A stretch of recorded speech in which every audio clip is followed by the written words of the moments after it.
have, just a small little printing shop in my basement. It's the least I could do to help bring something positive back into the communities. So that was done in 2023 via Zoom with Ashley Bennett there. And I was in East Palestine, and the day that President Trump visited, and the people there, of course, were just loving the fact that a very small town that dealt with a national tragedy, that the president, soon-to-be president, was there. Right, and coming together to, make a point, but, also help people in their time of need. And that's what we've seen in these communities, whether it be East Palestine, Ohio, or Asheville, North Carolina, the way that neighbors are helping neighbors and advocating for one another and, trying to pick up the pieces where they have lost what are timeless memories in many cases, but some saying, at least I'm still breathing, at least I'm still standing, and I can move on, because these are all just things, ultimately. It's sad, of course, to lose precious memories, but at the same time, you can continue on to live your life. Yeah, exactly. And then in LA, of course, the president there just last week. But the problem, I think, in East Palestine is any of the longer-term health effects, of course, there. So specifically, on February 3rd, 2023, at 8:55 at night, a Norfolk Southern freight train derailed in East Palestine, Ohio. The train was carrying hazardous materials when 38 cars derailed. Several rail cars burned for more than 2 days, and emergency crews also conducted controlled burns of several rail cars, which released hydrogen chloride and phosgene into the air. So that was quite the problem there, and we'll see. If there's a lot of health situations that have happened out of that, but man, it's tough. But it's great to see the vice president heading there today to his, as you said earlier, his home state. Right, and there was something actually back in my neck of the woods years ago that a company was actually releasing trichloroethylene and other toxins into the air. They were actually a facility to clean up utensils and different instruments post-surgery as well, but it was actually causing really increased cancers in people. Wow. And that became a huge lawsuit. Yeah. Naturally. No, 100%. But it's things like that you really have to watch out what's in the air and in the water, and that's why we have someone like Bobby Kennedy Jr. really focused on making America healthy again, whether it's complete sabotage or man-made failures like we saw here in East Palestine, Ohio, or just a natural disaster that comes about because the soil will change in California as a result of all these wildfires and the forest mismanagement. Exactly, and that's what we're looking to see is the mismanagement stop there in California, of course. I mean, we're talking about a number of states right now, but of course, Ohio, the focus today with the Vice President JD Vance on his way to East Palestine. So as soon as we get that live feed, we'll bring it to you just like we did yesterday with the Secretary of State, Marco Rubio, of course. Some of the other stories we're following right now, the USAID fraudulent activity. Carrie Lake on Truth Social speaking out about that. The slogan for USAID is "From the American People," a slogan introduced after the 9/11 attacks and a slogan mandated to be printed on all USAID projects. Kerry says the truth is the American people want to know why our hard-earned money is being funneled into what appears to be a CIA intelligence community slush fund. She says, Elon Musk, we the people want answers. So maybe Elon will help with that on X. But I mean, that kind of story, it's just more and more corruption if it's true. Right, exactly. And we're not going to have a deep state bureaucracy go quietly into the night. They're very upset with what's happened in the last 2 weeks because promises made, promises kept. Those 20 platform positions of the Republican Party were from President Trump. He said, I want this to be put into action. And you're seeing it on the ground, whether it's through the legislature in Congress or whether you see through executive orders with the purview of this president. It's all about common sense. And I get a kick out of just some of his interviews recently with the press pool in the Oval Office. And he said, do you want the political answer or do you want the real answer? Absolutely. I'm going to tariff the European Union. And we know that, too, with Mexico, Canada, and China as well to really prove his point. And then he almost did that with it was Colombia when they were not going to take the migrants back. And they said within 24 hours, oh, sir, we'll take them back. Exactly. So we see the president making those tariff McKinley-like moves as well. And before we get to more commentary on the tariffs, I found an interesting news and report in the fake news. We're going to talk about it here in a second, but Republican Red a great a company, great products right there. You see that's the sparkling wine, that's the golden age 45 to 47. There's also a Pinot Noir that is 45, 47. So a great company there. Oh, absolutely. If you enjoy the Wine Wednesdays, or even with the Super Bowl right around the corner, go to RepublicanRed.com and order that discount code RSBN, easy to remember, and maybe you can grab some before the big game. Exactly, where the Eagles will win against the Chiefs. Oh, well, let's see about that. It was funny because actually yesterday I ran to some Eagles fans. They grew up here in Alabama, but looking forward to the big game on Sunday. And reach out to us. Tell us your scores, what you think. I'm thinking 34-23 Chiefs. You, sir, 23-17, was it? Yep. Correct? Yep. For the Eagles. So what do you all think? Send us your scores, and we'll talk about that. Maybe there'll be a Kalshi bet. That would be kind of cool if there was. I was kind of hoping it was the Commanders versus the Bills, like many Americans. But hey, Eagles and Chiefs, not bad. We'll see that game and see if there's any good commercials. We'll see. They haven't been the greatest. I mean, they're good, but anyway. Okay over the years. Yeah. I always like the little baby. That's is it TD Ameritrade? I think believe. so. Yeah. So or some e-commerce platform, but basically just making those trades happen while he's doing something else, and nobody knows. That's pretty good. Thank you. One other quick one from way back in the day, the Budweiser frogs, Bud, whatever. All right, anyway. All right, so the tariffs that we were talking about just a second ago. So I wanted to see how the fake news reported on this, and they went really heavy on it's going to affect the American people, it's going to do this, it's going to do that, the price of everything's going to go up. Well, they said that it would be $1,500 more a year for food and gas. $1,500, if that's true. Okay, so I didn't fact check the $1,500, but this is what ABC News reported just yesterday on their news show, and had all their reporters sounding all wonderful, talking about, and these tariffs are going to do all these crazy things. Well, first of all, $1,500, if that's what it is. The question is, are you willing to pay $1,500 for all of the safety of the border of our country? The crime to go down, the fentanyl to go down, right? And for us to stop getting ripped off anyway when it comes to balancing the trade. So when it comes to that, if that's what's going to happen, if it's even that number, and I'm waiting to see if the Trump administration will show us if there is any kind of increase like that. But still, we need to close these borders. That is an emergency in this country. Well, you see how many people have died of fentanyl poisoning on top of everyone who's been really negatively affected by illegal immigration, whether it's Laken Riley, Rachel Morin, Jocelyn Nungaray, just to name a few, and their mothers and family members left reeling over this horrible crisis.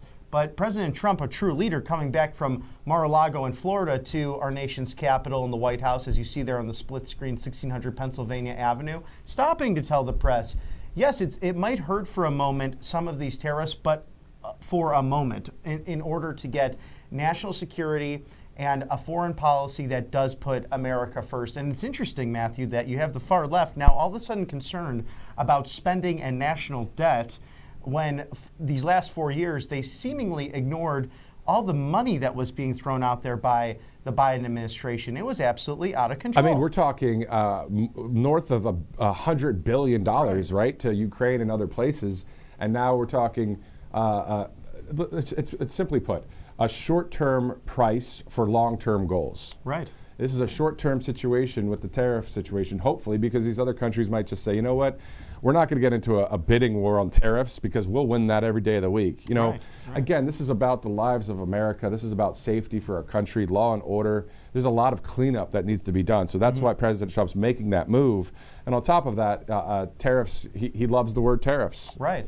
This ultimately led to really the removal, the cloture vote led by Matt Gaetz against then Speaker Kevin McCarthy. I mean, for a while even, some Republicans, Kevin McCarthy would only wear a Ukrainian flag on his lapel. It definitely divided the caucus during the Biden years. Now you have someone like Mike Johnson, who is focused on America first as Speaker of the House, and actually I think will be a much stronger partner ultimately for President Trump than his predecessor. So exciting to see that America is once being put in the driver's seat rather than foreign oligarchies. Exactly. Let's shift over to some other recent headlines in Los Angeles. If you've seen some video out there, a number of Mexican nationals or even Mexican immigrants A lot of them with the flags and all that are shutting down various LA highways. That happened last night, so let's see how that, if anything, happens out of that. And I saw a smaller situation, I don't know too many details at this point, about an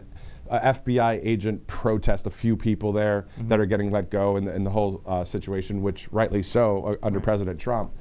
So we're following those news headlines. Also, we have video, which we may be able to upload here in a little bit. A U.S. Coast Guard intercepts smuggler-operated alien vessel 20 miles off the coast of Point Loma, California. This was on January 28th. So as soon as that video is uploaded, we'll show you that raw video of a number of people on this vessel. And there it is right now. Can we go to this full? Because there is audio as well, sir. I got it. I'm going right here. Yep.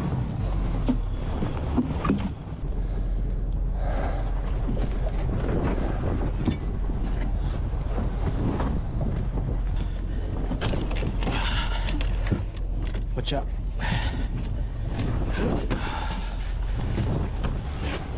¿Cuántas personas tienen? ¿Cuántas personas tienen? 12, 13, 14. Oh, which one is it? 12, 13 o 14? Somos 14. 14? Sí. ¿Tienes niños? No. ¿Qué es su nacionalidad? ¿Todos son mexicanos? No, somos mexicanos. ¿Tienes niños? No. Yeah, we have POSCON ISS complete. 2, 3, 4, 5.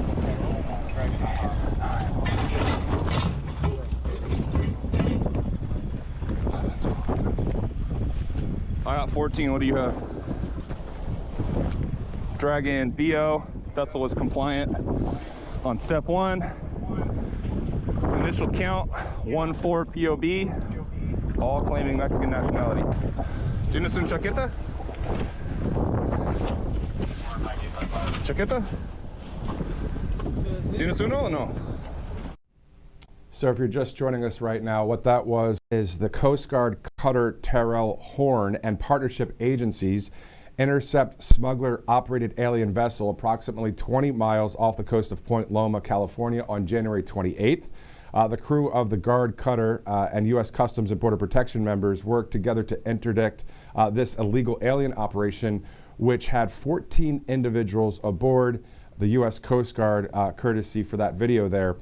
So we're seeing not only on the southern border, the Marines, the Army, and then we're seeing the U.S. Coast Guard actually being helping with Guantanamo Bay and also out there on the seas. I mean, it's a lot going on right now, Robert. It really is. It's a full-blown operation between the 6 branches of our military, along with Border Patrol, ICE, and Customs, doing incredible work to make America safe again. Exactly, the National Guard as well. So a lot going on for this national emergency, not only on our southern border.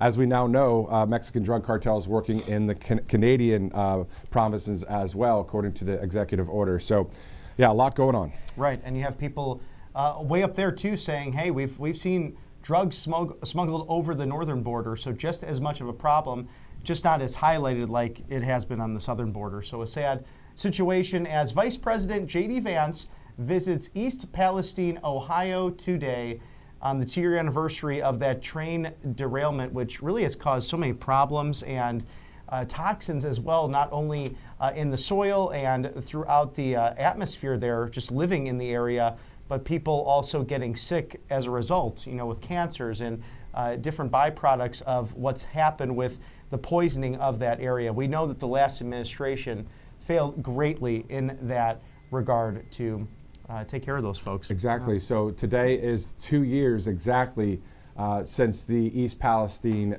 train derailment. So we're going to have live video there as soon as we see the Vice President appearing there in eastern Ohio, East Palestine, not too far from the Pennsylvania line.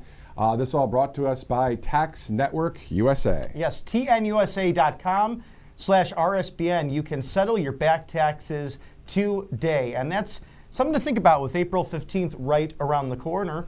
So protect yourself from the IRS. Call 800-357-1415. tnusa.com/RSBN. These guys are experts when it comes to property taxes, state taxes, the federal income tax, which, God willing, might go away, but not this time around. We have some time to be patient with that, but again, April 15th, right around the corner. Make sure that you protect yourself from IRS overreach. Exactly. President Trump earlier today, about an hour ago on Truth Social, saying Canada doesn't even allow U.S. banks to open or do business there. What's that all about? Many such things, but it's also a drug war, and hundreds of thousands of people have died in the U.S. from drugs pouring through the borders of Mexico and Canada. Just spoke to Justin Trudeau. We will be speaking to him again at 3 p.m. So him making that announcement, is that going to be something that's live with us here? I'm not sure if that's open to the press, but if he's going to make another call, that's definitely happening at 3 o'clock Eastern time. That according to the Commander-in-Chief just about an hour ago. So a lot of coverage today, a lot of things going on, but our main focus right now is, of course, the Vice President's visit to East Palestine, Ohio. Again, that was 38 rail cars that derailed. And then the fact that they were kind of making it a live burn there, they're just letting all of the stuff out, all of the toxins, and obviously causing a dangerous situation. Well, and that was a question, why did it last so long? Of course, you have things like that can go on for a period of time, but it just kept burning and burning, and with folks having nowhere to go. It was really a crisis, and the first to the scene, at least from the federal government, were then Senator JD Vance and the former president, then 45th President of the United States, Donald Trump, of course, now in office. But in that moment, I think they really came together to get to know one another and really, I think, determined that JD was really the front runner in President Trump's eyes when they had that moment to fix America. That leads us to our next point, Director. If we can re-rack and roll again, for those new viewers that are just joining us, the clip from then Senator Vance in Ohio 2 years ago in 2023 in East Palestine. We know, of course, he was there visiting, again, to your point, President Trump was there, and also J.D. Vance as well. And I actually caught up with Senator Vance at the time. It was outside of the McDonald's. Remember, President Trump made a trip to McDonald's after that, and people loved that whole experience there, too. It was great to see that. That's that 1-2 punch, figuratively speaking. He goes there for the serious matter of taking care of business, and then he comes through with, "Hey, I'm human. Like, hello, how are you? What do you need?" You know. So it was pretty cool to see that. So as soon as we get that rolling for the JD Vance soundbite, we'll roll that again, and also maybe we'll play that other soundbite if you just are joining us from Ashley Bennett, who is a resident near East Palestine, who took time to make a number of T-shirts just to keep the story going, and the proceeds were benefiting people in that area. So again, we'll be going to those two clips in a bit, as it's the bottom of the hour. Robert McNeely, Matthew Alvarez here on this Monday, February 3rd, entering the third week of the presidency. And he's back at the White House after being in Florida all weekend. Yes, and it was sunny down in Florida. Sadly, yesterday, Punxsutawney Phil, he saw his shadow, so it's 6 more weeks of winter. But down here in Alabama, it's sunny and beautiful and creeping up into the 70s. So. Yeah, it is. It is. Definitely. The next couple of days, we're going to see the 70s and sunny here. I saw with my wife yesterday Groundhog Day with Bill Murray. We had to watch it. Fun movie if you want to watch it. It's actually free to, I think, Amazon Prime subscribers. There you go. Fantastic. That was kind of cool. My wife always likes we don't have to pay the extra $3.99. You know what I mean? Right. It's like with all the different subscriptions nowadays, and it's like, oh gosh, there's even more to rent. Exactly. And then especially buying films now too. Sometimes those are $25. Yeah. They really find a way to get you. So they do. Make sure you're watching out with your subscriptions, and go with one of our subscriptions. It's better. Yeah, exactly. So thanks so much for subscribing to Rumble and following our channel here, and also on X and Truth Social, and those of you watching on those platforms on Facebook and YouTube. So it's great to see the platforms, seeing a lot of numbers all the way through, but Rumble, of course, a great one as well. So it's 10:30, bottom of the hour. We're going to see there, as you see at the bottom of your screen, the Vice President to visit East Palestine today. So we'll hear from him and hear from some of the residents there. Again, some of the residents, including Ashley Bennett, who we may be able to go to that clip again. I texted her and her family this morning, and she says, great that he's going to be here. We would like to see the payouts a little bit quicker. That's what she said. So I'm just reporting what a resident said in East Palestine, Ohio, just near that area. All right, Director, can we go to the JD Vance soundbite once again? Okay. All right, so we're going to go to this moment. Just we'll play it one more time for you. From 2023, here is when Senator Vance visited with the 45th president at the time in 2023. President showing up here, you know, and Biden being in Ukraine, that kind of thing.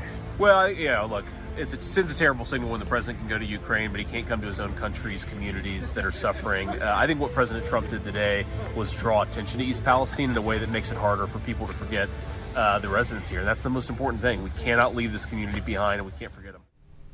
He said that's the most important thing. We cannot leave this community behind. Well, that's action speaking louder than words, especially him showing up today. But also, unfortunately, it wasn't President Trump and JD Vance in the White House when this all went down. Right. Biden was taking trips to Ukraine, leaving East Palestine behind. But still, some payouts are happening. So we're going to get this all taken care of today. We're going to see the Vice President there.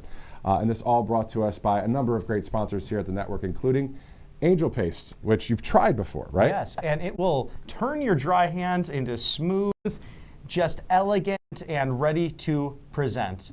AngelPaste.com, a great company, Christian-owned, also hire veterans. So great supporters of the American dream and of American warriors who defend us on a daily basis. They're out of Spring, Texas, so right outside of Houston. They have several different kind of great miracle creams that can actually repel mosquitoes. They can also have available for you some of the Manly Men lines. There's some great black bottles. So if you're thinking about a last-minute Valentine's gift for your significant other, they have great products for men and women here at angelpaste.com. Highly recommended. And again, non-GMO. No chemicals in their creams as well, so you know what you're putting on your skin. You know, that gets absorbed into your system, and this is only healthy, good stuff that's their ingredients. So you want to go to angelpaste.com and purchase today out of Spring, Texas. Yeah, so the RSBN promo code, I believe, gives you 10% off of your products there. Again, Valentine's Day around the corner, not a bad gift right there. Angelpaste.com, 10:33 a.m. Thanks so much for joining us here as we get ready to see the Vice President in East Palestine, Ohio. And Robert, today I wore the Make America Healthy Again tie, Maha tie, and also St. Patrick's Day in a way, even though it's next month. Oh yes, it's right around the corner, and that's when winter should end, according to Puxatawny Phil, just right around that time. But we have deemed green as the Maha ties. We know red is the MAGA ties. And then perhaps some other colors will represent certain victories in the coming weeks and months of this beautiful brand new administration that's really hit the ground running. Oh, it has. Historic speed and strength. We've seen it. You've seen it. And we're covering it here at the network, especially today there in East Palestine. And President Trump saying he has a call with Justin Trudeau, the outgoing Prime Minister of Canada, at 3 o'clock. So hopefully they can iron something out to get the tariff thing situated. Hopefully Canada will step up. And, you know, this is quite interesting. So I've been to Canada twice, maybe 3 times actually. I've been to Vancouver, been to Montreal, and I've been to Niagara Falls, right, on the Canadian side. And every time, whoever I'm with or whatever, it would be always such a difficult thing to get into the Canadian provinces, just in general. And it seemed that when I came back with my U.S. passport back into the States, of course they look through and they're, go ahead, go. And then when it's Canada, they act like because some of the United States citizens are coming up, you know, they're going to really look at you and check things out. Of course, I was cleared through every time, but it's like, why don't do that with the border right now with illegal aliens, not people that have legit U.S. passports and driver's licenses and clean records and stuff, right? So it's like, it's very weird. Again, common sense that really lacked in the last administration. And I think about this too with the Russian-Ukrainian conflict.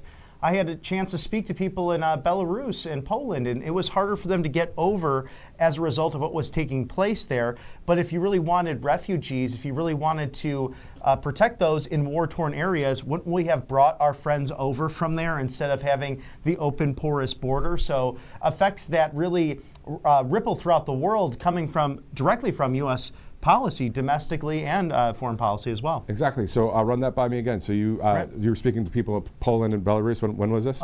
This was about a year and a half ago, and they were having trouble getting into the United States, really in refugee status, given they were close to what was taking place, the Russia-Ukrainian conflict. And we know Belarus, of course, somewhat of a puppet government of Russia, but at the same time, the people that Biden was claiming to help were not getting that help that when they were trying to seek refugee status. So interesting. Yeah, very interesting stuff there.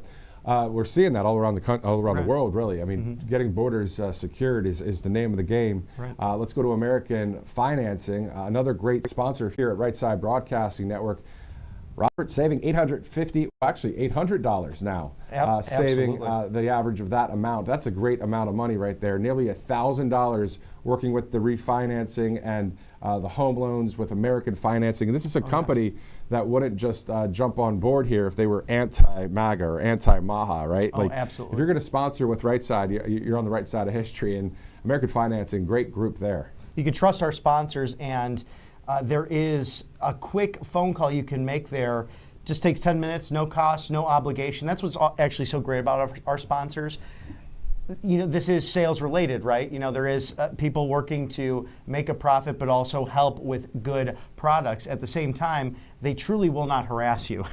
I've seen it in action. These are people of their word. So you want to call them. American Financing today, 888-402-0299. That's the phone number, 888-402-0299, AmericanFinancing.net/RSBN. It just makes sense with a lot of us carrying really high credit card balances and that charge at that 20% rate or more, something that President Trump has pledged. We need to cut those credit card interest rates so people can get back on their feet given what's happened in the last 4 years. And one of the greatest partners there, American Financing. So please visit them today. Exactly. Great sponsor here at the network. 10:37 in the morning right now. I believe that we'll be seeing a live feed of East Palestine within the next 30 minutes, maybe less, right here on the network. Speaking of East Palestine, Director, could we go to that soundbite with Ashley Bennett again, where the mayor, Rudy Giuliani, visited back in 2023. Again, this is the 2-year anniversary of that terrible tragedy, the East Palestine, Ohio derailment there. It happened on February 3rd, 2023. Shortly thereafter, there were a number of stories that were done. Of course, President Trump showed up. At the time, of course, only the 45th president at that time. This was under the Biden administration when he still showed up, acting as if the president, like he does. Right. And it's great to see that. And then also, at the time, Senator JD Vance was there, but also Mayor Rudy Giuliani, who needs some financial assistance out there with all the crap he's going through. No question. But here is that soundbite from 2 years ago. So these are the shirts that I designed. As you can see, there's a big black flume over everything. It says, "I'm fine, we're fine, everything's fine." I wanted to incorporate, the "I'm fine, we're fine, everything's fine," when in reality, it's not fine here. People's mental health, we have 72-year-old men on the ground breaking down crying because this is where they've spent the past decades of their life, working day in, day out, providing a safe home for their families. And it's all been stripped from them. They need the extra help. So whatever little bit that we are able to provide for them out there and here is what our goal is. We are making the shirts that will eventually hit the shelves at Tom's Tires, Classic Express, and what we're shipping out to people all over the nation. I have much respect for Rudy. He didn't just take the hoodie that was handed to him and hand it off to one of his bystanders. He actually comforted, held that hoodie in his arms, and having somebody like that actually care kind of brings light that these agencies are going to have to keep coming to help these people out. Basically, this is something that we're being told by not only toxicologists but hydrologists, that this is not going away anytime soon. This is definitely something that these residents will be living with for the rest of our lives.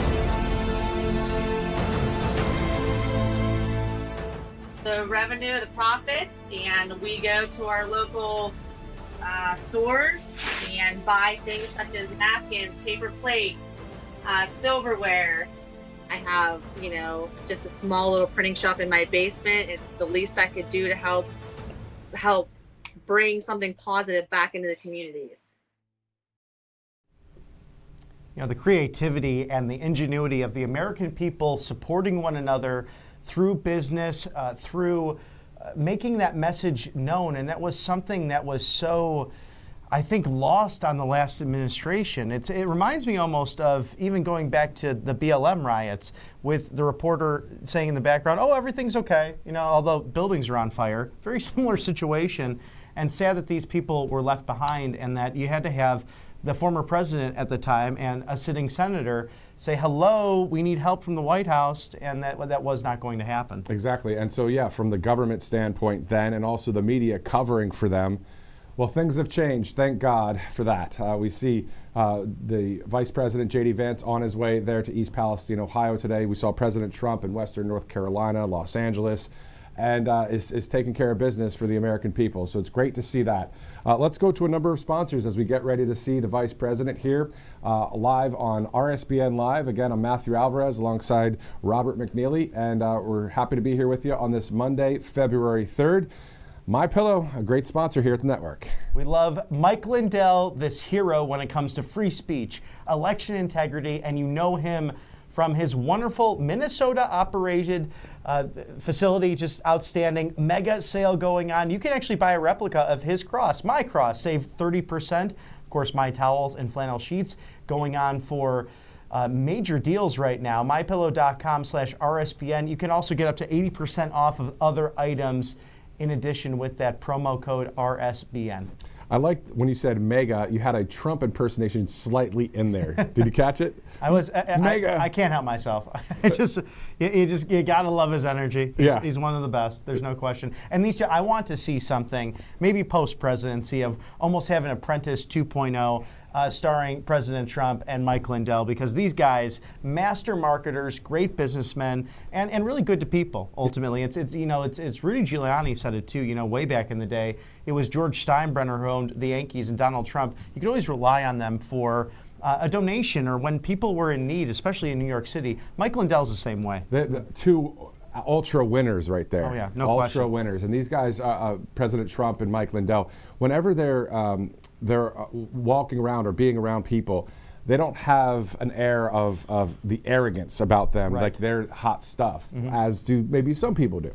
The point is, that's what's great. It's down to earth. That's what we want. We want that authentic, genuine connection to people, and also while they're being great in their industries too. So no question about that. And Mr. Mike Lindell is, and we'll see what's up with his political future. Maybe a run for governor of Minnesota. I'm completely interjecting that because I'd like to see that. But in the meantime, give mypillow.com/RSBN a visit or call 800-836-7566. And I love those original My Pillows as well. It's helped me sleep just great. I've tried some of the My Towels as well, and they do keep you nice and dry, but so many good things, not only to get your morning started, but to get a trip started as well. As Mr. Mike Lindell, he knows how to really give fine, high-quality products, not only from around the world with those Giza Dream Sheets as well, but made right here in America. Believe it or not, this morning I wore the My slippers to work. They're actually over to the room to the side of the studio here. I could show you if you really want to see them, but anyway, they're great. They're great. So obviously wore them today. Let's go to another great company, and then you go to mypillow.com, and then after that, maybe go to freegoldguide.com for this free info kit on gold and silver, tax-sheltered IRA, 401k, all backed in gold. Great financial peace of mind, especially for people that are saying, you know what, I have a cushion of retirement or our savings, and I want to make sure it's solid with gold and silver. Right. This is where you go. Yeah, so you just scan there to shield your savings now.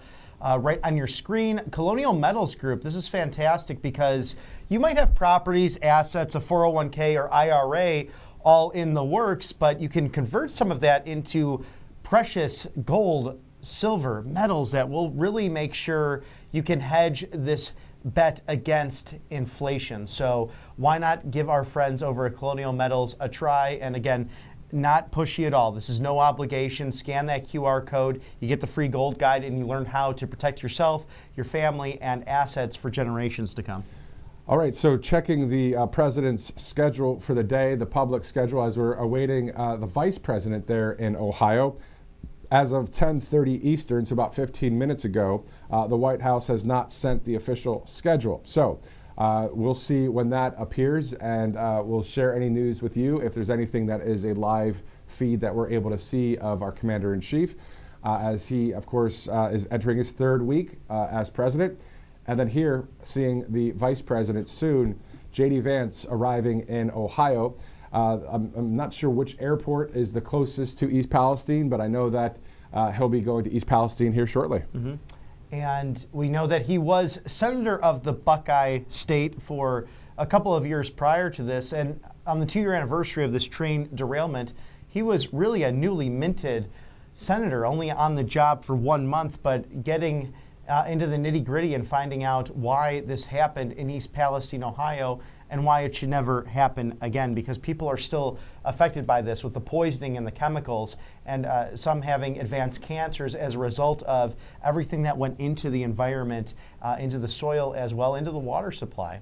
And this is one of the reasons why Bobby Kennedy Jr. is so passionate about his positions and wanting to be the Secretary of Health and Human Services, so we know how to respond to crises, whether it be man-made or even natural disasters. Exactly. So the chloride that was poured into the air there while they were doing that control burn, specifically called the hydrogen chloride and phosgene, went into the air a little bit.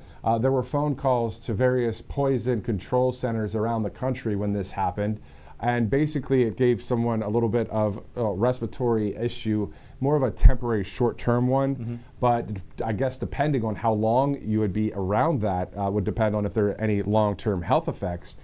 So we'll see. Hopefully none of that happened, but we know that it was quite terrible of a situation. Again, I'm going to lump a lot of things in together just from a observation standpoint. But the LA wildfires with the arson situation, where there's 40 people that were arrested there for arson connected to the LA wildfires. And outside of that, of course, the mismanagement of the brush and the wind and that kind of thing. And then you look at things like the aftermath of the Hurricane Helene in western North Carolina, and the government under Biden not taking care of anything. When it comes to even East Palestine, the situation there was such a slow roll of help from the government. So first of all, what was happening? How did this all happen? Originally, what caused these different events? Number Right. one. Number two, the aftermath response. Why so slow? And we're the American people. This is our country. It's we, the people, that run the show. We're the ones that it's of us, by us, and for us. So we obviously voted for President Trump, and he's doing great for us. But that picture there is unbelievable. I mean, this was on February 3rd.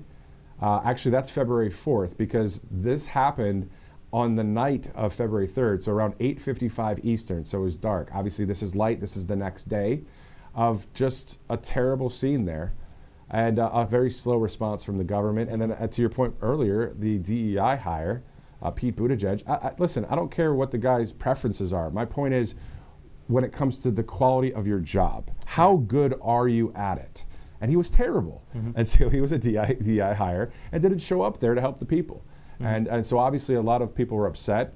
I remember, just being out there, but very happy though when Donald Trump showed up as he was running to be the 47th Commander-in-Chief in 2023. No question about it, and that's really where you first got to see the Republican ticket of Trump and Vance as they surveyed what was on the ground there. So, working with first responders, working with state and local authorities in order to solve the problem. And President Trump said in that press conference, we need the federal government here. They're not here on the ground right now, including FEMA. And we've seen this. It's been a track record of failure after failure really since Hurricane Katrina in both Republican and Democrat administrations. So President Trump actually mentioning, too, when he was in North Carolina and California just roughly about 10 days ago, we probably have to either get rid of FEMA or greatly reform it. So he believes that people on the ground should be responding first, and in certain cases here, had to do that over the last 4 years with the previous administration. Exactly. So that's why President Trump is the people's president, and he's always been the people's president, I believe, since 2015, 2016. We didn't know it maybe in 2014, 2015, early on, but he was a guy that really was doing this for the people. And so many great famous people that are liberals loved President Trump through the letters to Trump, Oprah and others.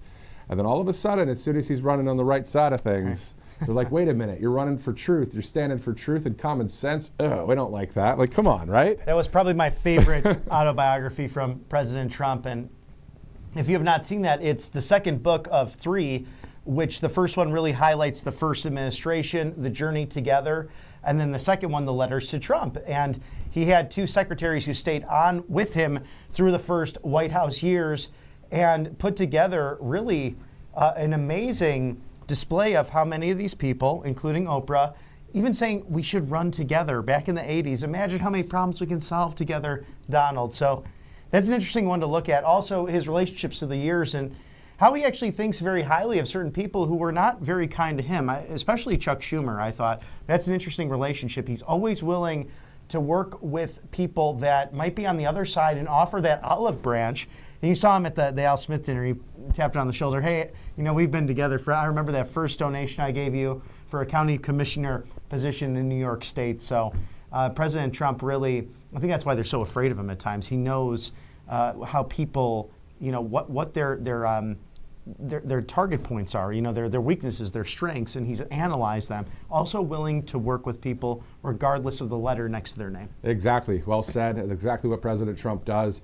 And to your point about the letters to Trump, at the end of all of these great letters from all of these heads of state, all these famous people, right, including people on the left side of the aisle, right side, at the end of it, it's a letter from President Trump to the American people. So it's pretty cool that he shows off, hey, look at all this. This is all pretty cool stuff here. He's like, hey, I got a letter from this person, that person. But at the end, a sincere letter to we the people. He knows what's going on, and that's why he is the commander-in-chief. And looking forward to seeing these 4 years. Mm-hmm. All right, now it's 10:52. Director, which sponsor should we go to? Let's go to MyPillow.com. MyPillow.com/RSBN for a sizable percentage off. I mean, up to 80% off of everything. Do you know there's more than 2,000 products on there, including my coffee, which is very good. Wouldn't mind having some of that right now. Actually, that sounds lovely on a Monday morning. The mega sale, we see it there. It is My Cross, the very cross that Mr. Mike Lindell wears to share his love, and his personal story is incredible, from really pain and addiction in order to surrendering to Jesus Christ, his Lord and Savior, our Lord and Savior. And that personal story, he's really brought that touch to not only his business, but his activism to defend the First Amendment, to defend election integrity. I think about his time where he was on Jimmy Kimmel's show and really was treated rather poorly. And Jimmy was rather rude to Mr. Lindell, but he stood his ground and was very polite back and said, hey, we could still be friends, although we see things on a different scale. So a man really after the servant's heart, and we love his support here. But if you go to mypillow.com/RSBN, look, up to 80% off everything on that site. And you know how I have to stay away from our sponsorship sometimes because I end up always buying something. And I really enjoy the My Coffee and the My Pillows personally. Yeah, no, definitely. Great products there. And to your point about the great works of Mike Lindell, I mean, the Lindell Recovery Network helping people that are in a time of need or addiction as he was, but was radically saved, as you mentioned, by Jesus. So this is awesome, and it's great if you'd like, mypillow.com/RSBN. Also, when you use the RSBN code, of course, some of the proceeds go toward the network and also go to MyPillow, which is great. And we love MyPillow, always will. All right, it is 10:54, approaching slowly the top of the hour as we get ready to see the Vice President JD Vance in East Palestine, Ohio. We'll be right back. Hey y'all, it's Silk from the Diamond and Silk Chit Chat Live Show. Look, don't forget to check me out right here on RSBN Network. Be sure to watch the show on Right Side Broadcasting Network, and I want you to support Right Side Broadcasting Network. Yes, it's imperative that you do so, okay? I look to see y'all soon. Bye-bye.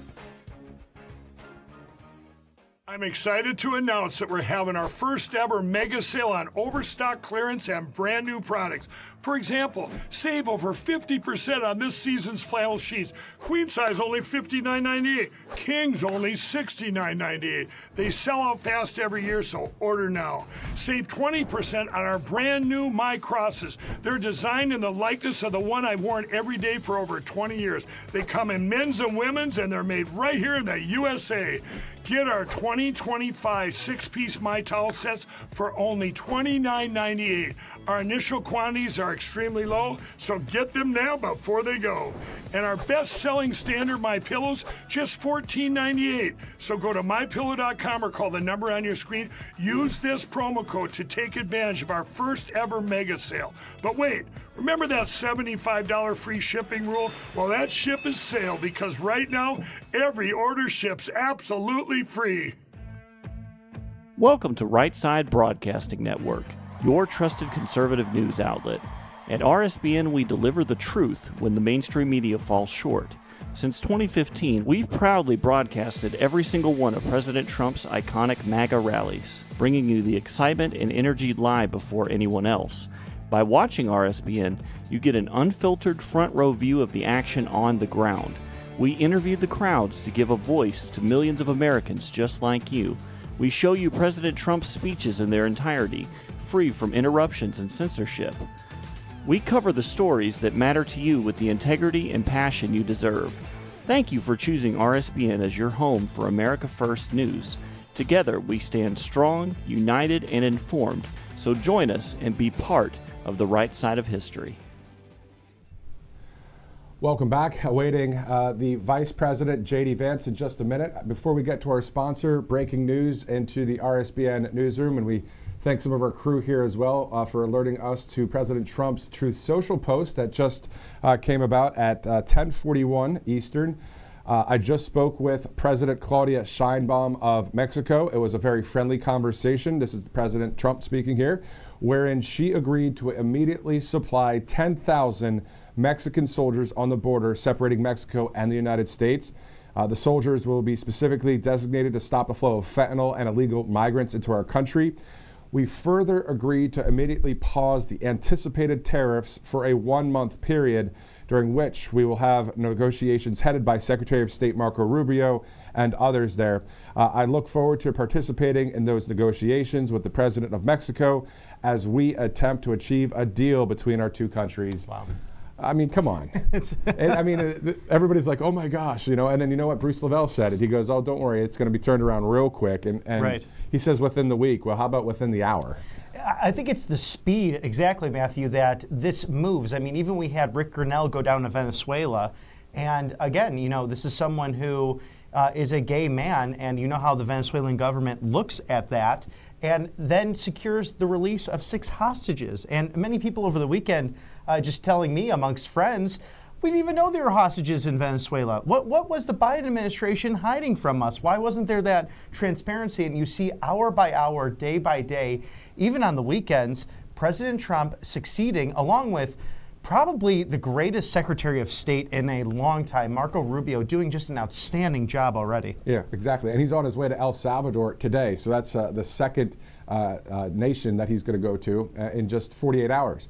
Also, the breaking news off the top there with Mexico, as President Trump and the President of Mexico working out, hopefully, a deal there. President Trump has a call with the outgoing Prime Minister of Canada, Justin Trudeau, at 3 o'clock Eastern today. That might be more breaking news for both Mexico and Canada.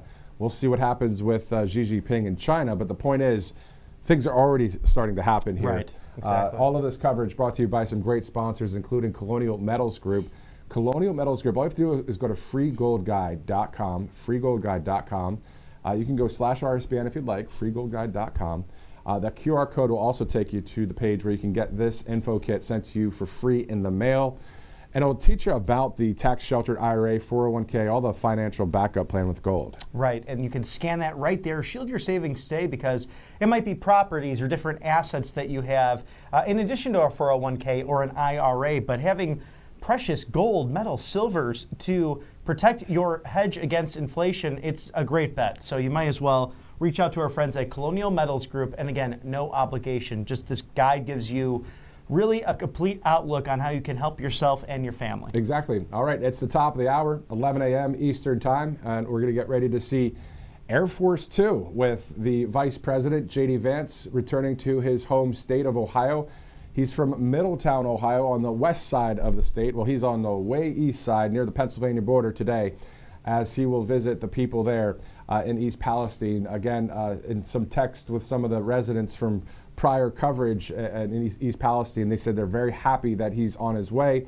Also saying that they want to see the payouts, come through a little bit quicker. So that, of course, was under the Biden administration, some of that there. So I'm sure the Vice President and his team will hear from the residents there and also probably tour the area of where this all happened. I believe we do have that photo from earlier where it showed the hydrogen the hydrogen chloride and the phosgene that was let off into the air. On February 3rd, 2023 at 8:55, so the night prior to this picture, that Norfolk Southern train, of course, derailed.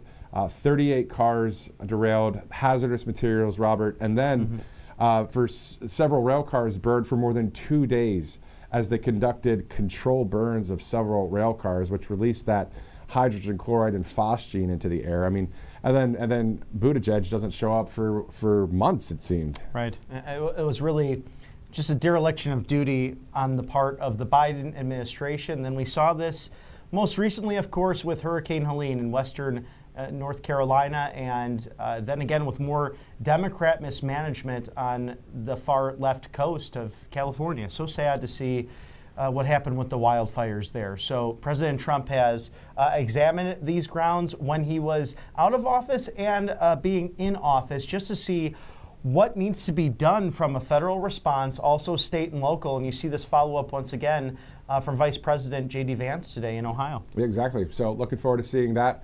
We'll bring that to you live and full as soon as he is showing up there in Air Force Two. And of course, it's always good to hear. Sometimes you can listen in on conversations that happen between the Vice President and some of the local officials. I'm sure the mayor of East Palestine, of course, a supporter of the Trump administration, will be greeting him there. And then they'll be on their way to East Palestine to check out the situation there. This is 2 years to the day this happened in eastern Ohio. Switching now to some other headlines we're following as we await the Vice President.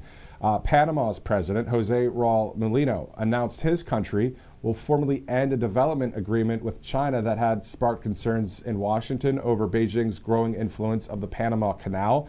So we're seeing already it seems like what happens is there's one day of whether it's an in-meeting person or a phone call, then it's the next day that the other leader says, okay, whatever you guys want. It's almost as if they're going down the checklist. We got to hit this first, next. Exactly. And, I wouldn't be surprised by the end of the month if we have a complete ending of the Russia-Ukrainian conflict.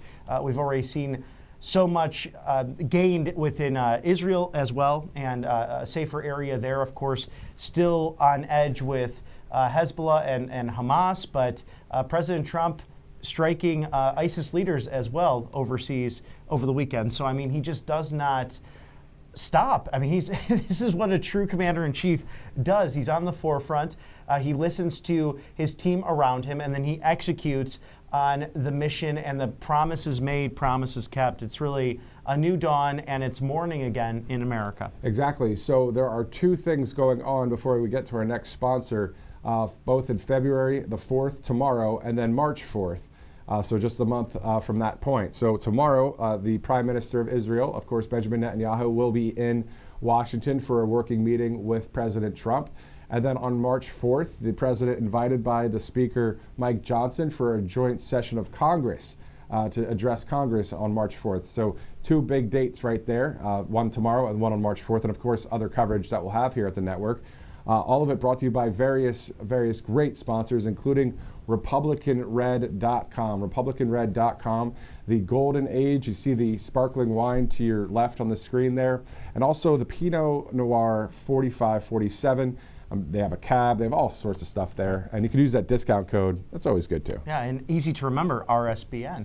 And these are some delightful wines, whether you like Wine Wednesday or whether you need a bottle or two before the big game comes Sunday. It's a great thing to have, not only as a decoration, but I've tried the 47 red blend. It's quite delicious, and I think you'll enjoy it. So this is really a great family-owned operation. They're in that Lodi area of California, so the Central Coast, and some of the finest winemakers that are out there. But RepublicanRed.com, all the money and the proceeds gained from this group, a percentage does go to Republican and conservative activism. So you want to, again, put your dollars where it matters, not only getting a great product, but going to a group that supports your values. Thanks so much for visiting RepublicanRed.com. So Republican Red Winery, as it's 11:05 Eastern Time. Getting ready to see the Vice President there in Air Force Two going to East Palestine, Ohio. Some of the other stories we're following, USAID, the fraudulent activity that we're hearing reports about. Kari Lake earlier on Truth Social speaking out about USAID, saying the slogan is from the American people, a slogan introduced after the 9/11 attacks and a slogan mandated to be printed on all of the USAID projects. Kerry goes on to say, the truth is the American people want to know why our hard-earned money is being funneled into what appears to be a CIA intelligence community slush fund. Then she finished up that post by saying, Elon Musk, we the people want answers. So, you know, Elon, of course, having such a wide reach on X over there, where RSBN, we have more than 1 million people following us on there. Some of you watching right now on X, hello to you. And a lot of people watching on Rumble and other areas. But that's quite interesting. It really is, and we'll see what Doge can do about that. We know that Elon likes to get to the bottom of things and find out how everything is linked together and what connects the dots. So I think that's a great outlook from Kari Lake and of course our Doge chair Elon Musk. You know, he's someone who is like President Trump, just goes right after it, and not only is an innovator, but curious about how things work. And I think that's what's made them so successful, is really finding why one thing might be going to this or that or what have you. So I think they'll probably find out what's going on real quick. Exactly. Another story we're following that you may have seen making its rounds on social media, the Mexican protest on the streets and highways, shutting down some highways yesterday in Los Angeles. Those videos were making their circulation around the nation, so we'll see what happens with that. On top of that, if you missed the breaking news, President Trump saying he spoke with the Mexican president, and there are going to be 10,000 Mexican troops going to go along the border there to stop fentanyl and to stop the migrant invasion, and they're working on an agreement with the tariff situation. And on top of that, a 3 o'clock phone call with Justin Trudeau to the north in Canada with the president, President Trump. So today, you know, it might have been just a 15-second story, basically. Right. And the fake news media really jumped on it hard and saying all this stuff about tariffs when they didn't really focus on the fact of why this was being done to save our country and have safety for our citizens. No more drugs crossing the border, no more violent crime coming across the border. That's more important than money and any day of the week, let's be real. Oh, absolutely. That's so true. And a backdrop today over in the Senate, we look like we'll have a cloture vote for Pam Bondi. It's scheduled on the dais today for Attorney General. So that would be exciting to see her get through the Senate. Exactly. So Pam Bondi, Kash Patel, RFK Jr., Tulsi Gabbard, we're looking forward to seeing everybody in the positions that they need to be in. President Trump speaking on Truth Social about that too, saying that they're delaying it over there in the swamp. So, you know, we have to get our people that we voted for President Trump, obviously. So his mandate, it's getting those people in there. And, you know, again, the swamp, hopefully it's going to be fully drained as time goes on here through voting, through primary situations, and just people being exposed. Any corruption. I think that's the thing. We're looking at the corruption being exposed at all levels so we can get our country fully back. Because at the end of the day, we the people, everyday America, simply wants common sense and truth and good things to happen to our country. And obviously, I know it's preaching to the choir, but it's true, right? They just want to clean out the swamp so we can get our country back. Well, as Kash Patel said, too, even in his testimony, you have so many people at the FBI in Washington, D.C., just waiting for that next appointment or that raise or what have you, and they're not really actually doing a job throughout the day that's helping the American people. So a lot of this is about streamlining the size and scope of the federal government. And that's hard to do because we know that even President Reagan said the closest thing to eternal life on earth is a government mandate or a government program. And these people are really in here to scale that back, including something that could not be achieved during the Reagan administration, the ending of the Department of Education, and bring it back to the states. That's why, again, the people's president, the Federalist president who believes so deeply in the Constitution, the Bill of Rights, and especially that 10th Amendment. And I'm very interested to see how that will work with Linda McMahon, who's willing to go in to do this, knowing that she might be the last Secretary of Education, and thank God for that. While you were speaking there, listening to your great points, I was thinking about also us rising to the occasion, being an overcomer, walking and hiking and climbing to the top, to the peak once again. I don't know about you. For me specifically, and I want to ask you this, Robert, here while we're with everybody watching right now, but I don't feel that sense of the first administration yet, in the sense of that freedom, because we have so much to get through to get there. You follow what I'm saying? Oh, absolutely. So we're climbing there. President Trump is doing, the national emergency on the southern border. We see troops, boom, right? Or the Mexican president speaking with him or her today to get everything taken care of there. Then the Canadian prime minister soon. We're climbing out of still the terrible things that we just dealt with over the past 4 years. I'm just really looking forward to, just like in Rocky when he runs up that Russian mountain there, and he's on the top there, and he's like, Drago, that kind of thing. I'm looking forward to seeing that and feeling that. I don't know about you guys, but what your thoughts? Oh, yeah, no, I couldn't have said it better, because we know Sly Stallone, too, along with Mel Gibson and John Voight, all special envoys to Hollywood to see how they can help shape the culture. We know that Mel Gibson working on that Resurrection film as well, so a sequel to The Passion of the Christ. But I think President Trump also had dinner at Mar-a-Lago with John Voight over the weekend, so I'm very curious to hear maybe some comments on that this week of what they might have discussed. Yeah, I mean, it's awesome that Dennis Quaid and Kevin Sorbo and others all on Team America. Not only just Team Trump, because we know that President Trump is the captain of it all, but being on the team, and it's great to see that. And these are great actors too. These are not.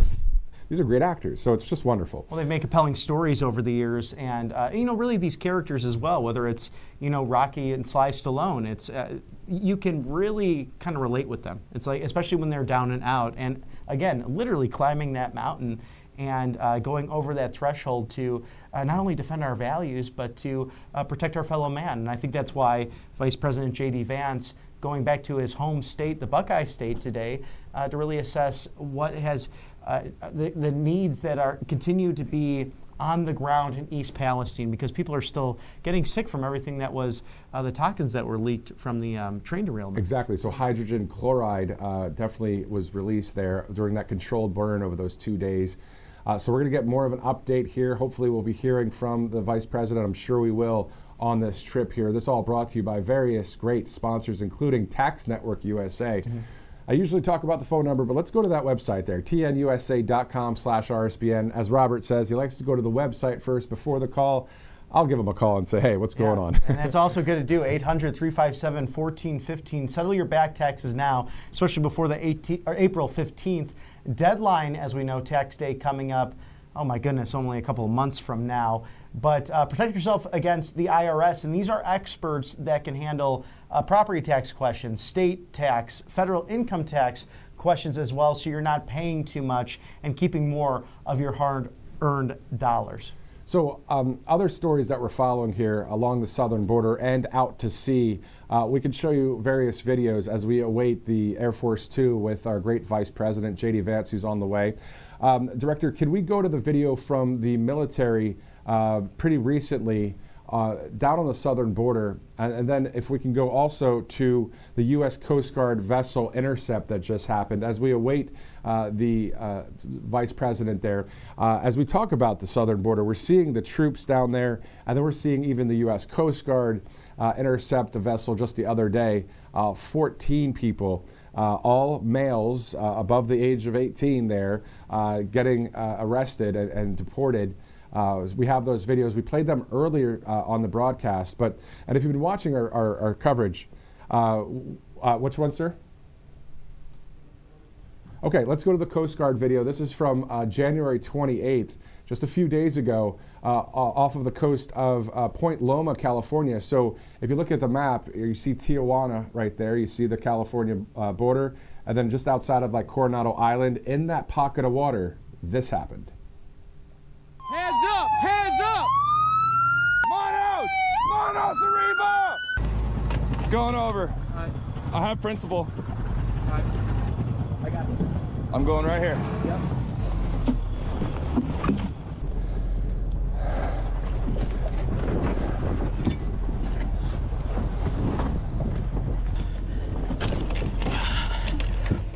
Watch out.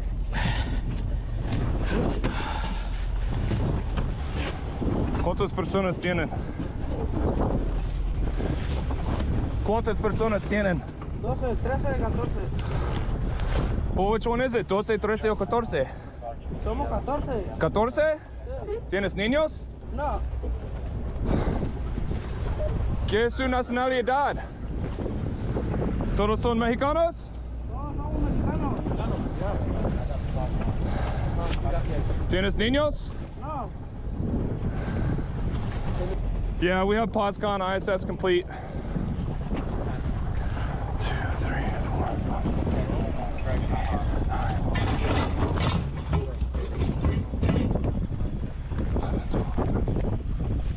I got 14. What do you have? Drag in BO. Vessel was compliant on step 1. Initial count 14 POB. All claiming Mexican nationality. ¿Tienes un chaqueta? ¿Chaqueta? ¿Tienes uno o no? Okay, so obviously this is the live picture from East Palestine. That was a video from January 28th off the coast of California. Our U.S. Coast Guard intercepted a vessel that had 14 Mexican nationals on the vessel there coming from the Tijuana, western Mexico area. And Robert, we're seeing the Coast Guard, we're seeing the Marines and the Army that are down at the southern border, shoring up the border.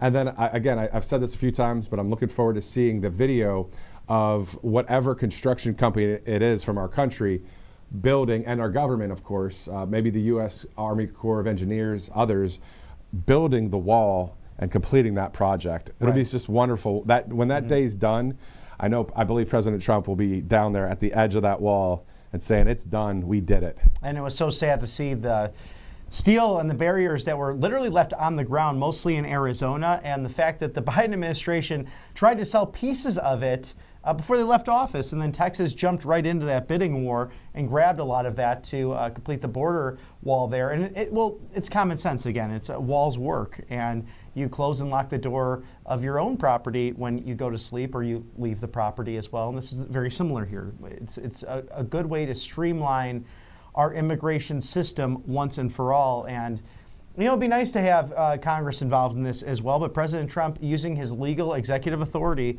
to secure the border by bringing troops down there, the Army Corps of Engineers as well. We might even have up to 10,000 troops on the border. We do know now, too, that there's 10,000 Mexican troops on the border with the tariffs delayed, that discussion ongoing for the next month. But President Trump sounds like he had a great phone call with the Mexican president this morning, and of course, later this afternoon with Canadian Prime Minister Justin Trudeau. Yep, and that is scheduled for about 3 o'clock Eastern. So I'm sure after that phone call, I believe it would be closed pressed, of course. And then after that, we'll wait to see a Truth Social post from the president, or maybe he'll be on camera, at an event, maybe at the White House, and will share with us what the call was like with the Prime Minister, outgoing Prime Minister Justin Trudeau. And then also, hopefully, they kept showing the hockey situation in Ottawa at the Senators game, where when the national anthem was sung, there was some boos by some of the crowd there. Well, hopefully we get that all taken care of too, because I love me some hockey. Oh yeah, it's a great sport, especially this time of year, and it's something that you just don't want to see at a game like that brings people together. Yeah, exactly. Sports are just a great thing. And to the point of earlier today, if you're just joining us right now, of course, the Super Bowl on its way, coming up this Sunday. Robert says the Chiefs will win. I'm going with the Philadelphia Eagles on this one. So those of you in the chat, go ahead and put Eagles or Chiefs if you'd like.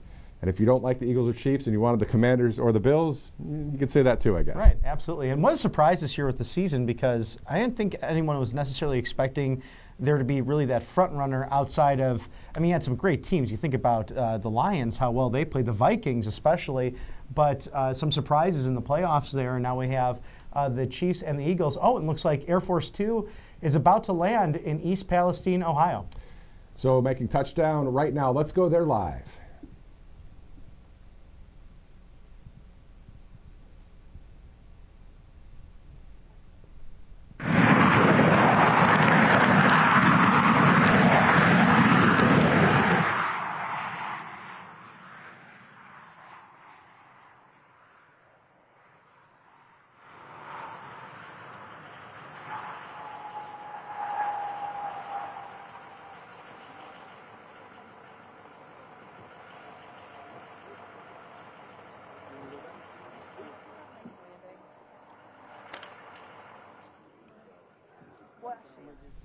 All right, so we saw the landing live in East Palestine, Ohio there, as the camera crews now will move on to their next position. As you see live right now, of course, inside baseball, seeing what it's like there in the media, and that's something we've seen before. I've been in the presidential motorcade back in 24 when the president was going to, or the president, the nominee, Donald Trump, of course, was going to New Hampshire, and you just have to move when the press leads say move. So right. that's what we do. And but anyway, so looking forward to seeing the vice president in just a few minutes. And if you're just joining us right now, again, February 3rd of 2023. Was when the East Palestine train derailment took place at 8:55 at night. So we're approaching exactly 2 years to the day. I know specifically the date is 2 years from now, or 2 years ago. So yeah, it's great to see him there. It really was. And then President Trump joining JD Vance when he was a senator 2 years ago. And that's where we saw the first preview of what became the Republican ticket. Exactly. So we'll go to that live feed once the camera is set, and we'll see the Vice President deplane off of Air Force 2. If you joined us yesterday, we saw President Trump going from Florida to Washington as well with Air Force 1. On the heels of our coverage out of Panama yesterday, Secretary of State Marco Rubio doing a great job, because already the Panamanian president is shifting his focus to the United States and taking it away from China control with the Panama Canal. We'll follow those developments as we get it. And then, of course, the Secretary of State on his way to El Salvador today. I know the president there in El Salvador, a great leader for the freedom movement of America and El Salvador and the world. So right, and you know, that was once the most dangerous country in the hemisphere to visit, and there were so many warnings from our own State Department: do not go to El Salvador. Of course, many people having immigrated here to the United States from that lovely country, and the president there saying, you know how we started to reverse things? We actually started praying. We asked for God's blessing to be bestowed upon our nation. And what's really neat is you get to see there's some people who have dual citizenship here in America actually going back there to start businesses in El Salvador as well, to bring people out of poverty. So really an exciting time. I think Marco Rubio, an outstanding pick, bilingual as well. So that definitely helps with foreign policy and national security issues, just to have that understanding right on the ground. But he's just as energetic as President Trump, and an outstanding pick for our State Department. Exactly. So now we know that the Mexican authorities, the president there, sending 10,000 troops, Mexican troops, to the southern border to stop the inflow of fentanyl and also illegal aliens. And then, to your point earlier, the call to Prime Minister Justin Trudeau, the outgoing Prime Minister in Canada. So a lot going on right now, both in El Salvador, Panama, Canada, Mexico, possibly with China. We'll see what happens with the trade situation there with the tariffs. And also the protests that were just happening more locally in Los Angeles yesterday by a number of Mexican people protesting some of the moves by the president. But at the end of the day, if someone's illegal in the nation, regardless of who you are or where you're from, that's against the law. So we have to have a border, and for our country and for our safety. As we take that live look, let's go there live once again in East Palestine as we listen in on the great Air Force 2 plane. If the camera is going to continue on it, I don't know if it will, so maybe we'll stay here with us for now. But again, this is 2 years ago. This is what happened in East Palestine. Of course, there were 38 rail cars that derailed. And then there was a 2-day control burn, leaving off hydrogen chloride into the air, causing all sorts of problems to the people there. So this is yet another visit by the Trump-Vance ticket, the Trump-Vance situation, the president and the vice president. Air Force Two, beautiful plane right there, Robert. Absolutely, and that is the call sign that happens for a plane when the vice president is on board. Just as if President Trump was on board, it would be Air Force One. So we know that from covering how these gentlemen get around, and it's really a crucial job, an important job for the safety of the leaders of our country, but we've seen them in action the last 2 weeks. It's 14 days in office, going to that third full week of the 47th presidency and the 50th vice presidency, and these two are nonstop in order to keep the promises they made, and they're doing just that, whether it's the form of executive orders, visits to be comforters in moments like this, or even just enacting policy and ultimately getting people over that threshold. We know Vice President JD Vance was the tie-breaking vote for Secretary of Defense Pete Hegseth, and he said, wow, I came back already to vote? I thought I was done voting in the U.S. Senate. So that was great to see that with his confirmation. Exactly. So, yeah, between the president and vice president, it's only been now pushing now the third week of the presidency. They've been to now Ohio and North Carolina and Los Angeles, and President Trump had that rally in Nevada the other weekend. So not staying just in the White House or the executive branch area there in D.C., not just going to Florida, but really traveling the country already. And that's what's great about Truth Social with President Trump, being able to talk about what he's up to, and no media can interfere with that. You'll hear it directly from the commander-in-chief. I know that's something that with Twitter, and then it turned into X, of course, that leaders have always had that for years now. Right. But it's great to see it through a great platform like Truth Social, as it's the bottom of the hour, 11:27 here at Right Side Broadcasting Network. This is RSBN Live. Thanks for joining us here on this Monday, February 3rd. Groundhog Day just yesterday, to your point earlier. Right. I guess we have 6 more weeks of winter in various parts of the country, because in Alabama it's going to be, I think, in the 70s tomorrow and Wednesday. How did we do it for so many years? Pennsylvania native, actually a friend of Pakistani Phil. I'm just kidding. Yeah. But it's again, he saw his shadows for 6 more weeks of winter. As you see the vice presidential motorcade, and the motorcade in D.C. actually outside of the Oval Office as well. So Vice President Vance can look down on that from his second floor balcony in his office. But I can also see, if you're wondering, some of those rods on top of the Suburbans as well, those are anti-drone signals. So they can jam those in case there are any unidentified flying objects, if you will, over the motorcade. So we've been seeing that more and more, especially on President Trump's motorcade in the last few days. Exactly, and this is as Air Force Two pulling up to the jetway, the stairs there, and then we'll see the Vice President walk down the steps. If he addresses the press, of course, we'll take that live, and then he'll hop in those SUVs and head with the motorcade to the specific spot of where everything happened some 2 years ago. The people of East Palestine, when I was there 2 years ago, they were in droves there cheering on the fact that President Trump was there. At the time, it was Senator JD Vance there as well. And then who knew at that point that that would be the future Vice President of the United States of America? Well, here we are, and that's what we're seeing right now.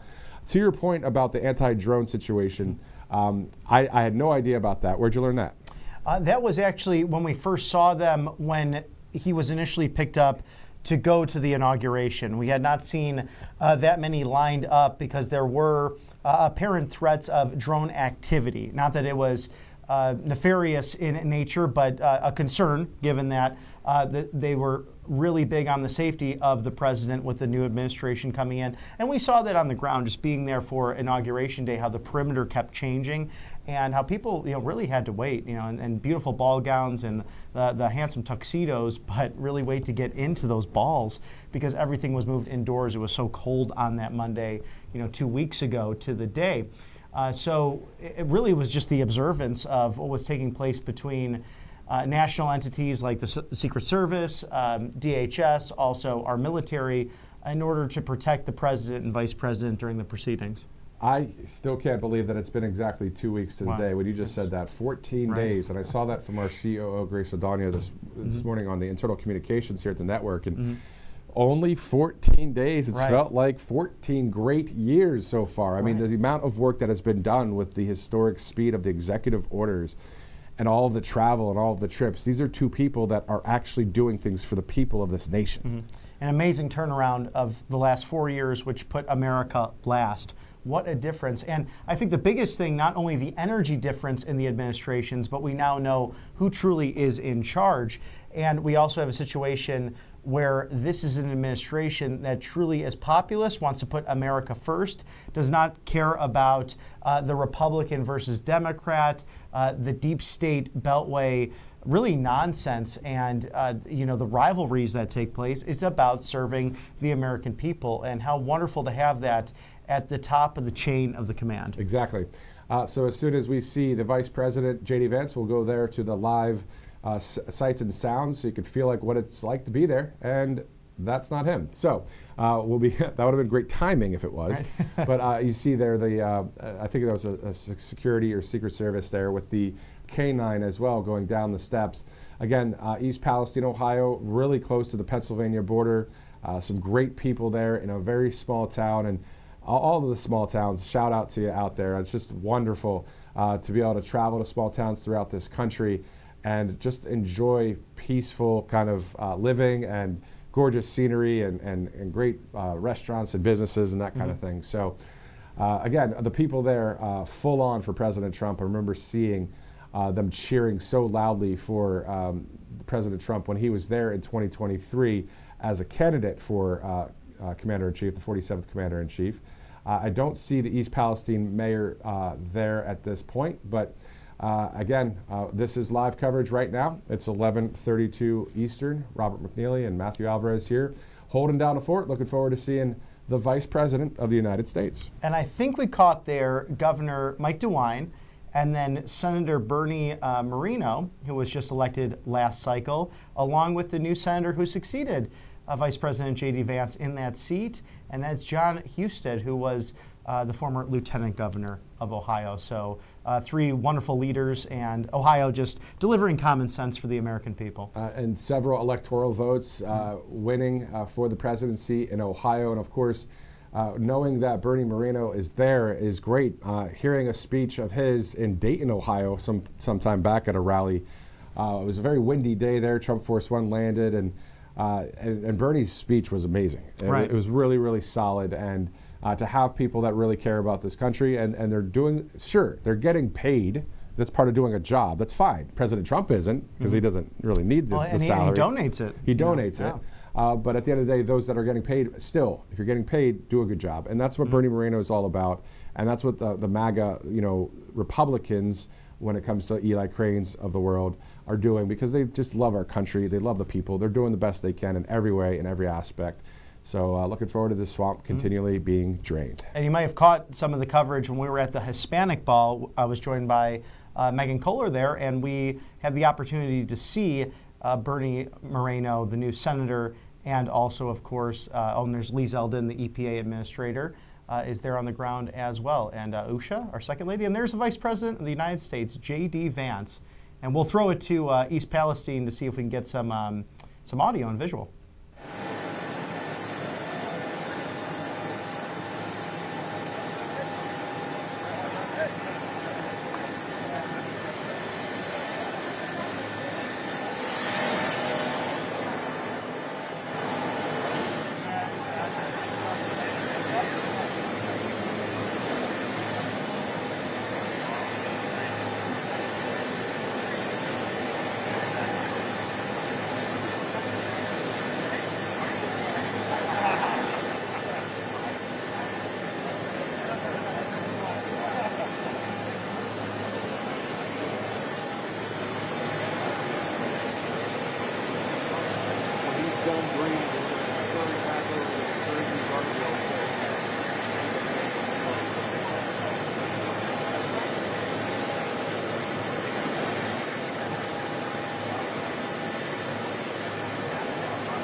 Friends and family.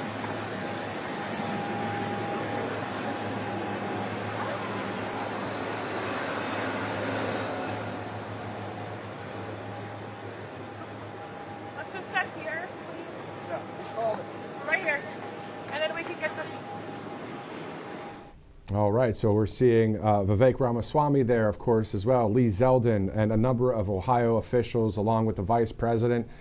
They're live, deplaning from Air Force 2, then going into those Suburbans, on his way then from the airport to East Palestine to check out where this happened 2 years ago. As you see some more people there. Let's go back there live as you can enjoy the coverage.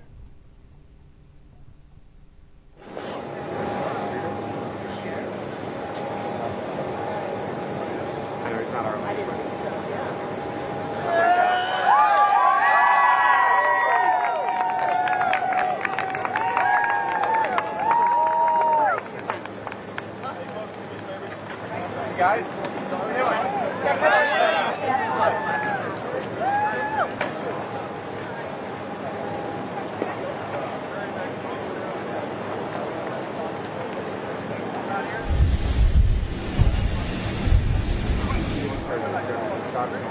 Just a little closer. You gotta watch because the car's full of shadow.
All right, press, let's go. All right, press. Let's run.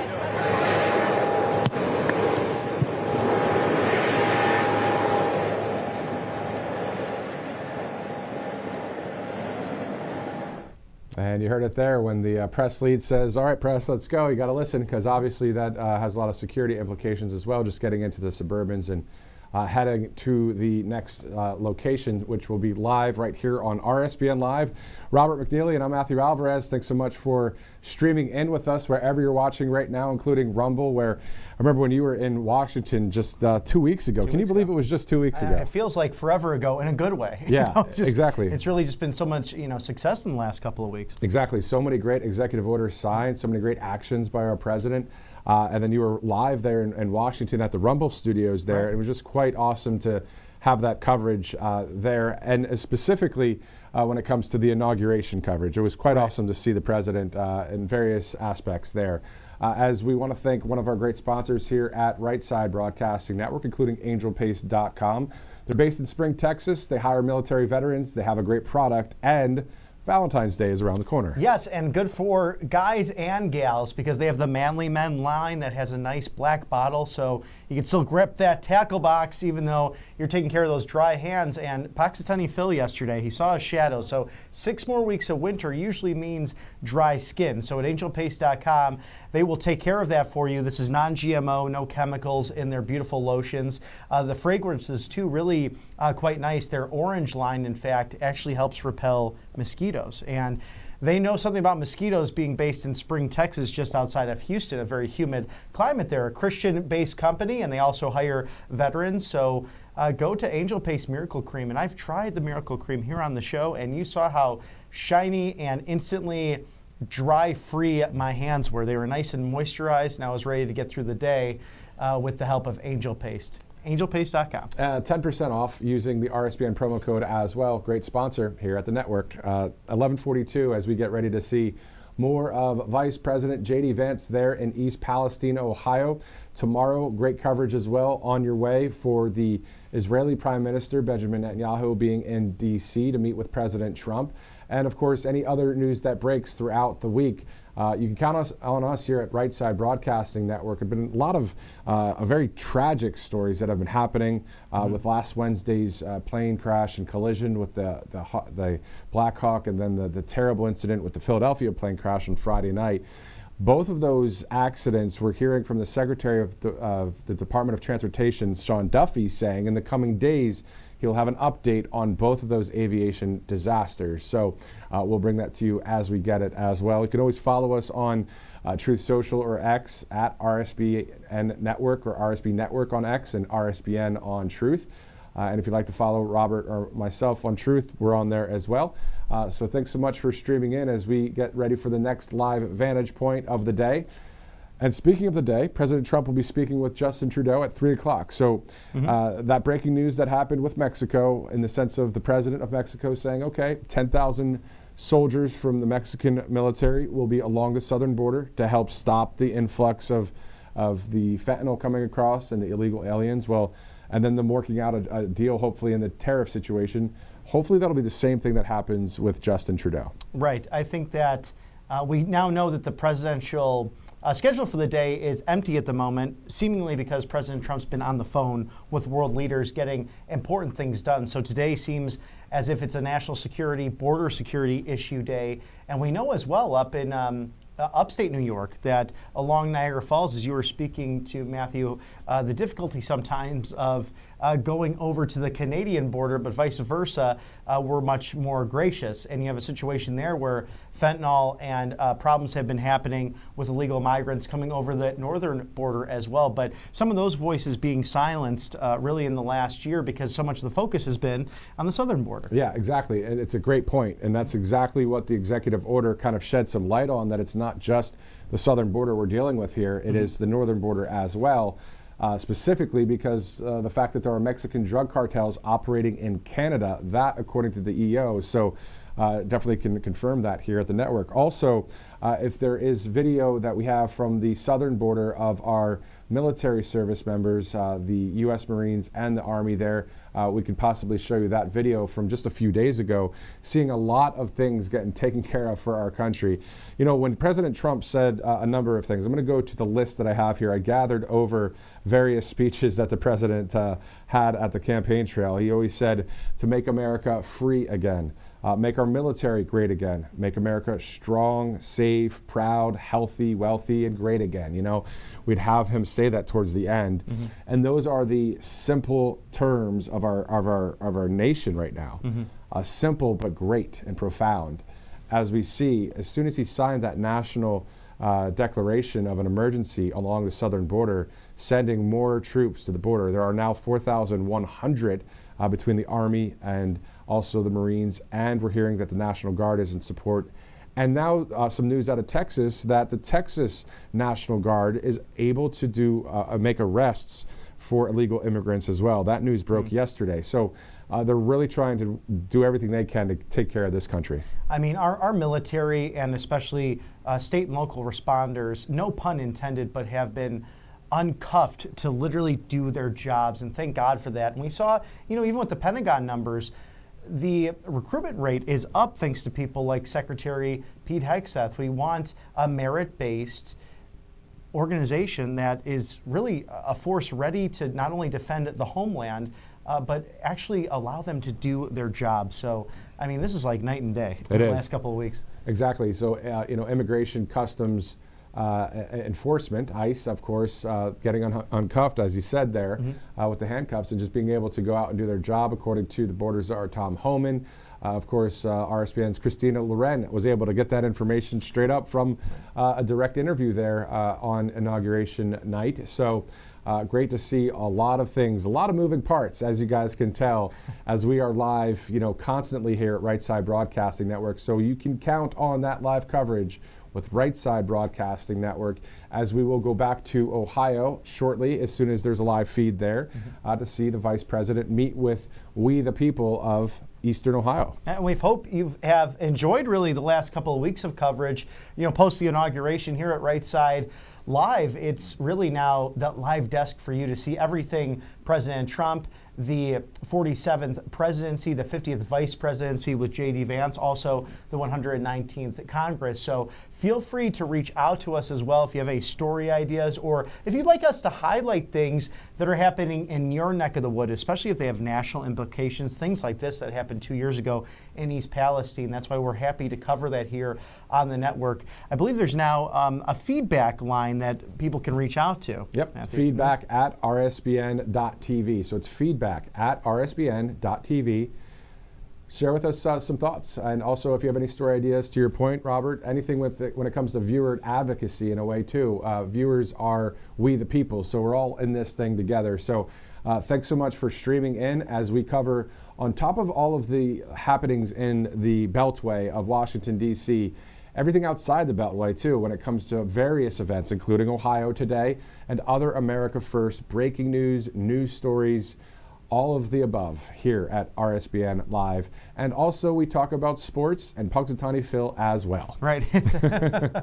You gotta love those American traditions, and right now we're on the cusp of that with Super Bowl 59 between the Eagles and the Chiefs. It should be a star-studded event. Yeah, it'll be a fun game to watch, and hopefully just a great game just to kick back, relax, and as our country is continuing to become safer and more wealthy again under the leadership, the common sense leadership of President Donald J. Trump. I was just thinking about the RNC over the summer in Milwaukee, Wisconsin, and it said, one of the banners up above at the arena said, "Make America Great Once Again." Mm-hmm. Usually it says, "Make America Great Again," but that one there, for some reason, said "Once Again." Mm-hmm. And we recall these moments. We don't forget about those great moments at the RNC. We do not forget about every rally and every person that we've interviewed here at the network, right? Mm-hmm. We don't forget about any of that stuff. This is all in context here for this country and for the common sense reporting that you're going to see right here on RSBN Live. It's an exciting time to be in the new media. And speaking of that, if you're someone who is a social media contractor, influencer, whatever it might be to get your message out there, this White House has opened its doors. They had over 10,000 applications last week when that was announced by Press Secretary Caroline Leavitt, whitehouse.gov/new media. So we'll have new faces, new voices. We know that at the Pentagon, they actually gave the exit door to some establishment media who really would leak information. They would also be very unfair to our military forces in many ways, and now new people will be replacing them. So some like NPR, Politico, who are always traditionally at the Pentagon, they have to reapply. Yeah. So you have new voices there as well. I mean, at the end of the day, we the people, and myself and Robert, we want to trust media, right? We want to trust conservative media. We want to trust people that we have grown to know. And that's what's great about Right Side and also just conservative media as a whole. Because what you're hearing is and what you're seeing on the live reports and the live desk here are people that are not reading from a script or a teleprompter right now. This is straight up just a lens we're looking at, and we're just sharing with you what we see as we get it here live, and also just our hearts and our minds about the country and our love for it. At the end of the day, we want to see what happened at Madison Square Garden on the outside of the arena there. It said to dream big once again. Right. To dream big again, actually, it said. And that's what we want to do. I want to dream big again. Robert does. And those of you out there that are looking for maybe the next job, or maybe if you're a bit older in years, you just want to be able to have a nice country that's safe and more wealthy and prosperous, and get back to that patriotism that we all voted for with President Trump. And speaking of that, next year, July 4th, the 250th anniversary of our country. It's going to be so exciting, the Iowa State Fair, really to celebrate life, liberty, the pursuit of happiness, all ordained by God. And that's what the founders recognized and were put into action, called, in fact, to make a nation that was founded on constitutional Republican government, not the party, the form of government, that we are all equal under the law, and that there are certain inalienable rights that are bestowed upon us by our Lord and Savior. And it has stood the test of time, but now, wow, almost 250 years. So to see constitutional government again restored and regained at the executive branch, at least, we'll see as it continues to go on. And the deep state has been put on notice, but of course challenges being presented once again. But there's a different theme this time around for, I think, President Trump, of not only a confidence, he had that the first time, but just the knowledge and the wherewithal to withstand everything he's put up with in his family. I mean, it's been extraordinary. It sure has. And so that awareness is peaking. The awareness that the president has is unbelievable right now, and it's great to see as we're slowly approaching the top of the hour, heading to high noon in the East Coast, or on the East Coast there, as you're looking at 1600 Pennsylvania Avenue. The feed from East Palestine, Ohio, will be coming up here shortly, and we'll take you back there as we see the Vice President just deplaning from Air Force 2, and then we'll be touring the train derailment area of where that all happened and visiting with the people there in just a minute.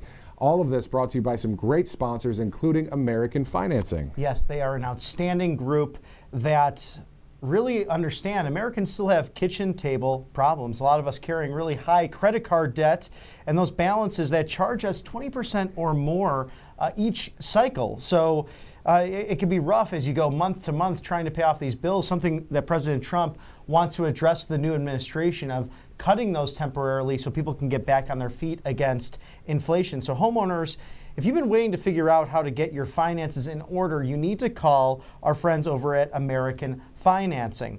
They are truly the experts, and they're saving their customer base an average of $800 per month. Saving that kind of money every month will make a difference whether you live in Auburn, Alabama, or even Washington, D.C. It's truly helping Americans from coast to coast. All it takes is a 10-minute, no cost, no obligation phone call, and you can find out just how much you can save personally. If you start today, you may be able to delay 2 mortgage payments. I mean, that's just gigantic when you're trying to get the American dream moving for your own life. So call American Financing today. It's 888-402-0299. That's 888-402-0299. AmericanFinancing.net/RSBN. Thank you for your sponsorship here at the network. I mean, $800, saving an average of that, it would be great. So American Financing, you see that phone number. Actually, let's go to the Secretary of State in El Salvador. We'll go back to Ohio in a second, as this is his second nation trip. Let's go there now.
But we spend a lot of money training over schools.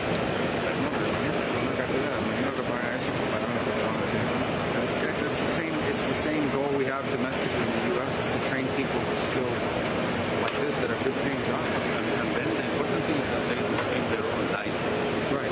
So they have something sort of that was important too.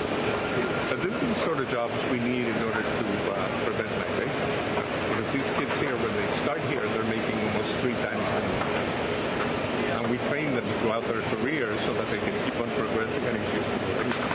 And then you have a career, just like a mechanic, then supervisor, manager, and then you can go planning, quality control, quality assurance. So you have different options. It's not like you are going to be a mechanic your life. You have different options, even in your career. That's very strong. That's how you build a middle class. Yeah. We've been at it for a while. From hell or high water, even during the governments of the FMLN, which wanted to destroy us, we kept on investing in jobs. What about during the pandemic? We were able to stay open. President Bukele had a very good view, and he understood that if we shut down, these customers would never come back. So he left us open, and we took huge efforts on the protocol.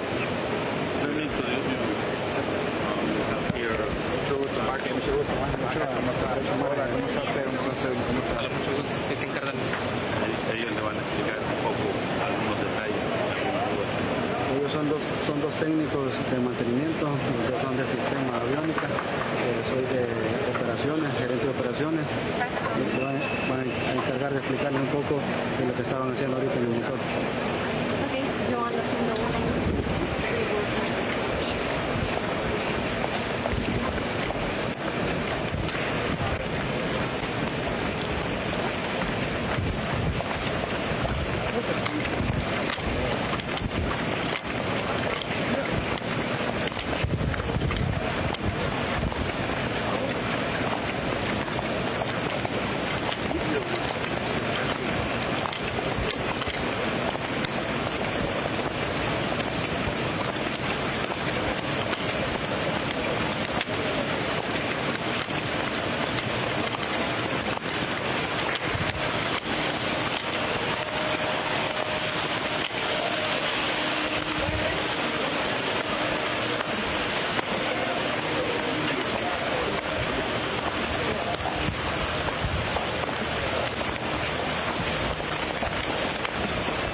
And you're looking at a live shot of the White House there, 1600 Pennsylvania Avenue. Of course, we know Secretary of State Marco Rubio in El Salvador right now on his continued trip focused on building diplomatic relations with Central and South America. And we now know that Panama will no longer renew contracts with China in regards to trade along the Panama Canal. So a very successful trip thus far, as President Trump has been on the phone with Mexican President discussing that she will now send 10,000 Mexican troops to the border. An exciting thing, as the tariffs will now be put on hold over the next month or so as they discuss further about security on the border.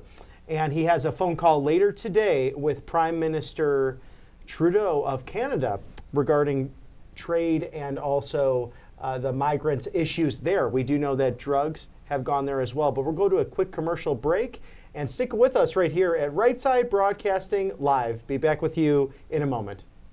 Hey y'all, it's Silk from the Diamond and Silk Chit Chat Live Show. Look, don't forget to check me out right here on RSBN Network. Be sure to watch the show on Right Side Broadcasting Network, and I want you to support Right Side Broadcasting Network. Yes, it's imperative that you do so, okay? I look to see y'all soon. Bye-bye. I'm excited to announce that we're having our first ever mega sale on overstock clearance and brand new products. For example, save over 50% on this season's flannel sheets. Queen size only $59.98. Kings only $69.98. They sell out fast every year, so order now. Save 20% on our brand new My Crosses. They're designed in the likeness of the one I've worn every day for over 20 years. They come in men's and women's, and they're made right here in the USA. Get our 2025 six-piece My Towel sets for only $29.98. Our initial quantities are extremely low, so get them now before they go. And our best-selling standard My Pillows, just $14.98. So go to mypillow.com or call the number on your screen. Use this promo code to take advantage of our first ever mega sale. But wait, remember that $75 free shipping rule? Well, that ship is sailed because right now, every order ships absolutely free. Welcome to Right Side Broadcasting Network, your trusted conservative news outlet. At RSBN, we deliver the truth when the mainstream media falls short. Since 2015, we've proudly broadcasted every single one of President Trump's iconic MAGA rallies, bringing you the excitement and energy live before anyone else. By watching RSBN, you get an unfiltered front row view of the action on the ground. We interview the crowds to give a voice to millions of Americans just like you. We show you President Trump's speeches in their entirety, free from interruptions and censorship. We cover the stories that matter to you with the integrity and passion you deserve. Thank you for choosing RSBN as your home for America First News. Together, we stand strong, united, and informed. So join us and be part of the right side of history. Good afternoon from the East Coast. Of course, just after noon, but if you're on the West Coast, it's 9 o'clock in the morning. Good morning to you. I'm Robert McNeely with Matthew Alvarez here at Right Side Broadcasting Network Live. We are live. It's RSBN Live right now as we get ready to go back to Ohio for the Vice President JD Vance as he's touring that area. Again, this is exactly 2 years to the date when this East Palestine train derailment happened. Can you believe it's been 2 years, Robert?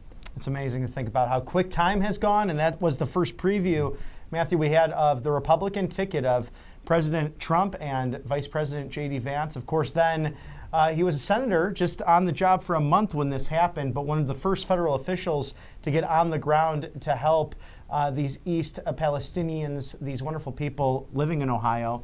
It's so sad what's happened there, just with the carcinogens and the things that, the chloride that was literally burned into the atmosphere. No one should have to go through this because of gross mismanagement by our federal government. Exactly. 38 rail cars were up in smoke, of course, and then over the course of 2 days, it was a controlled burn with the hydrogen chloride just going up to the air. We'll show you that photo in just a minute, but also American Financing, an awesome sponsor at the network. When you have great patriots that are like American Financing, it's always great. It's with ease that we'll talk about them too, because this is a great product as well. All about refinancing and loans. You don't want to work with some woke corporation. It's better to be with people like American Financing that can save you upwards of $800 a month. Always a great thing, especially as we're getting out of Bidenomics and hopefully forming into Maganomics here shortly, as we are now 14 days into President Trump being the 47th commander-in-chief. It's an amazing thing to think about, and with credit card rates so high and those debts being piled on to Americans, great to call American Financing today. You could do that at 888-402-0299, 888-402-0299, or visit americanfinancing.net/RSBN to learn from these great patriots who can actually save you at least 2 mortgage payments in the future. So to give you some breathing room here, of course, saving Americans an average of $800 a month. So if you are in the mortgage game right now, very smart to go to the patriots over here at American Financing. Exactly. Great sponsor here at Right Side Broadcasting Network. It's 5 after 12 here on February 3rd. It's Monday. Thanks so much for joining us right now. This is the scene from 2 years ago, the morning after the 8:55 p.m. Eastern Time, when the trains were derailed there, the 38 cars on February 3rd. So we're approaching exactly 2 years tonight from that terrible incident there. And one of the top stories we're seeing today, of course, is the Vice President JD Vance, who, if you joined us at the top of our coverage a couple hours ago, you saw him deplaning from Air Force 2. A lot of people, Bobby, it was great to see just cheering for the Vice President as well. Oh, yes, and exciting to see him greeted by Governor DeWine and Senators Marino and Husted, who took JD Vance's role in the U.S. Senate, of course appointed by Governor Mike DeWine there. Also Vivek Ramaswamy coming by to say hello, and Second Lady Usha Vance is joining her husband, the Vice President, on the ground, a homecoming of sorts, being that they are from the Buckeye State of Ohio. So I'm sure a lot of assessment with the local and state authorities on the ground to see how they can continue to protect those damaged by this terrible event 2 years ago. Exactly. All right, let's look at a few other headlines as we await the Vice President JD Vance. Of course, that is one of the top headlines right there of today. The other one is the fact that the tariffs with Mexico, they might be working out a deal. Our President Donald Trump and the President of Mexico, she is ordering 10,000 Mexican troops to the southern border to stop the influx of fentanyl and illegal aliens coming into the country. And then they'll be discussing they already have a pause of tariffs happening for at least a month as the president looks to see how that goes. And then a 3 o'clock phone call with the outgoing Prime Minister Justin Trudeau of Canada. So hopefully there'll be a similar situation happening along the northern border, because we know, according to the executive order, that there are a number of Mexican drug cartels, not specifically only in Mexico, but also, can you believe it, in Canada. Right. You know, operating to get drugs into the countries. So there's a lot of things to take care of, including the Panama Canal, which we're seeing some good headway with that too. Well, you look at Tren de Aragua, MS-13, and the cartels, all designated now foreign terrorist organizations, really free reign to operate wherever they wanted to, and especially in the volunteer state of Tennessee, so many of the cells there, of course, being removed slowly but surely.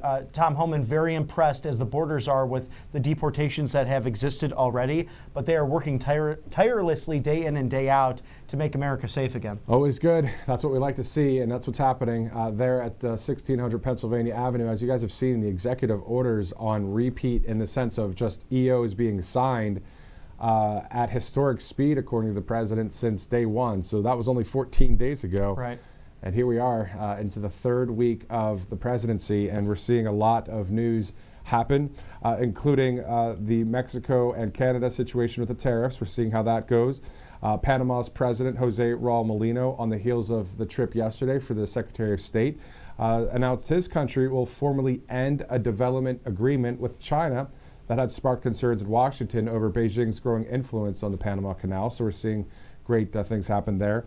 The Secretary of State, as we just saw in El Salvador, I mean, we're seeing a domestic and foreign policy at historic speed as well. Right, it really is, and it's incredible how Marco Rubio, the Secretary, is bilingual as well. So I think that definitely helps with Central American and South American partnerships. And we know El Salvador, what a country that's changed. There's a terrible civil war that took place from 1980 to 1992, and it was once the worst place on the hemisphere to actually go to. It was the most criminal gangs, the most violence, and now that has changed a lot. Part of that was because terrible prisons were emptied and, of course, made their way up to other nations in Central America and through to the United States. But their new leadership, almost a MAGA revolution happening in El Salvador, their leadership really saying that we've turned to God to bring this nation back on its feet. And now you're seeing many Salvadorans who have come to the United States who might have dual citizenship actually going back to try to start businesses there to liberate the poverty that's happened there. So, you know, there's hope for the region as well. And it makes sense because we want the Americas to be safe, to be prosperous, and have free and fair trade. And when you look along these borders, they're very close to each other. Some are very free nations, others communist dictatorships. So, and we know the influence of China in the region. Yeah, exactly. A big influence of China, especially on the Panama Canal, but not so much anymore after yesterday's great trip by the Secretary of State, Marco Rubio. As we see domestically, we see the reformation of our country back to the Constitution and to wealth and health and safety and patriotism and all of that being restored, the restoration of the country. And in some ways, an American Revolution 2.0. Now, follow me on that. Obviously, with no blood shed. I mean, it's a very a vote that we have, and that's great to see. As we have a revolution here in this country that wasn't obviously the 1776 one, but in a way, it was similar because of the way our country was going. We pulled it back through voting and our voice, and thank God for His grace and having a leader like President Trump. So we're seeing some great things in our nation, and we look forward to covering it here at Right Side. Also, back to the East Palestine, Ohio situation. When you live in a small town in this country, sometimes maybe you feel like you're forgotten, but you're not. Right. Under this administration and under just we the people as a family, you're not forgotten. We're all on the same team. I don't care if you live in a high-rise or if you live in an apartment in a small town. It doesn't matter. We're really all in this together, and we're seeing that showcase today with the Vice President's trip. Yes, very much a united front, a united America. And you solved that, America, in the last election. It was peacefully and patriotically voting for common sense. And that's what's beautiful about our country. That's what our founders envisioned, was you saw something going down the wrong path and you changed that at the ballot box. And it's really a profound thing to reflect upon, because I don't think we realize sometimes the catastrophe this could have been, as we saw things were not going the right direction. And I look back on some of the literature. I actually tossed a little bit of it out, just cleaning up over the weekend, and you see how negative the other campaign was and how out of touch it was with the American people. Exactly, going way, way left, and we know when you go woke, you go broke. Obviously, the woke and weak policies fail 100% of the time, so we already know all that. That's in the past, hopefully for good, as we move forward and make America strong again, too. I mean, that's the thing. Common sense and strength and freedom, all the pillars of our Constitution and of what President Trump and the team are working on. So we're glad to bring you as much coverage as we can, including America First News and any breaking news that we get that have any national significance as well. 12:13 p.m. Again, thank you so much for joining us on this Monday, February 3rd, as we await to see Vice President JD Vance in Eastern Ohio.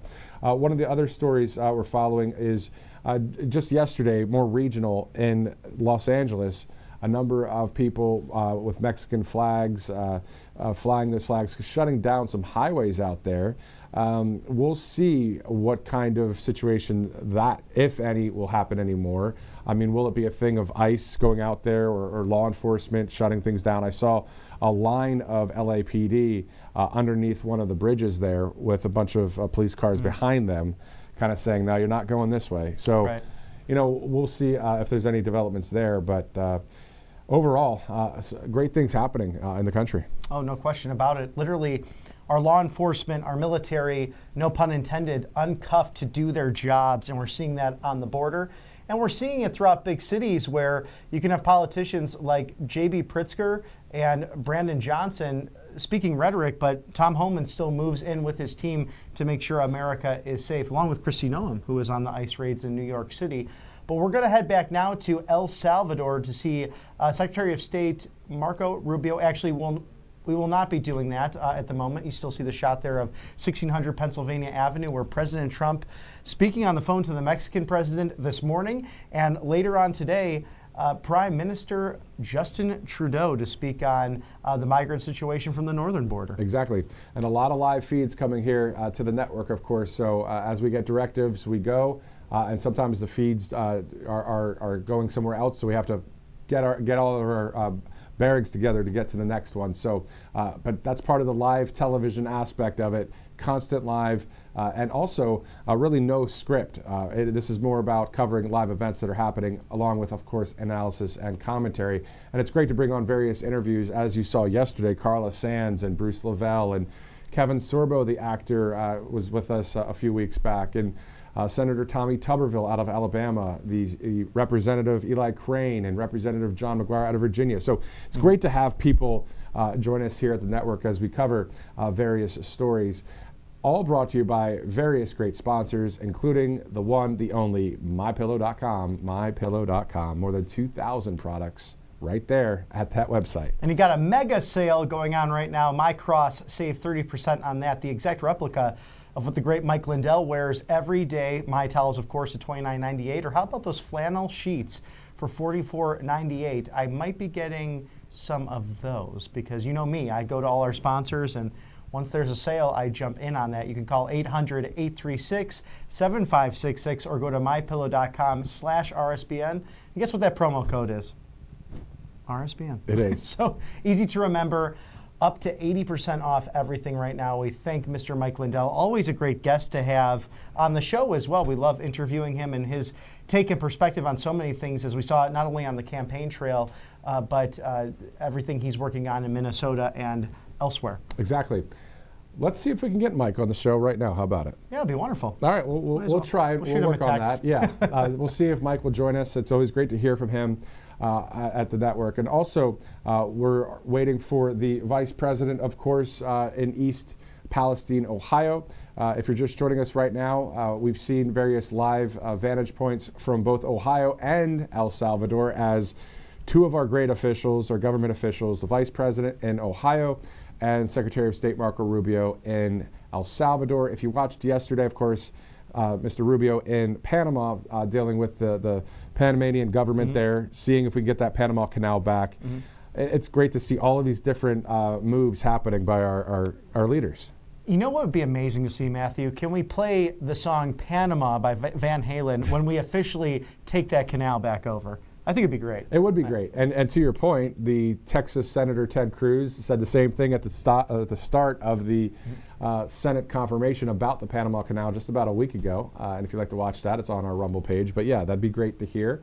And also yesterday was kind of funny. For those of you watching, I talked about Air Force One taking off from Florida, but it was on the tarmac. It was a beautiful kind of twilight moment, dusk actually.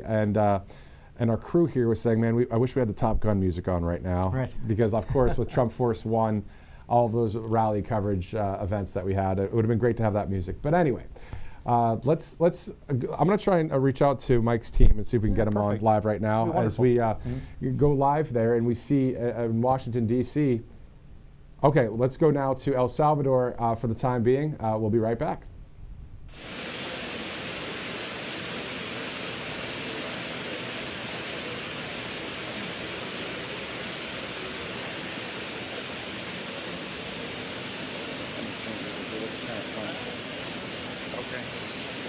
I'll do it in English and in Spanish. First of all, it's great to visit here. This is, 25% of our capacity to fix airplanes in the Western Hemisphere. You're standing in the place that does it. And this is the kind of development that you need, not just to prevent migration, but to build a middle class in countries around the world, all driven by the private sector. It's one of the reasons why I wanted to come here, a very friendly investment climate. President Bukele, who I've known for a long time, has done an excellent job of providing security and stability. This would not be possible without that. And has invited not just the existence of these companies, which have been here for a long time, but its growth, its expansion. And if you look at the jobs, these are the kinds of jobs we want to be creating in the United States as well. These are great, good-paying jobs, skills, and it's the kind of thing that you hope to see more of, but all over the hemisphere. So it's a great, impressive place to visit. Es impresionante estar aquí hoy. Este es un sitio que 25% de la capacidad de arreglo de aviones existe aquí en el hemisferio. Y si uno ve los trabajos que existen aquí, que son trabajos, que estos son el tipo de trabajo y el tipo de industria que crea una clase media en un país. Y por eso queríamos venir, sobre todos los otros temas que trabajamos. El presidente Bukele y su gobierno ha creado un clima de seguridad y un clima de estabilidad que ha no solamente permitido, sino ha invitado a la inversión privada, que ha hecho posible no solamente que esta compañía sobreviva años donde era más difícil, pero ha expandido y tiene planes de seguir expandiendo. Y eso es el tipo de cosa que ayuda a crear estabilidad, no simplemente prevenir la inmigración masiva e ilegal que le hace daño a un país, sino también ayuda a un país prosperar y mantener a sus jóvenes, ¿no? Como hemos visto aquí en el día de hoy. I'll take a couple of questions because we're off schedule already. But. Tell us about USAID, what's happening at USAID and how the affects the country.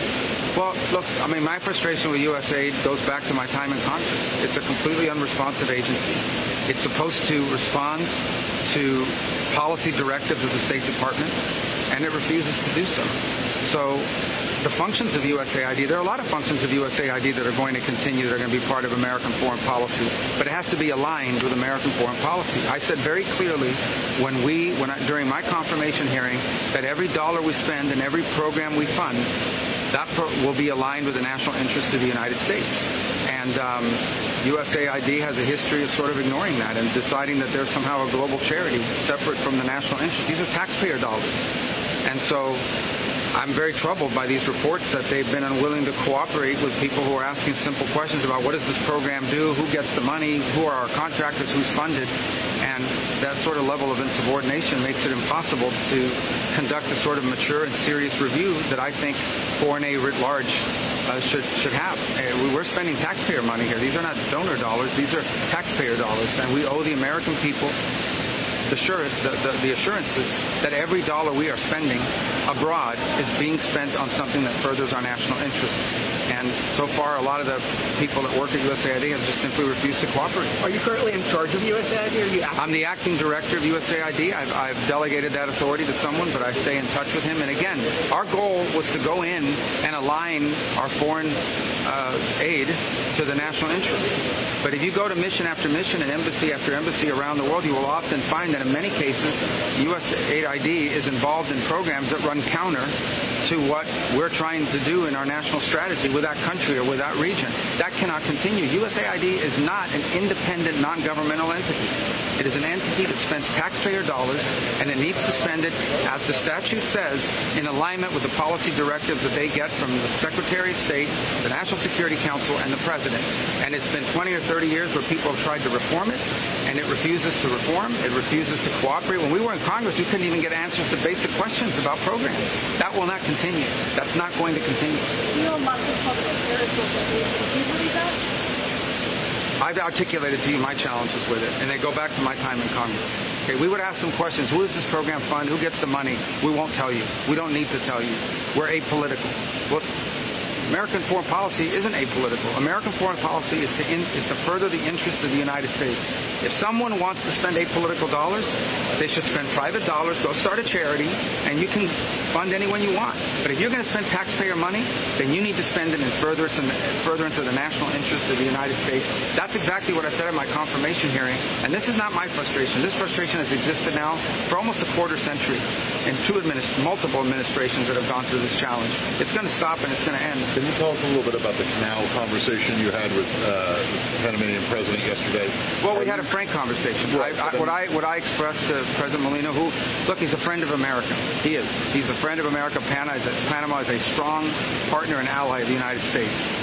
As the president has articulated, when we turned over the canal, we turned it over to Panama. We didn't turn it over to China.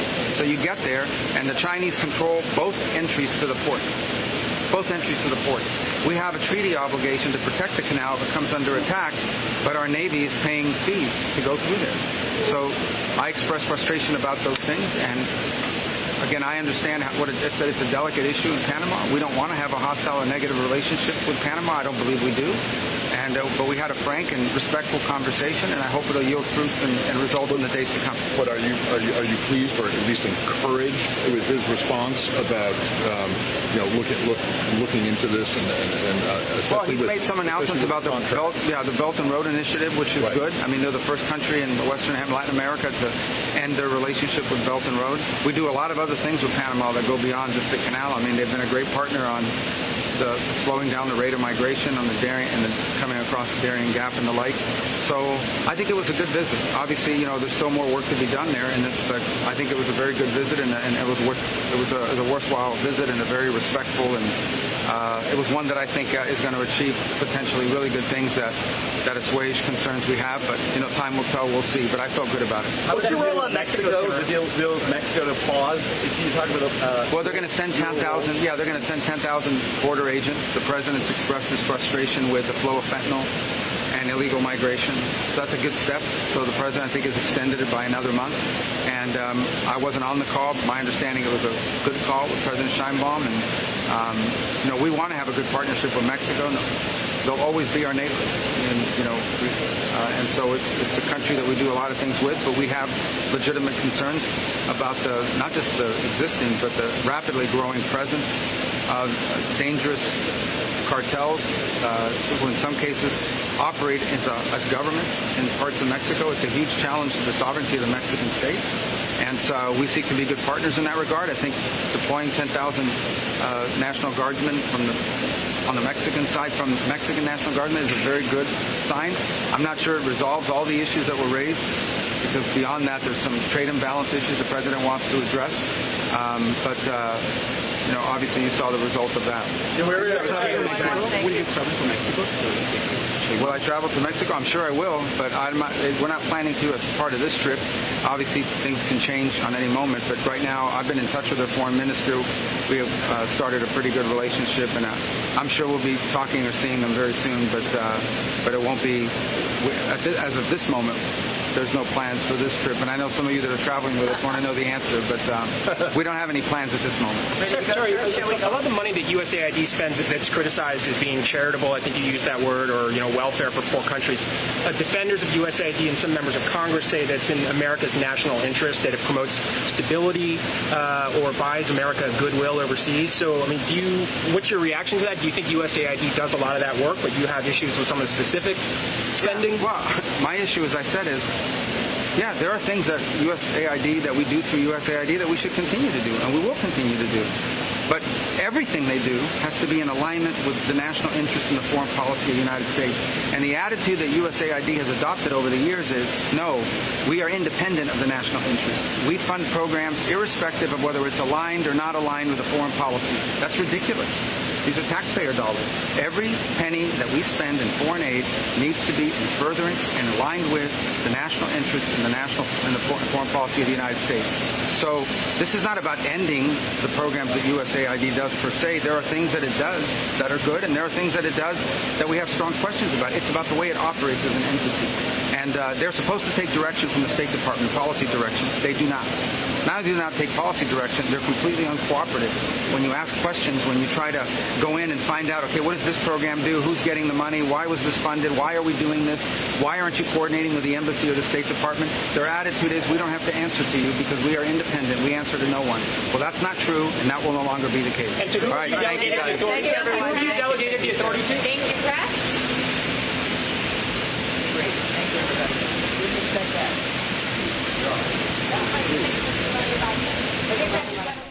All right, so some news there with USAID, the U.S. Agency for International Development. We're also seeing reports that now Secretary of State Marco Rubio is appointed by President Trump as the acting director for USAID.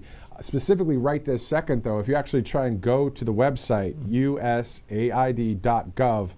President Trump shut that thing down, and but they're going to continue with it under new leadership, namely the Secretary of State right there. Yes, it's within his purview, and Secretary Rubio being very clear that if this does not advance the interests of the United States, then it's not worth doing through the State Department. He made that very clear with the bureaucrats there on his first day at the job in D.C., just saying simply, there was a mandate given by the American people through President Trump's election, and we will put America first. And if you're not okay with that, then there's the door. It's very simple. This will always advance American principles and American interests first and foremost, as the Department of State was first instituted to do that. It's a peaceful agency in order to protect American interests abroad. So it's a very clear picture that Secretary Rubio is painting, and quite a success thus far in Panama and El Salvador. Yeah, I mean, it's great to see happening both internationally and domestically when it comes to foreign policy and, of course, domestic situations here in the States, as it's the bottom of the hour right now, 12:30.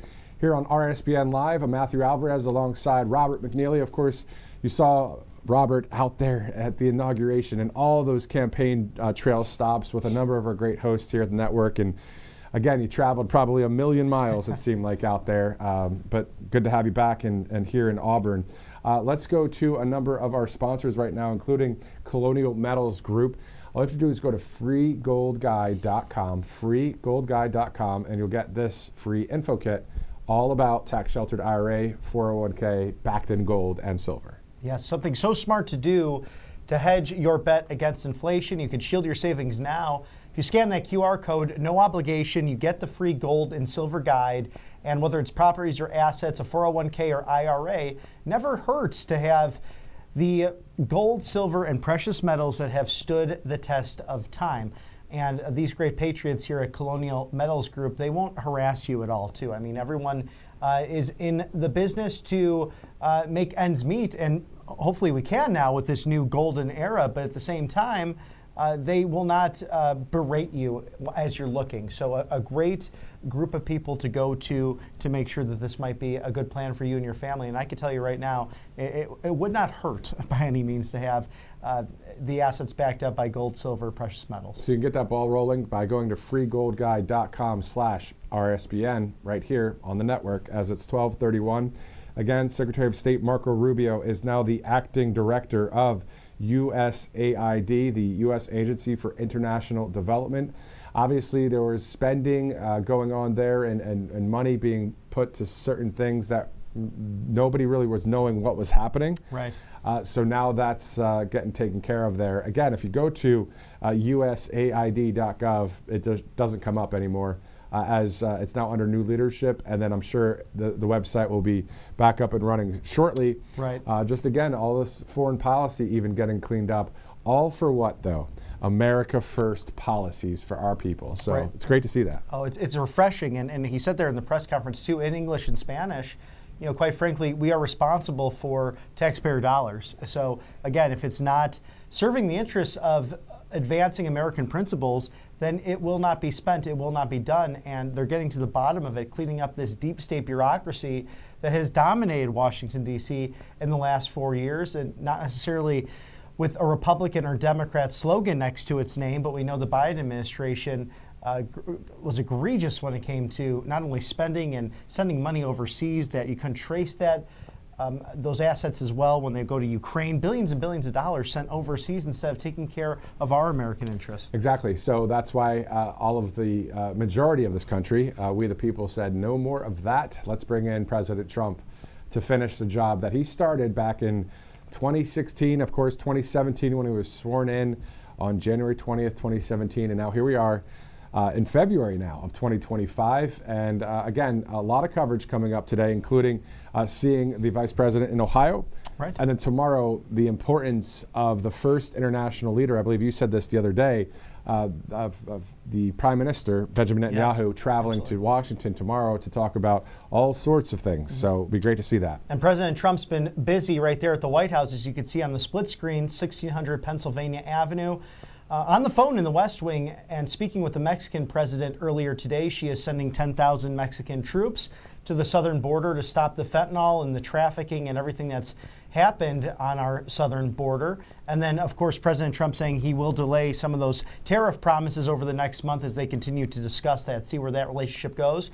This afternoon at approximately 3 o'clock Eastern, he'll be on the phone with Prime Minister Justin Trudeau of Canada, the outgoing Prime Minister, and they will be discussing, of course, national security at the northern border as well. So it'll be great to hear the outcome of that phone call with the President Trump, and then, of course, the outgoing Prime Minister Justin Trudeau in Canada. As you take a live look there, are we looking at East Palestine? Or yes, I believe that's East Palestine, Ohio, as we get ready to see the Vice President there, JD Vance. Right near that vicinity is where the train derailment happened. So he's visiting right there, per se, ground zero of where this all happened.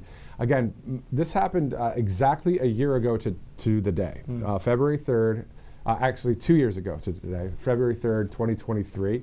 And we'll be seeing the Vice President there and hearing from the people. You know, you see the people with some signs, and they do cheer because obviously JD Vance part of Team Trump, and it's great to see that. And he's doing a great job as we see some cars coming through the area there. And as you zoom way down, let's see if we see any Suburbans yet. I believe maybe at the bottom of the hill, they'll be coming up in any second. But always great to see this happen here, where it's small town USA. It doesn't matter. It's we the people, and getting a response from some great leaders. Right, and this administration pays attention to people, and we saw that with President Trump visiting Western North Carolina and the Asheville area with Reverend Franklin Graham just 10 days ago, and then going to the Golden State, accompanied by our wonderful First Lady, to assess the damage there. And we saw that she was speaking actually Slovenian. She speaks 6 languages. So I think it's something amazing. people don't really realize how wonderful Melania Trump is, and how she can really be a global diplomat in so many ways, an extraordinary First Lady. And we think as well that she'll be, more vocal in a sense than the first term, really wanting to tackle such issues to really bring out the best in you. Remember her Be Best initiative too. So it's just it's a breath of fresh air. It sure is. Have the Vances and the Trumps back there, 1600 Pennsylvania Avenue, making a difference for all of the American people. It is exactly right. 12:36 Eastern Time. It says President, and then it says slashed out the Biden word there, Institute Stafford Act. So people holding various signs there. So we'll see the welcome of the Vice President. If it's anything like what happened at the airport, it's going to be a very warm welcome. A lot of people cheering when they saw the Vice President deplane from Air Force 2.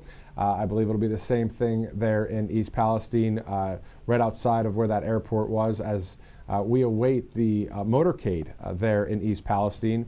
As of right now, let's see if there's any presidential schedule on tap. That is the public schedule.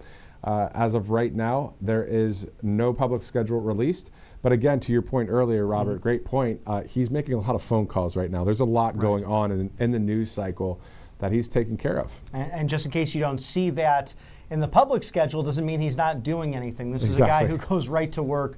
We know that the way his work ethic has really shown very clear in the last several years, being very nonstop and having working weekends as well as he did in Florida.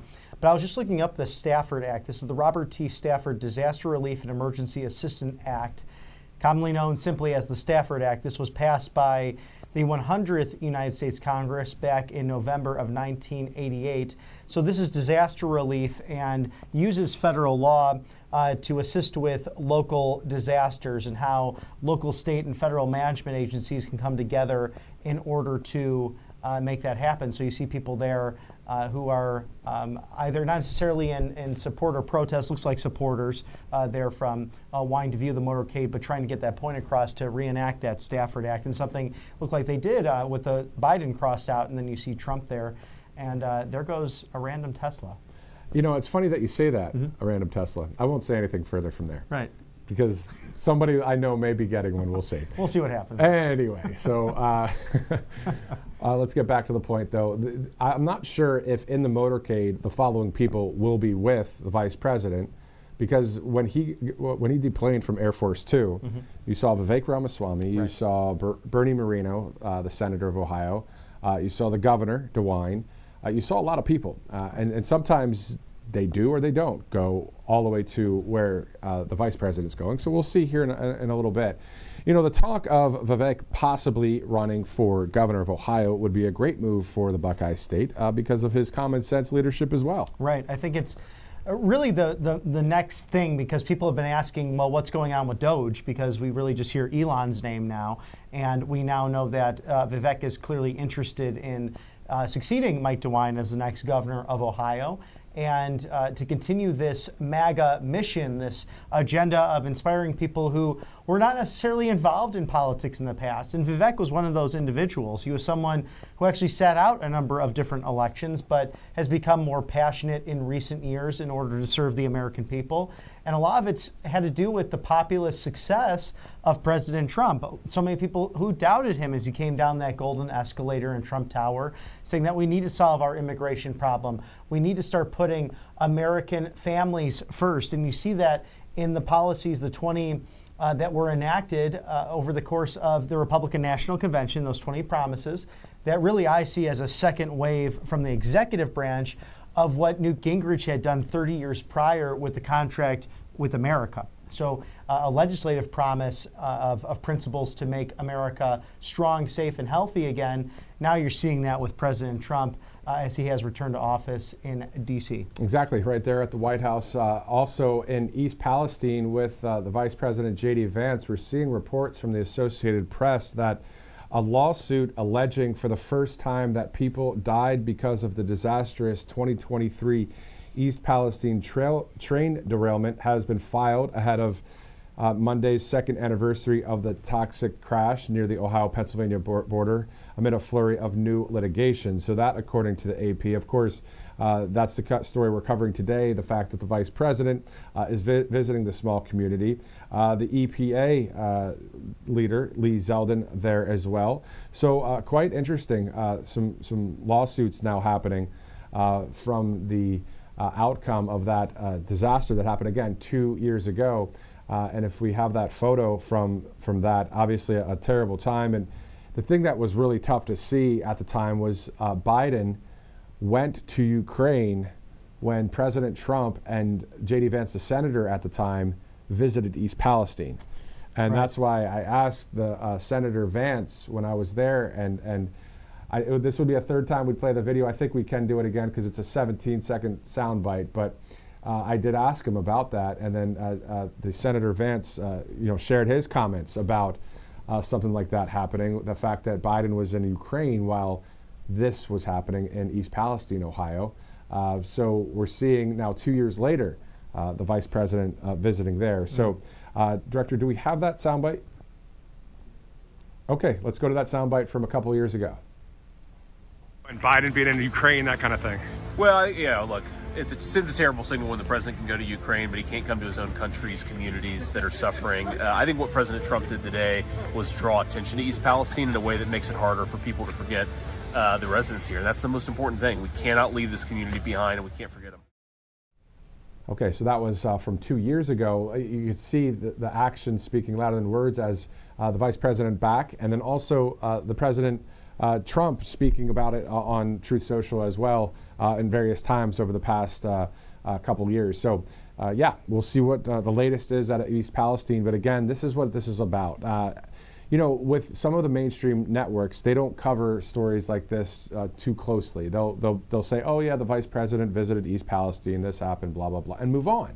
And that's the difference about conservative media, as we covered in full the Western North Carolina trip for President Trump from the Hurricane Helene, to keep that in the news cycle because people were affected and people needed help. Right. Same thing with Los Angeles for the Southern California wildfires. Same thing with today's coverage. We're not moving on to some other person talking about some false narrative agenda. We're sticking to the common sense reporting, and I think that's what the American people really want, Robert. And you actually heard from people on the ground there. I think that was the biggest difference of President Trump really wanting to learn what was happening. And you saw them right up at the presidential podium speaking right before President Trump and Reverend Graham on the fact that they felt like they've been left behind, especially in Western North Carolina. Exactly. So that was great to see Reverend Franklin Graham, not only in Western North Carolina, but if you remember our coverage from Valdosta, Georgia a while ago, he was there as well. And it's great to see people of faith praying in various sections of life. I mean, how about that prayer again at the U.S. Capitol on January 20th from Pastor Lorenzo Sewell, who joined us here on the network the days after that. But, to bring that aspect of the freedom of religion here and say, hey, you know what?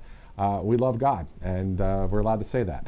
Yeah, it's really a special time. And think about the various denominations, and it was a faith-filled event under that beautiful rotunda that hasn't been done, in 40 years. So President Reagan taking his second inaugural oath under that dome as well, really a golden dome in so many ways. And then the beautiful music of Christopher Macchio and Carrie Underwood really highlighting a special day in American history. And to actually get to see the Marine chopper that took the Bidens away, I was happily waving as they were taking off from Washington, D.C., a new era. Yeah, quite the photo yesterday on Truth Social from Charlie Kirk saying that this should be in the Smithsonian because it showed the U.S., the Marine One in the back in the area there, and President Trump with the First Lady and JD with his wife waving, all of them with their right hands just waving. It was just this epic shot. President Trump actually re-truthed that, but to your point, a great day. And I think the reason why the past 14 days of this administration have felt like 2 years in a positive, wonderful way is because he has concentrated so much work in each day. Right. Like, how they say live this day to the fullest? Well, President Trump is doing that for this country to the fullest every single day. As we see there in East Palestine, Ohio, I believe the Vice President, we'll see him in a second, maybe getting out of that vehicle right behind the several security and officials there. So as soon as we see the Vice President, we'll go there live in its entirety as it is 12:45. Again, those of you watching right now, thank you for streaming this. Go ahead and share this with your friends and family. This is RSBN Live. We cover live events throughout, and we also have some shows coming up too. So more announcements to come as we cover America First breaking news as well. Right. We are a live desk here, and you might have known us over the last decade, really covering the Trump rallies unlike anyone else, getting in the nitty-gritty and talking to you, the American people, about what inspired you to get on that Trump train. And there we see Governor Mike DeWine along with the United States Senators John Husted and Bernie Moreno. So newer senators as well. Bernie elected last cycle, but also John Husted, the former lieutenant governor, now in the Senate seat vacated by Vice President Vance. So some new leadership in the great Buckeye state of Ohio. Yeah, it is a great state. I've once lived in Columbus, Ohio, and I know all about OH, and then the crowd goes IO. So that's a big thing, of course, in Ohio for the Buckeye football team, basketball, hockey, and all that. As we're seeing 2 live vantage points right now. So why don't we do this? Let's just take you there live, and if we don't see the Vice President, it'll come back to us, but let's go there live to East Palestine, Ohio.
All right, so we're about 10 minutes to 1 o'clock. The Vice President in one of those vehicles, most likely the one to the left there, as we await his exit from the SUV and the motorcade as the area is getting secured, of course. And we'll see if he has any comments for the press. Also, to see if he's going to visit. Of course, he's going to visit with people there. Right. He already said hi to a number of them. So we'll just kind of roll with it here and bring you this live coverage as we get it. Yes, and that's, we saw a sign there too, someone asking to reinstitute the Stafford Disaster Relief and Emergency Assistance Act, simply known as the Stafford Act, and that was passed by the 100th Congress back in 1988 in November of that year. So we'll see, maybe that will be something discussed today with local officials on the ground. You have both U.S. senators, also Governor Mike DeWine, and several other officials. We also did see Vivek Ramaswamy greet Vice President JD Vance as he made his way off of Air Force Two with his lovely wife, Usha. She is also in attendance, our wonderful second lady. And that's awesome. It's awesome to see that here in East Palestine. It's great to see that we have our leaders reaching out and helping out with the American people, with all of us. When there's a time of need in a situation like this, where 2 years ago to the day there was a train derailment with the hydrogen chloride after the controlled burn for 2 days, and all these terrible things that happened there, really polluting badly with the hazmat or the materials, the hazardous materials there. It's great to see that the Vice President is checking up on the situation there. And I did speak to one of the residents earlier today, and she said, hey, I'm glad that he's showing up. She was saying, I guess from the Biden administration, there was payouts that were happening. She was saying she wanted those to be a little bit quicker. But I'm sure the Vice President is on top of all of that, he and his staff and the local officials. Let's go there live as they're getting ready to see the Vice President right now in East Palestine, Ohio.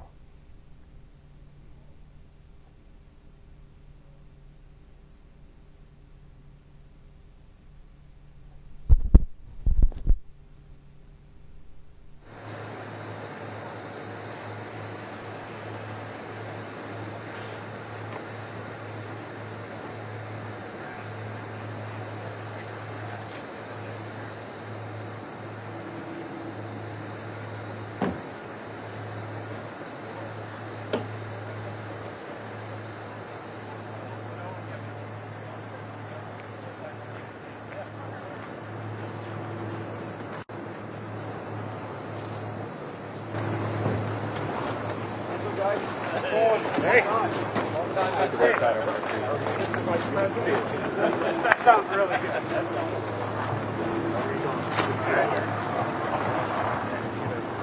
Man, it's a pleasure to meet you. Yeah, I brought Usha this time. That's a big change. That's Alice up there, yeah. My wife's dying. Oh, really? Well, yeah. No, she's around. Okay. Absolutely. Yes, at your fire station. No, absolutely. Very much dog friendly. Okay, awesome. So what's new, guys? How are we doing? We're getting there. We're good. Big slow to us. Yeah, no, they pulled up. That was that complete.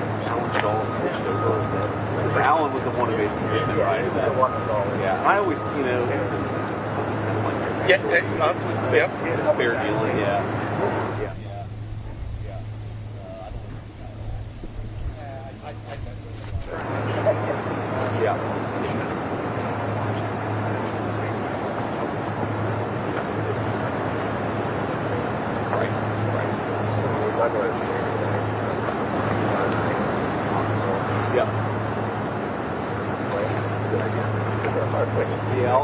So what I'm going to do is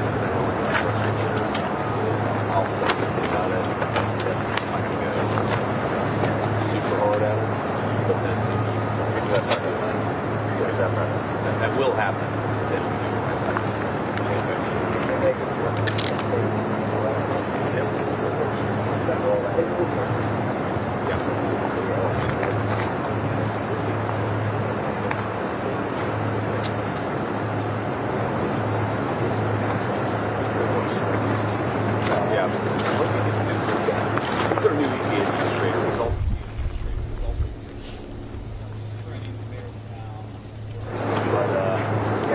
He's one of the good ones.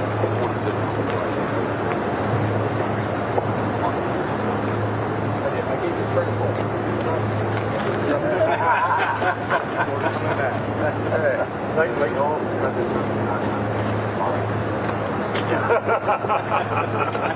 You're gonna stop.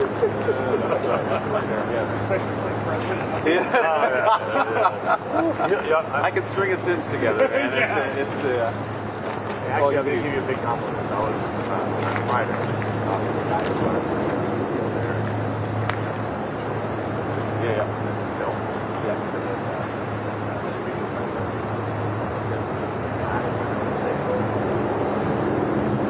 Because you asked about his family. I mean, he was like, that guy's your press agent. The barrier is so low. Basic social skills and being able to speak in complete sentences. Yeah. And I'm the best VP in the last 4 years. Right? Well, tell me about what's going on. What's good? I mean, it's noticeably different from the last time I was here. A lot of things changed. Definite progression.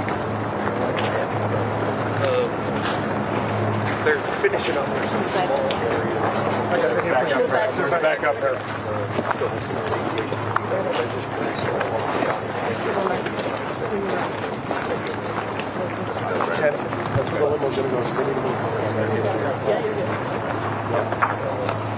As you come in, all that stuff kind of gone. Finish it up with the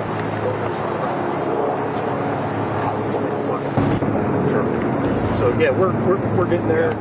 Much better than what is this creek here? So this is one of those a little bit back.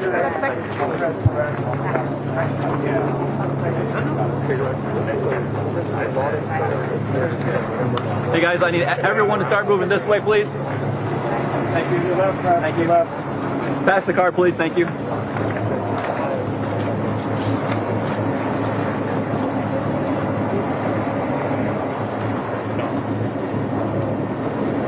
Don't stand in front of the car, because if they got to go, they can go. Yes.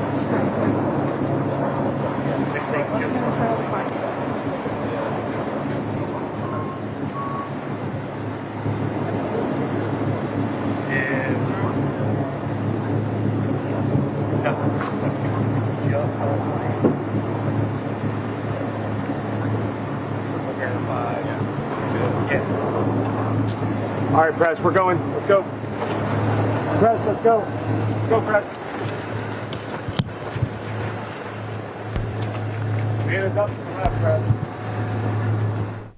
Okay, so right there near where the Vice President JD Vance is standing is where that all went down. The terrible train derailment, 38 cars involved in that derailment there, and then the hydrogen chloride going into the air after 2 days of that controlled burn. So he's getting the information from the local officials, including we finally saw the mayor of East Palestine. Right, he is there on hand with him, along with the governor and the U.S. senator. So lots to observe and discuss on. Seems very jovial, a good climate. Of course, Lee Zeldin, the EPA administrator, is there with the vice president as well, in addition to our lovely second lady. Exactly. And maybe we could take a look at the photo from 2 years ago where it showed the smoke just arising above the 38 cars that had that hazardous material.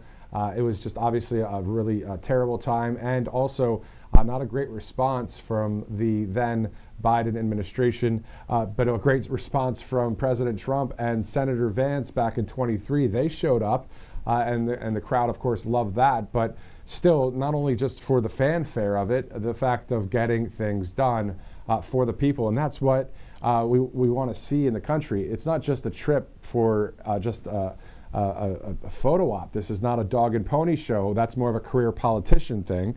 This is more, hey, what do you guys need? Let's help you. Right, oh, absolutely. And the only way you find that out is literally being on the ground. And we were actually just discussing off camera that when they're with the Secret Service and discussing when it's good, when they're cleared to move, as you saw the Vice President and our Second Lady waiting in the Suburban there and the SUV before speaking to the mayor on the ground, they have different code names. And we just saw that I was doing a little research myself. Bobcat is the Secret Service code name for Vice President JD Vance. That is information that we're seeing from, I think, all over the place here. I mean, a public place that you can go to see all of that. So not sure if that's still the code name, but at the end of the day, interesting information as we see the U.S. Capitol right there on the right side of your screen, as it's a kind of a cloudy day on a Monday there in Washington, D.C. But we're following a lot of news headlines here as it's the top of the hour, 1 o'clock Eastern time. We did see on another report that DHS Secretary Kristi Noem addressing the press in New Orleans, because the Super Bowl, of course, in a few days from now, or at least on the weekend on Sunday. So some information there from the DHS secretary. So it's good to see that she's obviously focusing in on several aspects of the security measures there. But that's something, of course, for every Super Bowl. It's just the way it is, you know, a very intensely secure area. And then also some of the other stories we're following as we see any other vantage points live from East Palestine with the Vice President are the fact that the Secretary of State, Marco Rubio, visiting El Salvador this day after Panama. And then, Robert, the tariffs, the latest news from Mexico and then hopefully from Canada coming up. We have the Mexican president putting those troops on the border after that phone call with President Trump this morning, and then he said he'll suspend any use of tariffs at least for the next month, and that will be readdressed as time goes on. So she's sending 10,000 Mexican troops to handle, from her side of it, the fentanyl trafficking, the open border, and shutting that down ultimately. So promises made, promises kept. There's no question about that. And then President Trump, I'm sure, having a similar discussion in less than 2 hours here, scheduled to have a phone call with Prime Minister Justin Trudeau to handle all of the happenings on the northern border. Exactly. And still at this point, there is no presidential public schedule released every day for the past 14 days. Usually it's done in the morning. As of right now, there's no public schedule, most likely because President Trump's been on the phone with national leaders, of nations, of course. So Justin Trudeau, the outgoing Prime Minister, to your point, in less than 2 hours, we'll have that conversation. We'll see what comes out of that phone call. Obviously, the Mexican leader doing the right thing, and hopefully Justin Trudeau and our president will have a nice conversation, and things will take care of business there. All right, let's thank one of our sponsors before we take a commercial break here at Right Side Broadcasting Network. Republican Red Winery. So it's republicanred.com. A great group there, Robert. As you know, the RSBN discount code providing a decent percentage off. And these are great products, too. And how about the artwork on the outside of them? It's just a good double feature there. Oh, beautiful decoration and really wonderful wine and champagne to enjoy for any special celebration. But you also know that this family-owned winery out of Lodi, California, the Central Coast, known for its world-famous wines.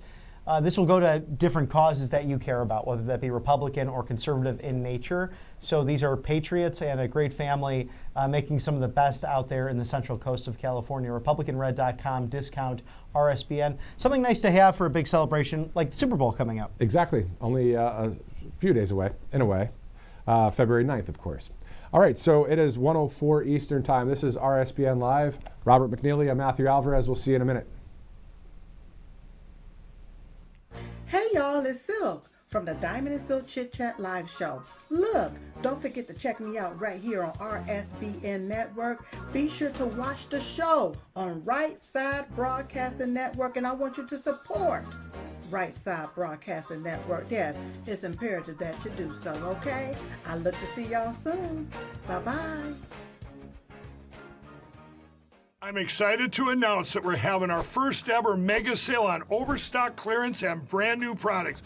For example, save over 50% on this season's flannel sheets. Queen size only $59.98. Kings only $69.98. They sell out fast every year, so order now. Save 20% on our brand new My Crosses. They're designed in the likeness of the one I've worn every day for over 20 years. They come in men's and women's, and they're made right here in the USA.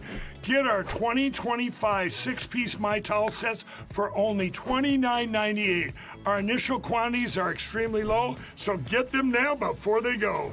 And our best-selling standard MyPillows, just $14.98. So go to mypillow.com or call the number on your screen. Use this promo code to take advantage of our first ever mega sale. But wait, remember that $75 free shipping rule? Well, that ship is sailed because right now, every order ships absolutely free. Welcome to Right Side Broadcasting Network, your trusted conservative news outlet. At RSBN, we deliver the truth when the mainstream media falls short.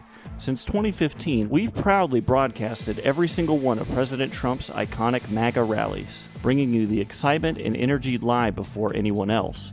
By watching RSBN, you get an unfiltered front row view of the action on the ground. We interviewed the crowds to give a voice to millions of Americans just like you. We show you President Trump's speeches in their entirety, free from interruptions and censorship. We cover the stories that matter to you with the integrity and passion you deserve. Thank you for choosing RSBN as your home for America First News. Together, we stand strong, united, and informed. So join us and be part of the right side of history. Welcome back to RSBN Live. This as Vice President JD Vance is on his way to a fire station now with the mayor of East Palestine and other officials to share his thoughts about what he's seeing there and also what will be done from the federal government. Right. Very interested to hear from the vice president as he assesses the damage on the ground, and good to see so many different local, state, and federal officials who really want to help their fellow man, because what happened in East Palestine, Ohio, should not happen throughout the country, and the continued poisoning that literally took place. You know, the mission here is making America healthy again, and for many of the residents there to have this chloride burning for a couple of days 2 years ago it's really led to long-term health effects. Exactly, and so on February 3rd, 2023, so exactly 2 years ago to the date, the Norfolk Southern freight train derailed in East Palestine, Ohio. The train was carrying hazardous materials when 38 cars derailed. Several rail cars burned for more than 2 days, and you can see that photo there from the aftermath. This is as emergency crews, they were conducting those controlled burns. Like, I'm not sure, is that the right thing to do at that point when it's releasing hydrogen chloride and phosgene into the air, which caused some problems there. So, you know, I'm not Lee Zeldin with the Environmental Protection Agency, but something just doesn't add up there. I don't know what happened, but it's just definitely a difficult time. Well, it's strange for the last administration as well, because they claim that they were the green energy advocates, and clearly that caused a significant amount of damage. And we've seen this obsession from far left policies. When you look at windmills, for example, you can't recycle these things. If you go out to California with the wildfires, the forest management was severely lacking. We heard from that way back when with Governor Newsom, when President Trump was out there in the first term with the Northern California wildfires. So it's, again, you go woke, you go broke, and it's actually harms people in the process. The thing that's terrible about California right now is obviously it's a beautiful state. Having been there myself, I'm sure you've been there as well. Of course, you lived out there for a little bit. Yeah, for a little bit. Mm-hmm. And so all of the, as they call it, California, right? Like, it's a beautiful state. Let's make California great again. And the only way is to get a governor like, I don't know, a Devin Nunes or someone in there, or someone that's, you know, the right wing. It's just unfortunate to see how much terrible stuff that's happened there, and of course in New York as well. And all the people are saying, I'm out of there. Mm-hmm. They're leaving to Texas, to Florida, to all over the place, but just not there. Well, right, and there's a state senator out there, Mr. Strickland, who maybe someone worthwhile having on the show, because he just went back to the state Senate, and he's confident that because of what's happened in California, things will flip and change there. Of course, has the most Republican voters there, just simply based on the amount of people who live in California. But sadly, they're outnumbered about 2 to 1, 3 to 1, pending where you live. But what he was able to do in Huntington Beach, he became the mayor pro temp there, and they were able to flip what was a 6-1 majority for the left over the course of a couple of years to 7-0 on the Republican side. Of course, unaffiliated or nonpartisan at the municipal level, but more people with conservative leanings and who have helped Huntington Beach become a premier community within Orange County as well. And there's also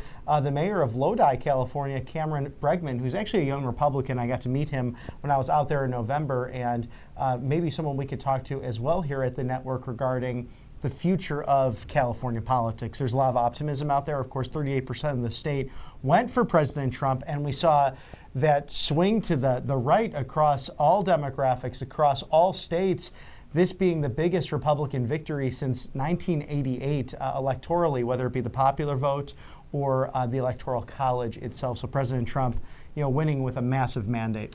Let's go from the West Coast to the Midwest, right there to the left or to the right of your screen, East Palestine, Ohio. That is where Vice President JD Vance will be addressing the media, and the great people of Eastern Ohio. Will bring that in its entirety to you right here on RSBN Live as it's 1:11 Eastern Time. Again, one of the other stories we'll be following today, especially online on X, Truth Social, on our website, on our app, is the outcome of the 3 o'clock phone call that President Trump said he's going to have with the outgoing Prime Minister Justin Trudeau about the specifics of the border and any tariffs and that kind of thing.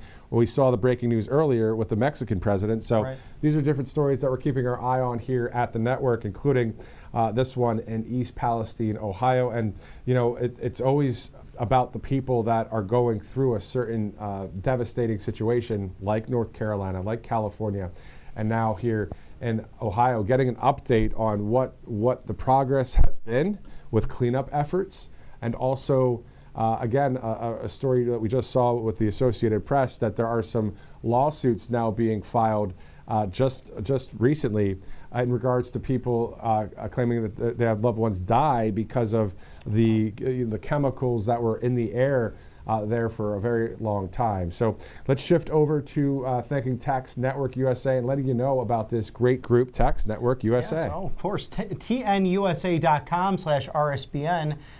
Gosh, that April 15th deadline right around the corner for your taxes. Don't let the IRS take advantage of you, and settle your back taxes today while you can stay ahead of the IRS. 800-357-1415. That is 800-357-1415, or visit tnusa.com/RSBN. Great patriots, great leaders on all this, whether it's property taxes, state taxes, or the federal income tax. They know how to handle this and tailor it to you and your assets, so you're not paying too much as well.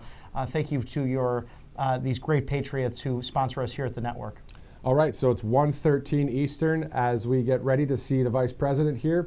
Also, a bit later today, of course, the 3 o'clock call with the President and the Prime Minister of Canada. Most likely closed press to that. We'll have to monitor Truth Social or if the President has any press availability after that. But also tomorrow, our coverage from Washington, we'll see the Israeli Prime Minister Benjamin Netanyahu in town with a working meeting with President Trump. That, an international event, of course, being seen by countless millions and millions of people, if not at least 1 billion people from this country and around the world as a collective watching that kind of coverage. And sometimes we forget how the eyes of the world are truly on the United States. And we saw that during the inauguration with Japanese and German, Israeli outlets, as well as Italian outlets and Spanish, all at the Capitol. Even on the second day, we were on the ground. So great to interact with colleagues in the media internationally, as well as you've seen this change in these the high tides now down to, I would say, a low tide and a calm roll.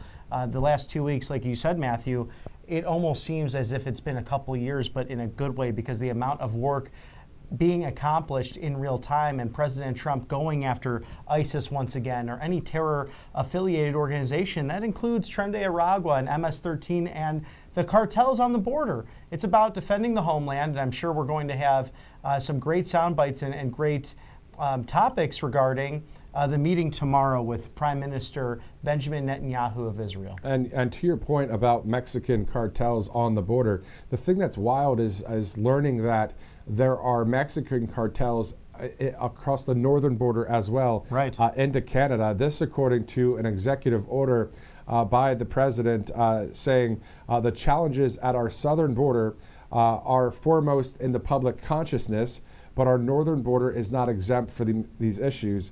criminal networks are implicated in human trafficking and smuggling operations, enabling unvetted illegal migration across our northern border. So there is also a growing presence of Mexican cartels operating fentanyl and nitazene synthesis labs in Canada.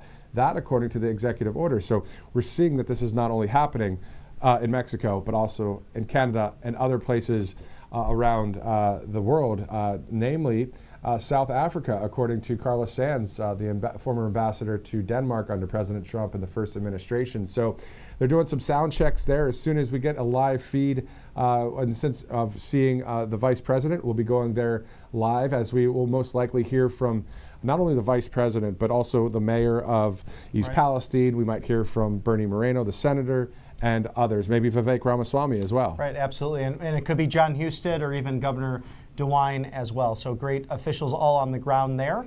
And we will see what is assessed on how to move forward with helping those, suffering from some long-term illnesses here.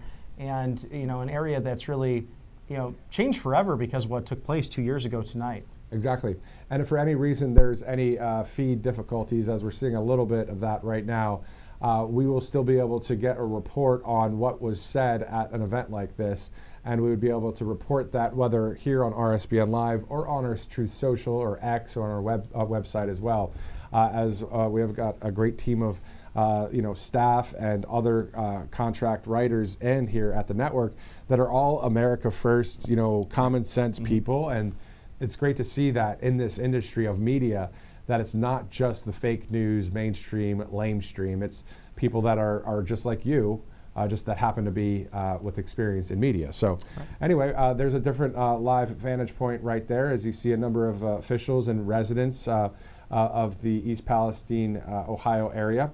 I know that obviously that's a smaller town, so therefore they're inside, a concrete brick building. So if this is all run on cellular right now, obviously it might be a tougher live stream, but we'll do what we can and we'll bring it to you live as soon as the vice president steps up to that podium. And he is really settling into the role. You could see the confidence he has, but also an opportunity, just as President Trump did in North Carolina and California, to be a comforter in chief, per se. And we see that with Vice President Vance and Usha, his wife, our second lady. Yeah, some great people in that room or in that building, from Vivek to our vice president to Bernie Moreno and others. So these are people that are on Team America, and it's great to see that. And on Team Freedom, that's wonderful to see that we have those kind of people in charge in the Buckeye State, but also, of course, the vice president, second in command behind the great leader that we have, Commander-in-Chief President Trump, of course, finishing the job, and we're just getting into the start of that right now. Yeah. I mean, we're 14 days in, Robert. Right. It's pretty remarkable, actually, to see the amount of success that has been had already in the form of executive orders, of course, signing last week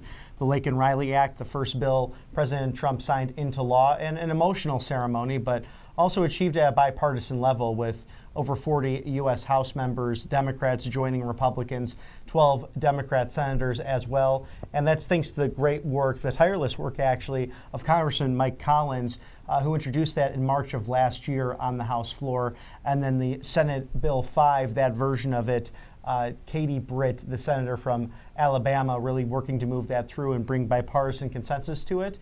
And Georgia and Alabama, perhaps, facing this just as everyone has. I mean, everyone's become a border state because you've seen the violence from fentanyl and also with the migrant invasion affecting people with rapes and brutal murders and just things that should never have happened. All preventable crime that the federal government's purview could have shut down over the 4 years of Biden. And really, President Trump said it too, if Biden did not touch the border at all, it would have been just fine. If he would have left it alone as President Trump had left it, because we know that big, beautiful sign, the sign that helped save President Trump's life in Butler, Pennsylvania, he looked over to that and would show it and highlight it at every one of his rallies after that, with the numbers of illegal immigration the lowest it's been in decades, and that was under President Trump's leadership. And to your point about the Biden administration, he was more of a destroyer-in-chief than a commander-in-chief. He and the team there obviously trying to take down our country in a number of ways. But at the end of the day, with God, all things are possible. And then on top of that, having great leaders like President Trump and the team that he's bringing together. We look forward to seeing Pam Bondi and Kash Patel, RFK Jr., Tulsi Gabbard, and others be confirmed and be into their posts and the cabinet positions. As we look at East Palestine, so East Palestine, of course, right on the Pennsylvania border. I'm saying literally just a few miles from Pennsylvania. To the northwest, more north, is Youngstown, Ohio, and then to the southwest, to the southeast, is Pittsburgh, Pennsylvania. So this is an area, of course, that is way to the east of Ohio, a very small town, but still a lot of train traffic through various parts of the country. And 2 years to this date was the train derailment in East Palestine, Ohio. And then on top of that, way west would be Canton, Ohio, Akron, and then to the north of that, Cleveland. So a very small population of a town here in East Palestine, but still great people. And again, a shout out to every small town that's watching right now across the country. If you're in a big town, a shout out to you as well, as we just look forward to seeing the Vice President in East Palestine. Yeah, it's an exciting time to really make America great again, and they've been focused on these America First policies that are really making the country safe again. I mean, it's really been amazing to see, especially the executive orders in the last couple of weeks. And President Trump, that first day taking the oath of office, was in the Senate cloakroom, and then, of course, at the Capital One Arena. And finally, before the balls, he stopped in the Oval Office, bringing press in to sign some of those executive orders into action. So this is going to be a White House that is nonstop, and that's why here at Right Side Broadcasting, we are a live desk bringing you all this unfiltered coverage of the president, the vice president, family members, also the 119th Congress. We're expecting a vote later today as well for Pam Bondi, a cloture vote, so that would move her then forward to be up for that nomination for Attorney General. Finally, it just seems that the Senate Dems trying to slow things down, but that cabinet slowly but surely coming together. Yeah, the top spot at the Department of Justice, soon to be, hopefully, Pam Bondi, and the top spot at the FBI, Kash Patel. The Health and Human Services Director, Secretary RFK Jr., looking forward to that. And then, of course, with Tulsi Gabbard at the Department of National Intelligence. So we're seeing a lot of great cabinet picks getting to their posts. Back to East Palestine there, the population in 2020 was 4,761 people. So a town of about 4,000, so it's about 40 miles to the northwest of Pittsburgh. And the city was home to industries in ceramics and tire manufacturing from the early 1870s all the way to the 1960s. This, of course, on Wikipedia right now. I'm okay to go to Wikipedia when it comes to certain things like this. And of course, you know, everybody checks it here and there. But at the end of the day, looking forward to seeing the Vice President. So again, this is quite the trip there, as he's from Middletown, Ohio, way to the west, out there. I believe it's south of Dayton, Ohio, is where Vice President Vance is from. So he's returning to his home state there. As we want to thank one of our sponsors, and without our great sponsors, would not be able to provide you this awesome live coverage, and also our viewers as well. Right. Angelpace.com. Angelpace.com, a wonderful gift for Valentine's Day just around the corner, whether it's for the guys or gals in your life, just because you could still be a manly man and have their black bottle. It's a really great Angel paste that you can have before you grab that tackle box. So just a promo there for the gentleman in the audience as well. Non-GMO, no chemicals. It's very healthy to put on your hands. So absorbing that through your skin, no worries about anything being bad for you. This is a Christian-owned company. They hire veterans as well. So angelpace.com, an outstanding group. They're out of Spring, Texas, and the Houston area, very humid. So there's also Angel Pace Miracle Cream that repels mosquitoes naturally. Exactly. So a great Valentine's Day gift. All you have to do is go to angelpace.com, check it out. And also, if you use the RSBN promo code, I believe it's 10% off that you get there. So angelpace.com, as it's 1:24 p.m. Eastern Time. I thought it'd be cool there and say 1:23, but whatever. All right, so East Palestine, Ohio, looking forward to seeing the Vice President there. I know the live feed's a little bit choppy here and there. It's because, of course, the cell towers in that area. And it was great over the campaign rally. We have such a great staff here at Right Side. A lot of people that know what they're doing in production. Right. We used Elon Musk's Starlink. We've used our great different live packs that we needed to bring you all of that live coverage from outside the rally, inside the rally, all of the audio, the visual, the lights, the camera ops. So just a big shout out to everybody behind the scenes at Right Side Broadcasting Network. Can you believe it? It's almost going to be 10 years this summer that Right Side has had a seat at the table in media. So it's pretty awesome to see that. It's extraordinary because the new media is where it's at. And we know the White House has opened up new voices, including the Pentagon as well, having tossed out some traditional sources of fake news and bringing in now that new media voice. So whitehouse.gov/new media. Apply there if you're a social media contractor. That's what I love about freedom of speech and freedom of the press. Like he just calls it out. And the same thing that I've done before, just calling them fake news, because they are.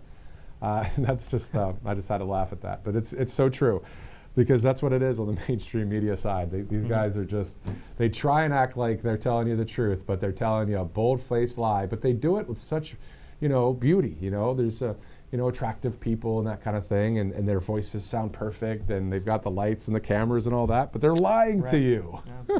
No, it's sad, and that's why I think this will be the most transparent administration in history, as White House Press Secretary Caroline Leavitt said last week when she announced the new media initiative. I will be accessible to you. I will always be here. And even with that goofy question, she kindly responded that, of course, I'm going to tell you the truth. And we expect the same from you in this room.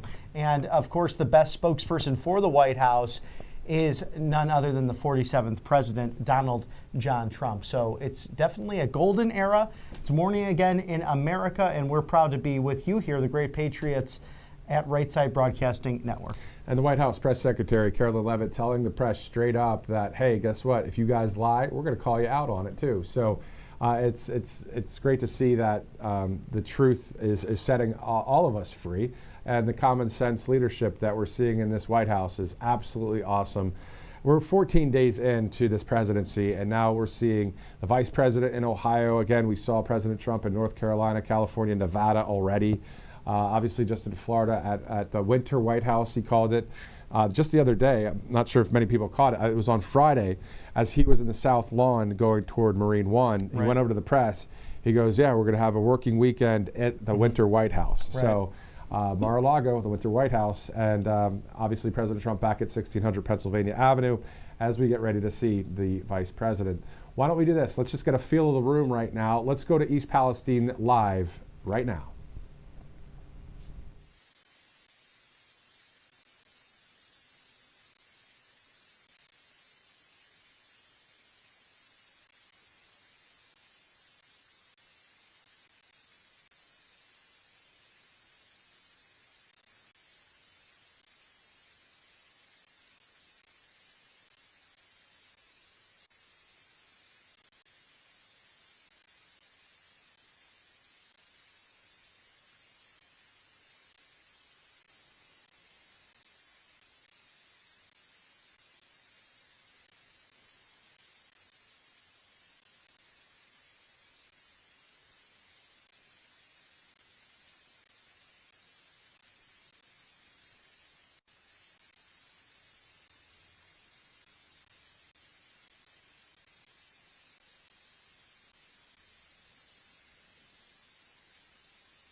right, so it's the bottom of the hour, 1:30 Eastern Time, East Palestine, Ohio. You're looking live there. We'll be going to the Vice President here in just a few minutes, hearing that he is just a few minutes out, so looking forward to that.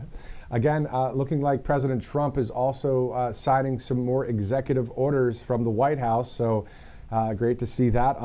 And without even knowing which ones he's signing right now, I know that the guy promised the American people 20 core promises, and you already saw some of the actions that he did in the first administration. So it's not like this is something new. We don't know what he's going to do. I mean, these are great things for our country. Well, and it will happen quickly as well, because we saw that with the presidential memorandum regarding the FAA safety. And you might have seen the video circling of Senator Ted Budd asking in the confirmation hearings from 4 years ago of Mr. Washington, who was set to be the FAA administrator, who was not a pilot, did not know how to answer core key components to the job at hand. And so President Trump really swiftly moving on, getting rid of DEI and woke out of all federal agencies. In fact, I believe it was last Friday by 5 o'clock, you had to have your pronouns removed from your government email. So that's great to see that as well. But, I mean, when you just said that, interesting, because there's a few emails that I've received in the past couple weeks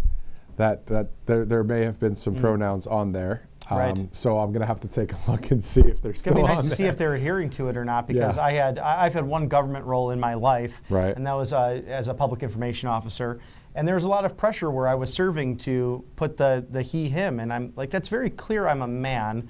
And so I went directly to my boss and said, sir, do you mind if I just ignore that? And he goes, sir, whatever you feel is necessary, because it was nice to be working for an administration of people who actually came from the private sector and also were experts in their field. So he goes, whatever you find comfortable, you do you. And I said, I'm going to leave it off because clearly I'm a man.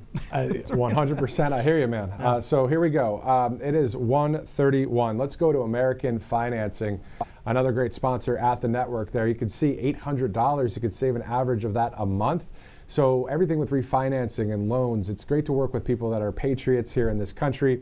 American Financing, and I believe you have the phone number right there to call. I have it right here. It is 888-402-0299. Again, that's 888-402-0299, or you go to americanfinancing.net/RSBN. And with all the credit card balances being very high these days with inflation, and you know, I can remember even last year, I would tell you how I'd line up at Costco for gas, you know, a little bit cheaper, but the line would be about 20 minutes, you know, just during the day. And I just saw a gentleman filling up his truck and just kind of shaking his head like, wow, you know, and I saw, you know, ring on his finger, maybe a young dad, and just kind of thinking, when's the relief going to happen, you know, for basic needs, groceries and at the pump. And we're starting to see that slowly but surely with President Trump's policies. So it's a time where that's why we have great sponsors here who are going to protect you and perhaps miss 2 future mortgage payments just to give you some of that relief. I mean, think about an average of $800 a month. I think it'd help a lot of people. It would help a lot of people. So American Financing,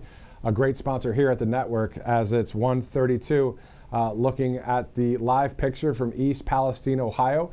Also, breaking news from earlier today via President Trump's Truth Social about the Mexican president agreeing and saying, all right, I'm going to provide 10,000 Mexican troops to the southern border to stop the inflow of fentanyl and the illegal aliens crossing the border. So President Trump pausing the tariffs from the Mexico situation for a month at this point, and then we'll negotiate from there, he says. And then a 3 o'clock call, so in about an hour and a half from now, the president will be talking with the outgoing Prime Minister, Justin Trudeau, in Canada. So a number of stories today, including the Secretary of State going to his second nation, yesterday Panama, today El Salvador. Yes, absolutely. A hugely successful trip for Secretary Rubio, and the Panamanian government will not renew its agreements with China. So that's huge for national security, huge for free and fair trade throughout the region. And this is a delicate balancing act, because we know throughout Central and South America you have governments that are totalitarian, and you have the Chinese Communist Party move in to really set up shop in this part of the world, in the Southern Hemisphere. And now Marco Rubio, who's bilingual, goes in there and really is making it clear that it's about America first, and that these are partners of ours and friends of ours. We want to work with the Salvadoran government and, of course, the Panamanian government as well, and speaking glowingly and highly of them. And here's the cool thing about this, Matthew. The amount of middle class being restored in a once impoverished nation of El Salvador. We know that the leadership there really turning to God to bring that back against these horrible terrorist gangs, the MS-13, Tren de Aragua as well, that we've been dealing with here in the homeland as well. And Marco Rubio saying today that the more free market business coming into this country will benefit, the entire region. And you see people that can turn to good, high-paying jobs versus gang life. Yeah. So it works out well. It works out really well. Speaking of, the whole thing when it comes to the southern border, the Defense Secretary Pete Hegseth has visited troops on the southern border. This, according to Breaking 911 on X. We're seeing a video of Pete Hegseth, the Secretary of Defense, visiting with troops on the southern border. So great to see all of these cabinet posts. People are doing the job of what they're called to do. Right. And they accept it, and they're indirectly doing exactly what President Trump is doing, defending and preserving the Constitution of the United States. Hands down. And you have, Kristi Noem in Louisiana today, New Orleans, preparing for the Super Bowl. We know that horrible god-awful person literally ran down people right before the Sugar Bowl in New Orleans with the turn of the year for New Year's, and we had to have that game was postponed, of course, by one day. But the Superdome also hosting the Super Bowl coming up on Sunday. So she's on the ground working with state and local partners as well. And she was also on the ICE raid in New York City. So it's great to see these cabinet picks, these secretaries who don't just sit at an office in D.C. They go out into the world and look to see where they can help better humanity. These people are just outstanding. They are outstanding. 100% echo that.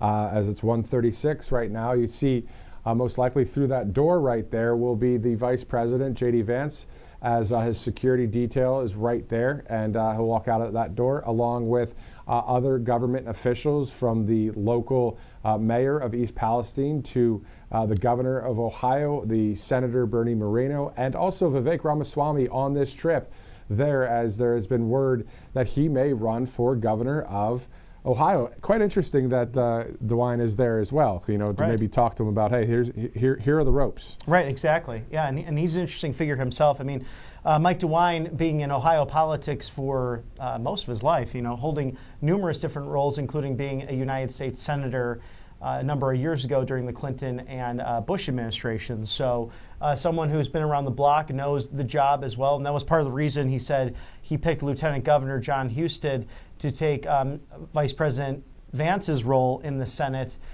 given that he had been there and really known how to deal with Washington, federal funding, things of that nature. But the Buckeye State, remember just a few years ago, was a swing state. It was very purple, and now pretty solidly red. Yeah, no, exactly. And it's wonderful to see that with OHIO. For them to go red again for President Trump was awesome to see. And it used to be that bellwether state in politics. What was the saying? The way Ohio goes, so goes the nation, right? Well, now it's the 7 swing states were a really big win for President Trump.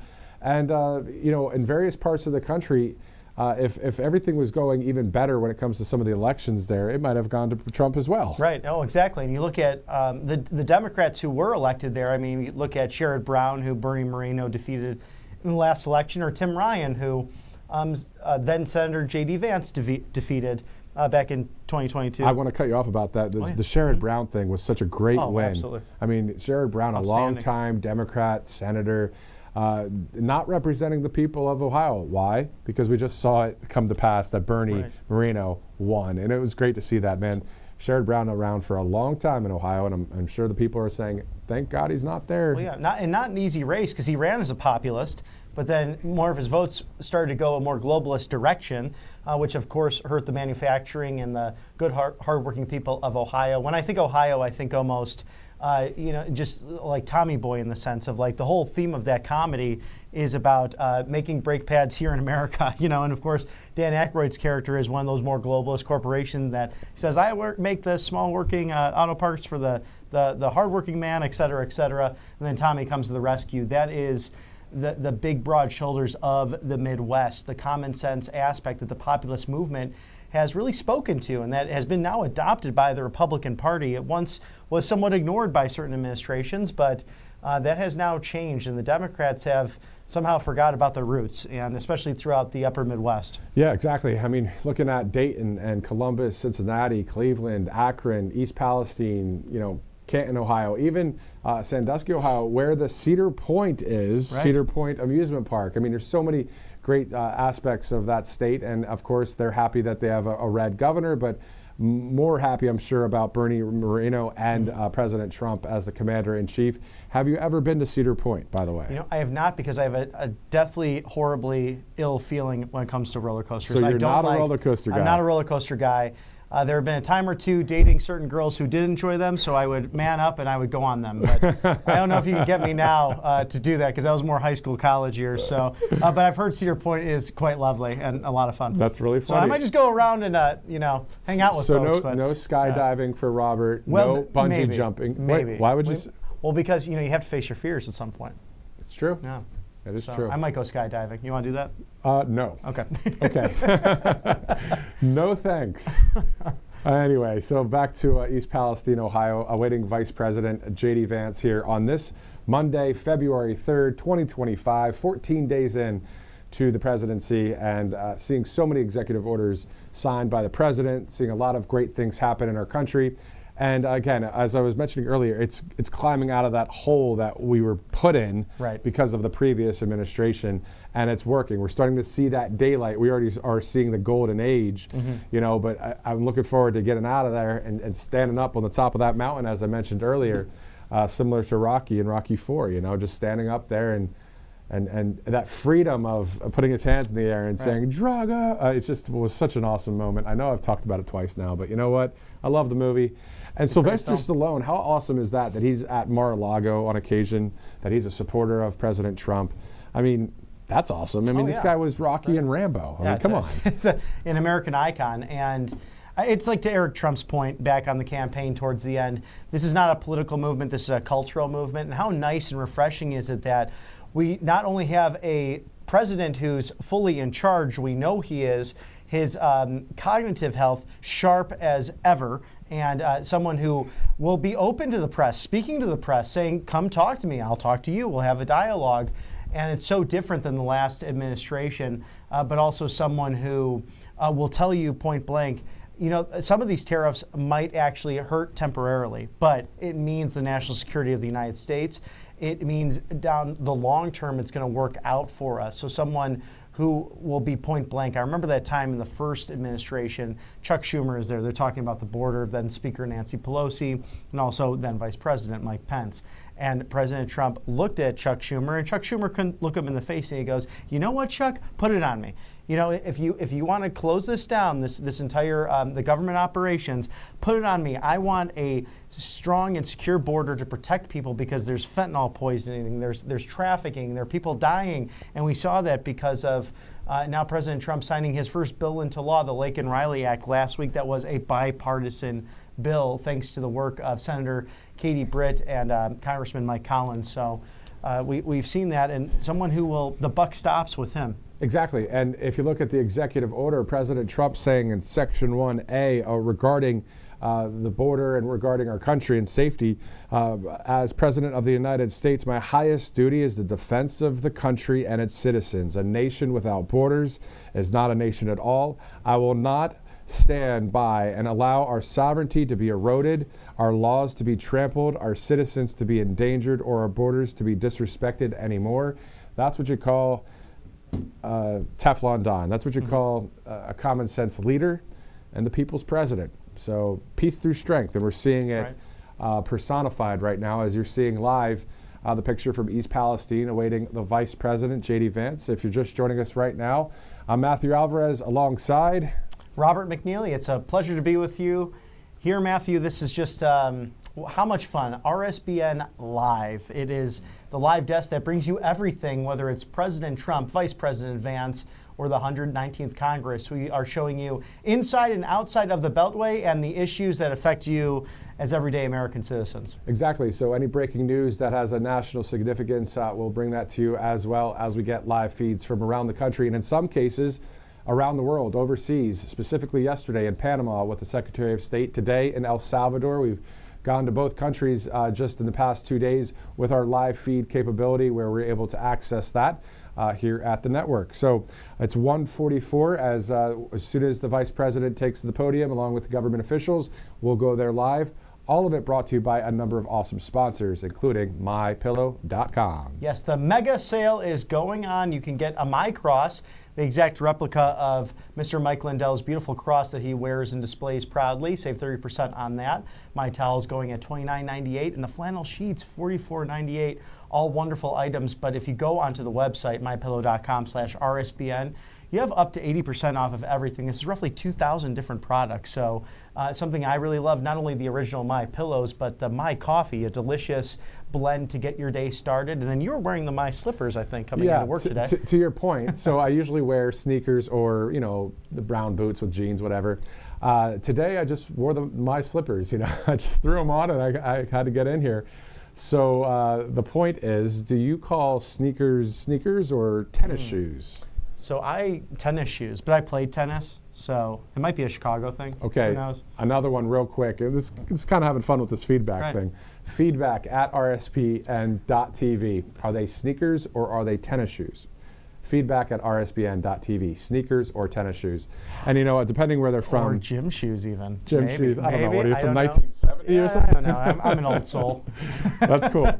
Good stuff. All right. So mypillow.com/RSBN. A great sale there. It's 1:46 now Eastern time. And we'll be going to Ohio as it's 1:47 actually. So we'll hear from the Vice President. He's learning a lot right now, I'm sure, talking with Senator Bernie Moreno, but also the Youngstown mayor, the East Palestine mayor. They're going to be sharing everything they can when they come out here and go live as we are live here at the network, hearing from him. Let's talk about yesterday as well as we await the Vice President. So we know that Secretary of State Marco Rubio was in Panama. So the Panama president announced his country will formally end a development agreement with China that had sparked concerns, of course, in D.C. over Beijing's growing influence on the Panama Canal. Then we've got President Trump saying 25% additional tariffs to Mexico and Canada, 25% as well, 10% on energy tariffs in Canada, 10% on China. And in that little bit of time there, already phone calls are happening. Already things are happening within a 24/7 news cycle. It's pretty wild to see. They stand up and they have a reaction that, oh no, we're going to tariff you. Well, now that's being backed off, it seems, in Mexico, and we'll see how that call goes in about an hour and 10 minutes with Justin Trudeau and President Trump. Yeah, the speed is actually remarkable. So you have now a situation. It was the Colombian migrants. That government said we will not take them back. Then within 24 hours they did because of the tariff threats. You have Rick Grenell going down to Venezuela. We now have 6 American hostages coming back home, thanks be to God, and in good health as well. You've had the Israeli, before even getting into office, in this moment, the Israeli hostages, American and Jewish as well, being released, being back home and in good spirits, considering the horrible things that they've gone through. And then, of course, now you have the 10,000 Mexican soldiers going to the border to assist us, the American counterparts, against these foreign terrorist organizations, whether it be MS-13, Tren de Aragua, or the cartels on the border. So I'm very excited to see Justin Trudeau on the phone with President Trump in about 1 hour from now. So that will be something to highlight and watch. I would imagine that the drug cartel right now is shaking in their boots because President Trump, you just don't mess with President Trump because you're messing with we the people in a way. President Trump is wanting to secure the border. He's got the troops already down there at the southern border. Right. He knows where you would think with national intelligence and international foreign policy, specifically where drug cartels are doing their business and where they are. We hope that it just it can go away, but I don't know. Is there going to be another action taken? I have no idea. I'm not pro anything like that, but when it comes to a surgical strike in Somalia for ISIS, personally, yes, that's the right thing to do, and President Trump did it. Hey, he did over the weekend. So, and he showed the unclassified video on Truth Social. Talk about being transparent, Robert. Right, I mean, it really is something that we're not used to over the last few years with the Biden administration, with Barack Obama as well. They changed U.S. foreign policy. They continue the nation building of George W. Bush. So really what President Trump is the antithesis of his predecessors, whether that be Bill Clinton or George Bush, and Barack Obama, of course, Joe Biden. They've all been globalist deep state puppets, Republican and Democrat. But this man comes in here and says, not only will we have transparency, but results, because I'm someone who gets things done, and I'm truly going to put the American people first. And that's the leadership qualities of President Trump and Vice President Vance. They'll sit in that room, they'll listen to subject matter experts, and then they'll make that decision and say, you know what, buck stops with me, it ends with me. But I'm going to listen to the people around me who know what they're talking about. They're not DEI hires. They're people who have resumes that are befitting of taking these roles. And no matter what they look like and all that, exactly. it doesn't matter. Right. It's the fact of the job getting it done. And we know President Trump is the outsider president and always will be known as an outsider, which is a great thing because our founding fathers were outsiders. We the people, we're not going along with an establishment that is anti our country and our Constitution. So great to have that kind of caliber of a person in the White House right now. So, all right, and speaking of the same brand there, the Vice President, JD Vance, and then Senator Bernie Moreno and Vivek Ramaswamy there as well. So we're going to see that live picture. I know everybody there is standing around. They're probably their feet are getting tired, but they know it's worth it once the Vice President steps out to the podium there with all the officials. It is 1:51 Eastern time. That is the door, I believe. Obviously, the camera vantage point there will show the Vice President walk out, and we'll have that live in its entirety. And then we'll see how the rest of the day goes. Again, on Truth Social, I believe President Trump, or will he go on camera at the White House and talk to us about what happened with the call with the Canadian outgoing Prime Minister Justin Trudeau. So we'll see. But we do hope that is a similar outcome as to Mexico, right? Right, exactly. And I assume it will be because we've seen that, Justin Trudeau, clearly why he's resigning, he folds. He folds pretty quickly, and especially up against the alpha male that is President Trump. I mean, there's no doubt that Justin Trudeau is sadly a beta male and really quite a weak leader, and we're seeing his days are numbered in Canada. So it'll be quite simple. Either do what they did similar to Mexico or face tariffs. And President Trump will not back down. 100%. Teflon Don getting the job done once again.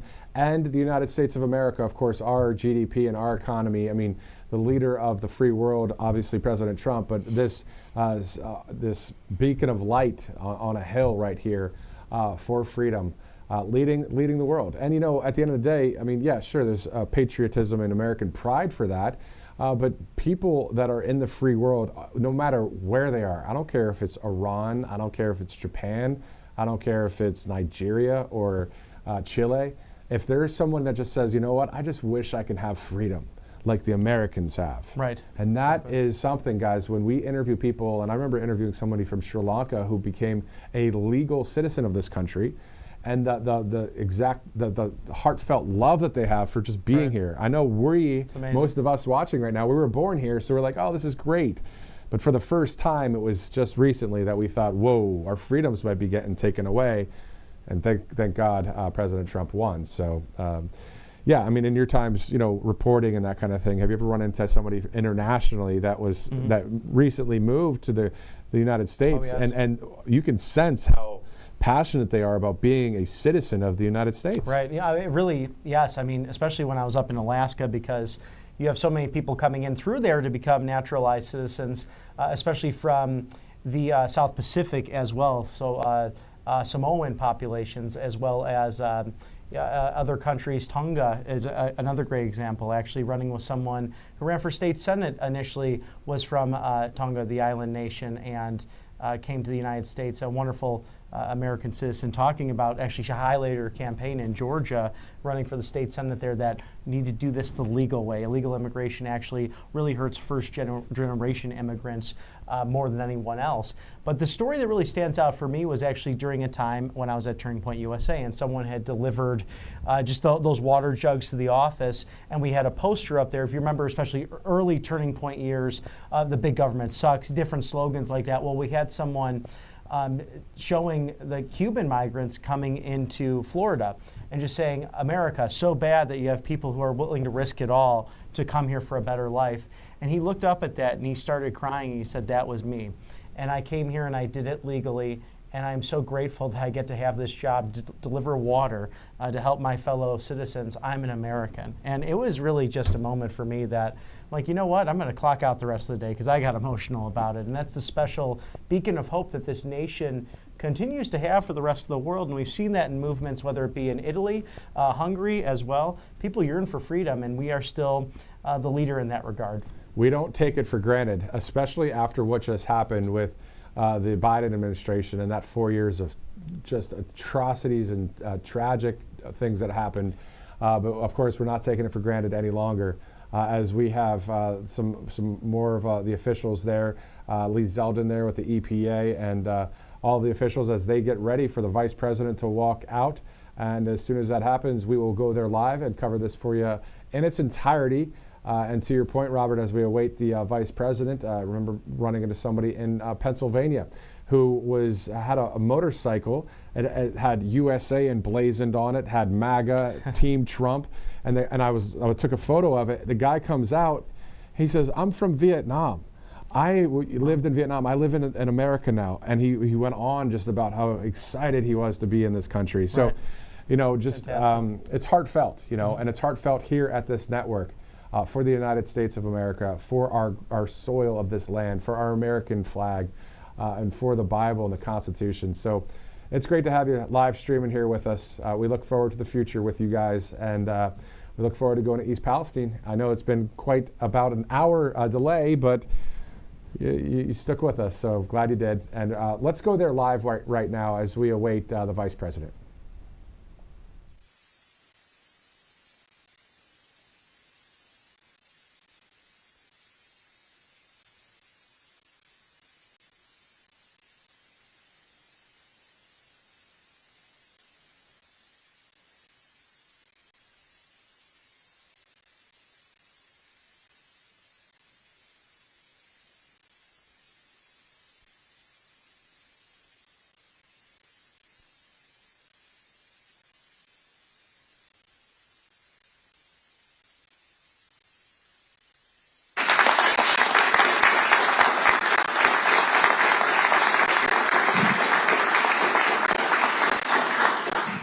Well, thank you. Good afternoon. It's good to be with everybody. It's great to be back in East Palestine. As a lot of you know, one of the first real crises that we confronted when I was United States Senator for the great state of Ohio was the train derailment in East Palestine. And there are a few reasons why I want to come back, of course, on the second anniversary of the disaster. I think the first is just a signal to the people here in East Palestine that as a lot of you know, one of the first real crises that we confronted when I was United States Senator for the great state of Ohio was the train derailment in East Palestine. And there are a few reasons why I want to come back, of course, on the second anniversary of the disaster. I think the first is just a signal to the people here in East Palestine that we will not forget you. I talked to the president about this visit a couple of days ago. The president loves this community. Of course, he visited himself personally. And President Trump just wanted to deliver a message that this community will not be forgotten, will not be left behind, and we are in it for the long haul in East Palestine. What does that mean? Well, one thing it means is that, of course, the environmental cleanup has to get done. It's a tragedy and a shame that it wasn't done during the last administration, but I guarantee we're going to finish the cleanup during this administration under the great leadership of Lee Zeldin, our new EP administrator who stands behind me.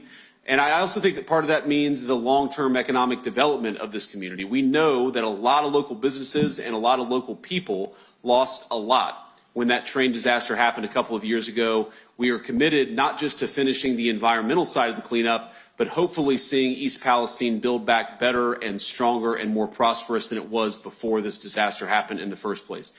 That's not going to happen overnight, of course. I'm a realist about this, but I just want the people to know here that President Trump, me, and the entire administration are committed to ensuring that the people of East Palestine that their community, their government does right by them, and will keep on working at it in the months and the years to come. So before I take a few questions from the press, I want to invite first our new EPA administrator and then Governor DeWine to come up and say a couple words. Lee?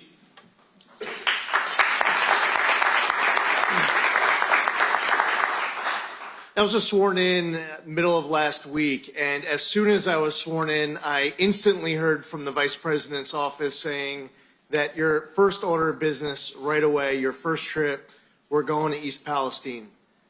As someone who was watching this disaster strike 2 years ago, from somebody who was watching from out of state, I saw then Senator Vance go to the site and lead, to be a voice for people looking for leadership from all levels of government.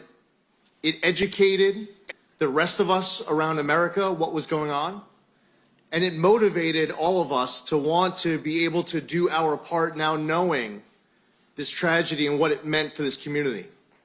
I know how much of a priority that this is for Vice President Vance, and because it is such a high priority for him, I will make sure that for the EPA, it is our highest priority, day in, day out, doing everything in our power to make sure that this is completed as quickly as possible. Anything that is left will be done as fast as we possibly can. That is our charge from our Vice President. I'm honored to be here with him, alongside of him, and with all of these great local leaders who make it very clear that this community will not be forgotten, and this community's rebound will be greater than ever.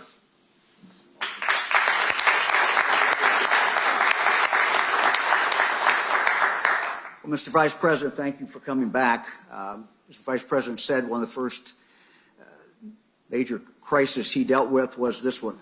And he was here, and he's been here a number of times, and we're grateful that he is back. Mr. Administrator, thank you very, very much. We look forward to working with you. We had an opportunity to talk with the Administrator a few moments ago, and many things that we're going to be working with very, very closely. We had the opportunity to listen to a number of the leaders in the community a moment ago. And one thing I've noticed about the Vice President is he's a very, very good listener. And taking that information back, he's here to find out more information. We're here to find out more information. So there are, I think, some very, very positive things that we can do, and that we're going to be working with the Vice President, with the Administrator, to make sure that is done. This is a community that is resilient, is tough, and is strong. It's a great, great community. It's a great place to raise a family. My wife, Fran, and I have spent some time in the school just talking with students over the last several years. And it's just a great community. But it's also a community that continues to need a little assistance, and we're certainly going to be willing to do that, and are going to be doing that. Again, Mr. Vice President, thank you very much for being here. Appreciate it.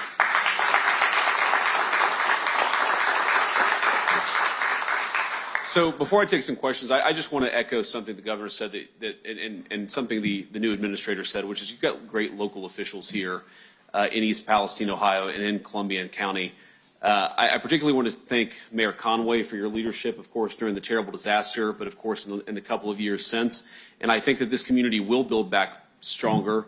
And part of that is because of the leadership of Trent standing behind me. And of course, the great firefighters. I'm honored to have you guys joining us. I know that a lot of you took it upon yourselves to make sure this community thrived and survived in the wake of that disaster.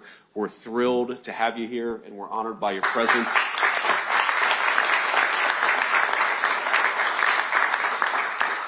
And of course, I can't leave out the great fire chief. Chief, where are you? There he is. The good thing about the fire chief is whether you're a United States Senator or the Vice President of the United States, he tells you exactly what he thinks you need to hear. And in the case of this community, I think you've got a great advocate here in the fire chief and the mayor. So we'll keep working at it. We recognize this is a long-term commitment, but we're in it for the long haul. Jack, you got a question? Yes, sir, Mr. Vice President. You scraped that stick along the creek bed 2 years ago. Everything changed. Could you speak to your leadership role in that, President Trump's leadership role, and will that include going forward advocating for something like the Railway Safety Act? Yeah, so Jack, what I did, I came here a couple years ago. I talked to people on the ground. It was kind of crazy. The first person I met was at a gas station. We had to stop and get gas. And I asked her what was going on. And I expected her just to be, you know, it's a small town, but it's not that small of a town. I expected her to be a person who was just generally aware of what was going on. And she actually was living in a house that was over one of the creeks where she was smelling the fumes coming into her house.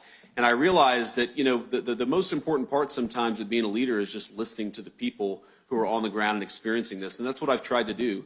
As the governor said, that's what I try to do, talking to local businesses, because it is different now, right? In that initial phase, what we were most worried about is the water clean to drink? Is the air safe to breathe? That's what we were really worried about 2 years ago. Now what we're worried about is finishing the cleanup and getting this community back on the path of economic prosperity. And you asked about the Railway Safety Act. I mean, I sponsored the Railway Safety Act because I thought then, and I still think now, that we could do a lot better. We could have smarter regulations that actually empower the railways to experiment with technology that will make their business safer, but most importantly, make these communities safer. And I think that we could do a lot better at ensuring that when you have a terrible train disaster like what happened in East Palestine, the railways actually pick up the tab. And that is one thing. As much as I'm inspired and gratified by the resiliency of this community, I heard a lot about Norfolk Southern making promises to this community that it didn't keep. And you can be damn sure that over the next 6 months, you're going to hear a lot from the Vice President of the United States and the entire administration. If Norfolk Southern doesn't keep these promises, we are going to talk about it and we are going to fight for it. Does it bother you that Congress is still, that the Rail Safety Act is still hung up in Congress? Sorry, say that again, sir. Yeah, does it bother you right now that the Rail Safety Act is still hung up in Congress? And what is your message to the members of Congress over that legislation? Well, look, I'm bothered that it wasn't brought up for a vote in the last Congress, because I at least know in the United States Senate we had the votes to pass it. And I think that now that falls, of course, to the United States senators standing behind me. And I know we're thrilled to have Bernie Moreno and John Husted here, but also to the Pennsylvania senators. I think to actually work that legislation to make it as good as possible and to make it possible for it to come up for a vote in the United States Senate. I do think that is a very viable and a very reasonable goal. I do think that we continue to need to do better at rail safety in this country. And I even talked to the fire chief a little bit. He's got strong views about rail safety, probably how we can make the bill a little bit better, but also how we can make sure that common sense rail safety makes its way into our public laws. Henry, any question? I have a question on tariffs, if you don't mind. Sure. The president said yesterday that there could be some pain associated with the tariffs. We've seen some news over the last few hours with Mexico, some developments on that front. But I'm curious, how concerned do you think Americans should be about the impact tariffs will have on prices for them? So, Henry, let me bracket that question just because I want to focus on East Palestine, at least for the next couple of questions. Yeah.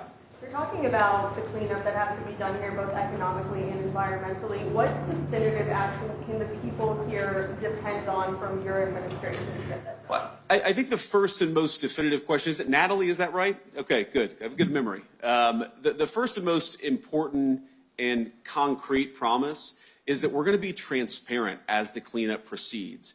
Now, I remember talking to the Biden administration when I was a junior United States Senator, and I would say, well, when is the cleanup going to be done? And they'd give me a date. And then I'd call a couple of weeks after that date, and I'd say, well, is the cleanup done? And they'd say, no, it's going to take another few months. And so I'd call a few months later. Is the cleanup done? We're going to be honest and open with the people of East Palestine about this cleanup as it proceeds apace. I'm not saying everything's going to go perfect, because it never does, but we will always be honest and transparent with the people here. I think the second thing that we need to do, and we certainly commit to doing, is when you talk to people here on the ground, they know that this disaster left a mark on this community. They know also that to rebuild, you're going to have a government that's in it for the long haul, that's doing the long-term well testing, the long-term water testing, the long-term air testing, the long-term health testing. And that's something that we're going to fight to make sure that we do over the next few years of this administration. Because, again, to rebuild this community, and I think it's a beautiful place. It's got great workers. It's got incredible natural landscape. It's got great people. But people have to be confident that they can invest in a business here, that they can build a business here, that they can raise a family here. That's going to take the long-term commitment, I think, of the Environmental Protection Agency, but of the whole administration. And that's certainly something that people here should expect, and they'll have. Sure. In speaking with residents here over the past 2 years, one of the things that they tell us, the News Nation, is that they want a federal disaster declaration so that federal funds come in so that they can get Medicare and they can get long-term health monitoring. I know the previous governor, has asked for this. When I spoke with you last year, you asked President Biden to sign this. Will the Trump administration declare a disaster here so people can get these resources that they need? Yeah, so the long-term health monitoring, by the way, is something that we're very focused on, and I'm personally very focused on. It's something my Senate office worked a great deal on, and frankly was very disappointed that the Biden administration wasn't willing to meet us halfway there. We're going to do a lot there, and I think there's a lot that could be done. On the disaster declaration, it's an interesting question, because a disaster declaration may have been very helpful 18 months ago. I don't know that it's still helpful today. And so what I'm going to do is I'm going to ask the governor behind me. I'm going to talk to Lee about this, and I'm going to say, is a disaster declaration still helpful? Because if the answer is yes, then I'm going to take that message back to Washington. But the answer may well be no, right? Because we're not in the same phase of this thing now that we were 2 years ago. Thank God for that. We're going to do right by the community. That answer may not be the same as it was 18 months ago, but we're still going to work at it. Mr. Vice President, in talking to locals as we have the last 2 years, many of them say that they're now worse off than they were before. Yes. They're closing their businesses, selling their businesses. What can you tell them now in this forum that they're going to hear at some point in the next 24 hours that leaves them thinking this is not just more lip service that they have heard for the last 2 years? So I guess what I'd ask him is, first of all, you're right. A lot of people in East Palestine have dealt with unspeakable tragedy and then economic calamity on top of that. I've talked to a lot of local businesses just here today who have lost customers, who feel like the bottom line is a lot worse than it was before this disaster happened. And that's local retailers, that's oil and gas businesses. But I guess what I'd ask them is, don't give up on this community, because we're not going to give up on this community. And it's not always going to be easy, and I'm not going to be able to take away the 2 years of economic pain that have been caused by this train disaster. But you do now have a government that cares about you, that's going to work on these problems, and isn't going to snap its fingers and fix everything, because that's not how any of this works, but is going to fight every single day to make sure you get the infrastructure, the redevelopment aid, and certainly the health and environmental aid that you need to get back on your feet. I really do believe that if we work this the right way, that the federal government, the state government, the EPA administrator, and the people on the ground are willing to work for this community, then we're going to do better by East Palestine than we have over the last couple of years. That's certainly my commitment to this community. Okay, John. We talked rail safety probably more than anything over the last 2 years. When you introduced it, you spoke for yourself, you spoke for the constituents of Ohio. You now speak for the administration. Sure. Does the administration stand behind the Rail Safety Act as you introduced it? Well, John, the president endorsed the Rail Safety Act, of course, when it came out. And so certainly I think that we can say with confidence the president shares my view that we need some common sense rail safety. And yes, that is something that we're going to work on over the next couple of years. It's something that I think that we have a much better shot at, frankly, with Republicans in charge. Remember, we had the legislation. It was bipartisan. We had it in a place where it would have passed the United States Senate. Chuck Schumer just refused to bring it up to the floor for a vote. And so, yeah, I think things are a little bit different this time, and we're going to make sure we get this right. Mr. Vice President. Now, Henry asked me a question about tariffs. Let me say this, Henry. So I think for a couple of, look, not just a couple of years, for 40 years, with one very obvious exception, I think that we have had successive administrations who have not recognized that America's economic power is not just a source of prosperity, but is also something that we should be willing to put to use to make the American people safer and healthier. And unfortunately, we have had, especially at our southern border, a southern neighbor, and I think an important ally if they want to be, who has not taken their basic responsibility seriously about securing their own border and doing basic law enforcement within their own country. Now, what's happened? What's happened is that even in communities like East Palestine, you have seen a massive explosion in the amount of deadly, poisonous fentanyl that exists in this country. We've seen the toll in orphan children, in families who have lost loved ones, in over 100,000 lives per year, most of which have come, 100,000 lives per year lost to drug overdose, most of which have come from the fentanyl problem. Mexico has got to do a better job, and President Trump's message is very simple. We are done being taken advantage of. Now, actually, I was in the air. I talked to the president very briefly about this. He spoke with the president of Mexico this morning, and the president of Mexico committed to putting 10,000 additional Mexican troops on that southern border, our southern border, of course, the Mexicans' northern border, to take law enforcement more seriously, to go after those Mexican drug cartels a little bit more aggressively. So for literally 3 days, I heard the far left in this country say that these tariffs would make Americans' lives worse off. And what actually happened is the Mexican government was so afraid of the tariffs that they actually are taking their border enforcement and their anti-cartel activity more seriously. That is not a pathway to making Americans worse off. That's a pathway to making Americans better off. Now, the president has also been very clear that we have to rebalance our trade relationship in this country.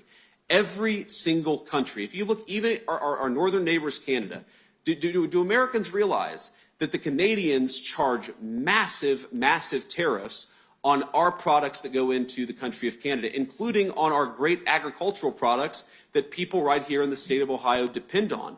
Well, if the Canadians are going to use their economic power to penalize Americans, I think it's totally reasonable for the American president to say, we're done being taken advantage of. We, of course, want to have a great relationship with Canada, but that goes both directions. And that's all his conduct and his activity of the last few days was about. We're done being taken advantage of in this country. We have got to rebalance the trade relationship between ourselves and our allies, ourselves and our adversaries. President Trump is committed to that, and tariffs is one tool that he's going to use to accomplish it.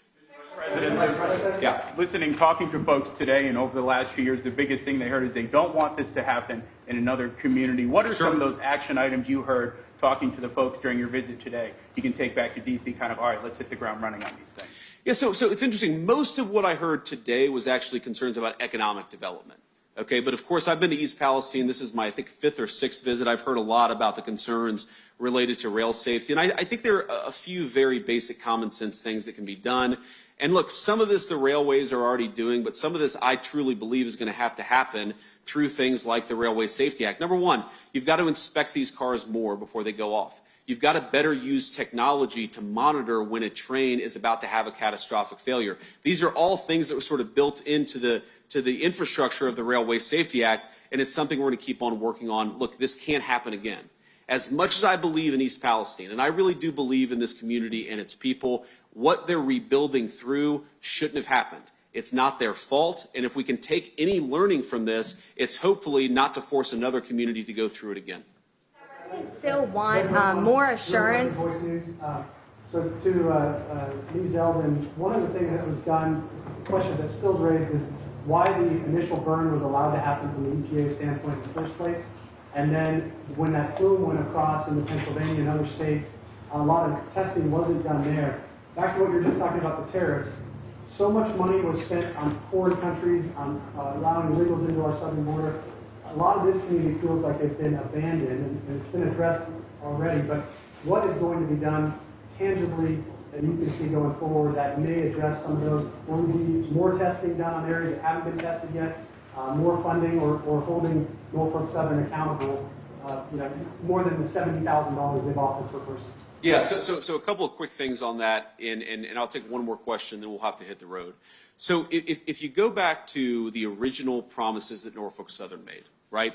One, there was a big settlement for all the people who were personally injured from the disaster. I'm not talking about the environmental problems. I'm talking about those who were directly injured, like some of the chief's firefighters who sacrificed and need to be compensated for it. It turns out that a lot of those compensation promises have not been met, even though they've been built into court orders. That is unacceptable. We're going to talk to Norfolk Southern about it. Another Norfolk Southern promise is we talked about building a training facility in East Palestine that would train firefighters from Pennsylvania, West Virginia, and Ohio.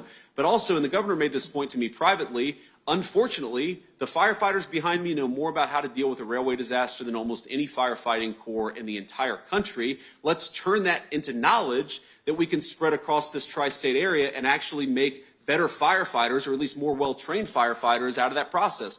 Well, Norfolk Southern promised they were going to provide the money to build that training facility, and every single person to a man has told me that money has not come. Well, that's unacceptable too. So I think that a lot of this comes down to making sure the promises of Norfolk Southern actually turn from promises into reality, and that's something we're going to work on and certainly take back to Washington. Still want more assurance, Vice President, residents still want more assurance that any health concerns in the future will be covered, and they also want further health studies, which may be highly unlikely if the administration is making cuts to agencies like the National Institute of Health and the CDC. So what will you do about this? Well, first of all, I'd say cutting ridiculous bureaucracy as actually facilitates providing important services to people here on the ground. We all know that we have a government that wastes too much money, frankly, where there's a lot of fraud built into how our government spends money. And one of the things that does is waste taxpayer dollars. But the other thing that it does is it ensures that the money that we have in our resources at the federal government don't end up going to the people who actually deserve it. And so President Trump's desire to bring some efficiency back to the federal government, that's not going to be bad for the people of East Palestine. It's actually going to ensure that the resources we spend on health actually go to people on the ground rather than bureaucrats. And frankly, we're not talking about a lot of money. When I was working on this with the Biden administration, you know, we needed $5 million to start the long-term health study that we wanted to start. I know there's some negotiation about where exactly that money is going to come from. I think it should come from Norfolk Southern and not from the taxpayers. But we are committed to ensuring that people's long-term health needs are met on the one hand, and that those long-term health questions are answered. I really do believe that a critical piece of rebuilding East Palestine is giving people confidence that they can raise a family in health and safety here in this community. Now, I believe that's true. But the only way that other people are going to believe that's true is if folks like Lee Zeldin at the EPA and the broader administration take those health and safety concerns seriously. I promise the people of East Palestine we are taking those concerns seriously, and we will do so for the remainder of President Trump's administration. God bless you guys. Thank you for being here.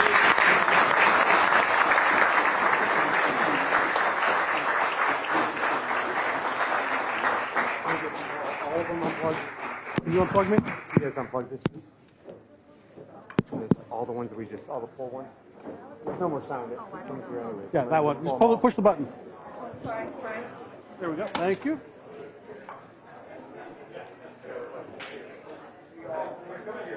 Jack, grab my cable. Now, the rule I've learned is that if you can't see the camera, the camera can't see you. So my big hand is in front of somebody, then move me or move yourself.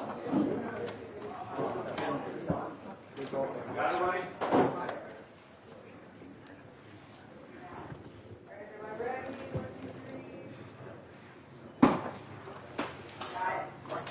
Thank you all. Thanks, Ronnie. Thank you.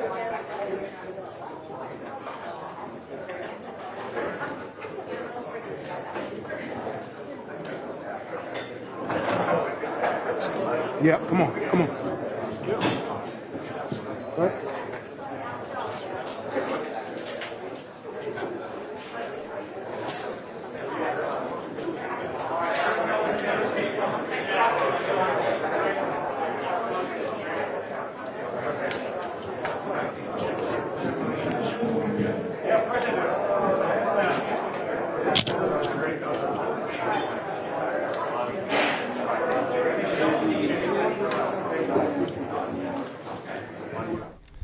All right, let's go from live coverage from East Palestine, Ohio, the vice president there. Let's go to the commander-in-chief, President Trump, who moments ago signed a number of executive orders from the Oval Office. We'll go to Washington, D.C. right now.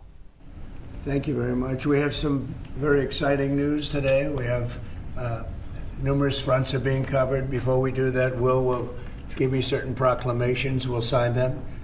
And you'll hear a little bit about them. Will, please? Yes, sir. First, we have for your signature 5 official designations of special envoys. The first is Mr. Steve Witkoff, who's actually in the room to be your Middle East envoy.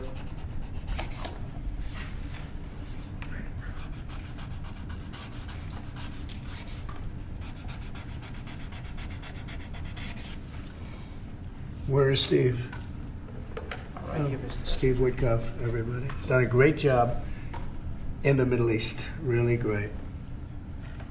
But we'll see how it all turns out. It's complex, but I think he's going to do very well.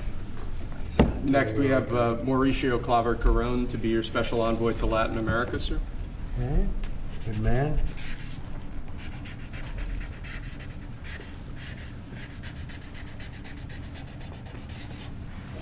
Okay. Thank you, sir. Next, we have retired General Keith Kellogg to be your special envoy on Russian-Ukraine issues.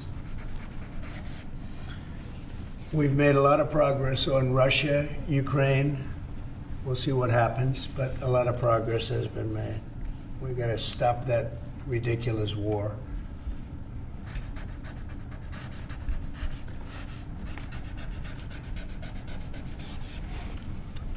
Okay. Thank you, sir. Next, we have designation of Rick Grinnell, to be your envoy for special missions.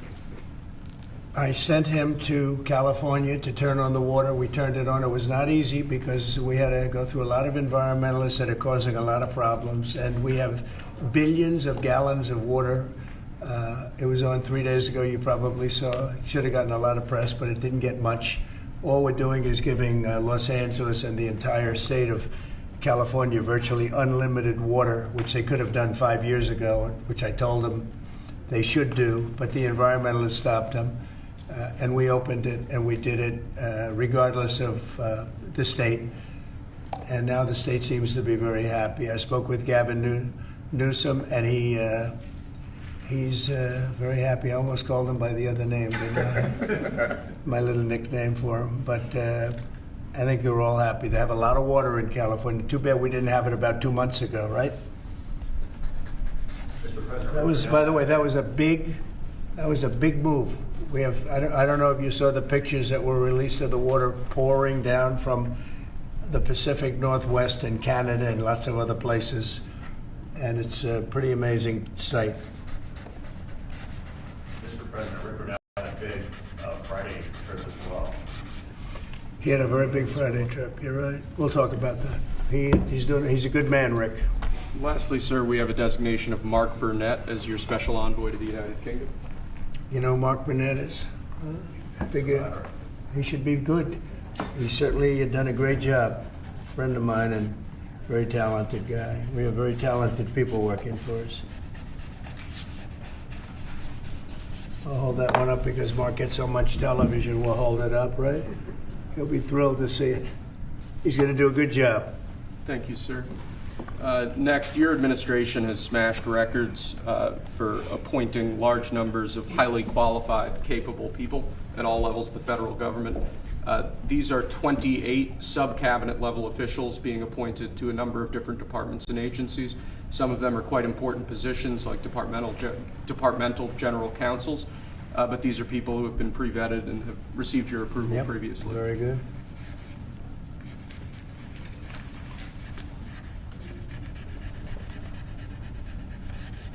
Okay. Thank you, sir. Next, this is an executive order. This charges your Secretary of the Treasury, Scott Bessent, and your Secretary of Commerce, Howard Lutnick, to begin a process that will hopefully result in the creation of an American sovereign wealth fund. It's a very exciting event. We're going to have a sovereign wealth fund, which we've never had. We have a lot of things that create wealth, and you're seeing that over the last 2 weeks. I think we've created more wealth. Other people have created de-wealth, the people, my predecessors. We're creating a lot of wealth. Scott, maybe you'd like to say something about it, and I'd ask also Howard to say something about it. Yes, sir, this is very exciting. We're going to stand this thing up within the next 12 months. We're going to monetize the asset side of the U.S. balance sheet for the American people. We're going to put the assets to work, and I think it's going to be very exciting. We're going to study best practices that's done around the world. It'll be a combination of liquid assets, assets that we have in this country as we work to bring them out for the American people. The extraordinary size and scale of the U.S. government and the business it does with companies should create value for American citizens. If we are going to buy 2 billion COVID vaccines, maybe we should have some warrants and some equity in these companies and have that grow for the help of the American people. So I bring all these things together. I think Scott and I will create an amazing sovereign wealth fund for you, sir. So other countries have sovereign wealth funds, and they're much smaller countries, and they're not the United States. We have tremendous potential in this country, tremendous. You're seeing that, what's happened just in a short period of time. And as an example, TikTok, we're going to be doing something perhaps with TikTok, and perhaps not. If we make the right deal, we'll do it, otherwise we won't. but I have the right to do that, and we might put that in the sovereign wealth fund, whatever we make, or if we do a partnership with very wealthy people, a lot of options, but we could put that as an example in the fund, and we have a lot of other things that we could put in the fund, and I think in a short period of time we'd have one of the biggest funds, and some of them are pretty large, I must tell you. Some of the Saudi Arabia fund is on the large side, but eventually we'll catch it. But we're going to create a lot of wealth for the fund, and I think it's about time that this country had a sovereign wealth fund, and these two gentlemen and some others are going to work with them very closely, and they'll be heading it up, and they're going to do a great job. Two highly respected people that have done unbelievably well in the world, in the real world. So that's a big deal, huh? Yes, sir. I think it's going to create value and be of great strategic importance. Mr. President, why is it important for Elon Musk to have access to the payment systems at Treasury? Well, he's got access only to letting people go that he thinks are no good if we agree with him, and it's only if we agree with him. He's a very talented guy from the standpoint of management and costs, and we put him in charge of seeing what he can do with certain groups and certain numbers. Some of the numbers are horrible, what he's found. $100 million on condoms to Hamas, and many other things that are frankly even more ridiculous. And they're finding tremendous waste, really waste more than anything else, I think you could say. Probably fraud and abuse could be added to it, the more standard waste, fraud, and abuse. But they're finding tremendous amounts of really bad things, bad spending. You've been writing about some of it, frankly, and some of the things that they've been doing is just terrible. Elon can't do and won't do anything without our approval, and we'll give him the approval where appropriate. Where not appropriate, we won't.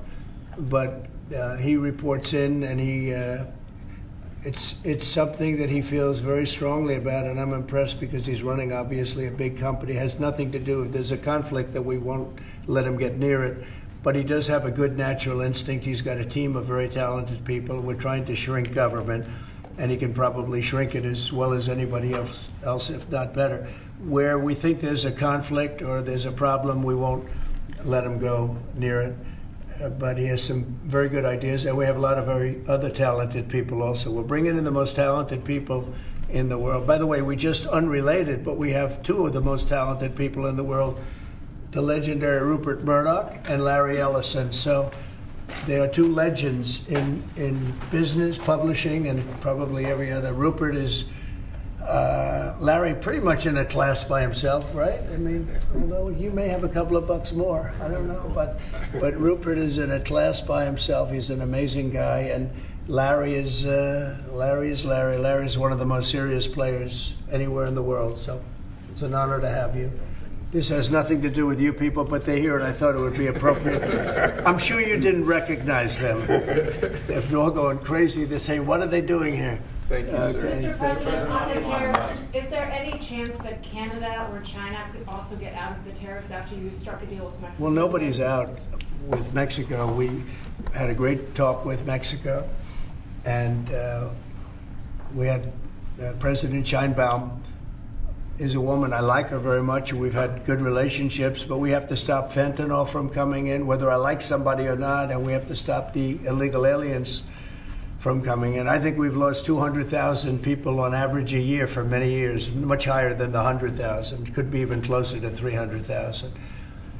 And they've agreed to put in 10,000 soldiers permanently, like forever, 10,000 soldiers at their side of the border and stop fentanyl and illegal aliens from coming into our country. They have a big incentive to do. Other than that, we've agreed to talk and consider various other things. We haven't agreed on tariffs yet, and maybe we will, maybe we won't. But we have a very good relationship. I also spoke with Prime Minister Trudeau of Canada, and we had a good talk in the morning, but I did ask him a couple of questions, like, banks aren't allowed to do business in Canada. Canada is very tough. Canada is very, we're not treated well by Canada. and we have to be treated well. Banks are not, as an example, allowed. Did you know that banks, American banks, are not allowed to do business in Canada? Can you believe that? And that's one of many things, and we talked about it, and I think we'll win most of the subjects. But for some reason, a lot of things have been very unfair with Canada. I noticed that in the first term. You deal with people, and after a while you begin to realize, like you learn that Larry Ellison's very tough to do business with, okay? He's a very tough guy. I mean, I'm sure you're shocked to hear that. But Canada is very tough. They're very, very tough to do business with. And we can't let them take advantage of the U.S. They don't take our agricultural product for the most part. They don't take our cars. They make cars, but they basically don't take our cars. And, you know, we don't need, and look, I think we're going to have another good conversation today. We're actually speaking at 3 o'clock again. But we don't need them to make our cars. We don't need them to give us lumber. We don't need them for agricultural products because we have all the agriculture we need. They don't take our agricultural product for the most part, our milk and dairy, etc. A little bit they do, but not much. We take theirs. And as far as cars are concerned, they took in a big percentage, almost 19% of the market. And, you know, I wouldn't mind making our cars in the United States, so we have a problem there. I'd like to make our cars in the U.S. We don't need Canada to make our cars. With that being said, we're going to have another call at 3 o'clock. We had a call this morning. It was a pretty good call, I'd say. So the call with Mexico went very well in the sense that they're very strong now on the border. They're going to put soldiers there. So, actually, they're best military soldiers, and they're going to be at the border, 10,000. That's a lot of soldiers. And they want to protect it also. You know, they don't want people running through Mexico, coming through Mexico to come into our country. So they're going to do that. And then we're going to talk about other things over the next 30 days, we're going to have Scott, Howard, and Marco Rubio, Secretary of State, lead the delegation. And we're going to have a big negotiation with Mexico. I'll be involved too, and President Sheinbaum will be involved to see whether or not we can work something out on the tariffs. What about China? China will be speaking to China probably over the next 24 hours. On fentanyl in China, President Trump. We don't want fentanyl coming into our country. Now, we had another big thing, speaking of China. China's involved with the Panama Canal. They won't be for long. And that's the way it has to be. Marco just got back, as you know. He's in the process of coming back. I guess he's almost back by now. And he had a very long conversation with the leader of Panama, the respected man, and some others, the entire leadership group. And we're trying to work a deal on the Panama Canal. The Panama Canal was given foolishly years ago to, it shouldn't have been happened, years ago to Panama by Jimmy Carter and the group. We lost 38,000 people building the Panama Canal, like one of the great wonders of the world. It's the biggest job we've ever built, the biggest project we've ever built in this country, dollar-wise and every other way. 38,000 people died, Americans, all men, just about, laborers and construction people. They went to Panama. The mosquito got them. Between mosquito and snakes, we lost 38,000 people. It was the most expensive project ever built by the United States.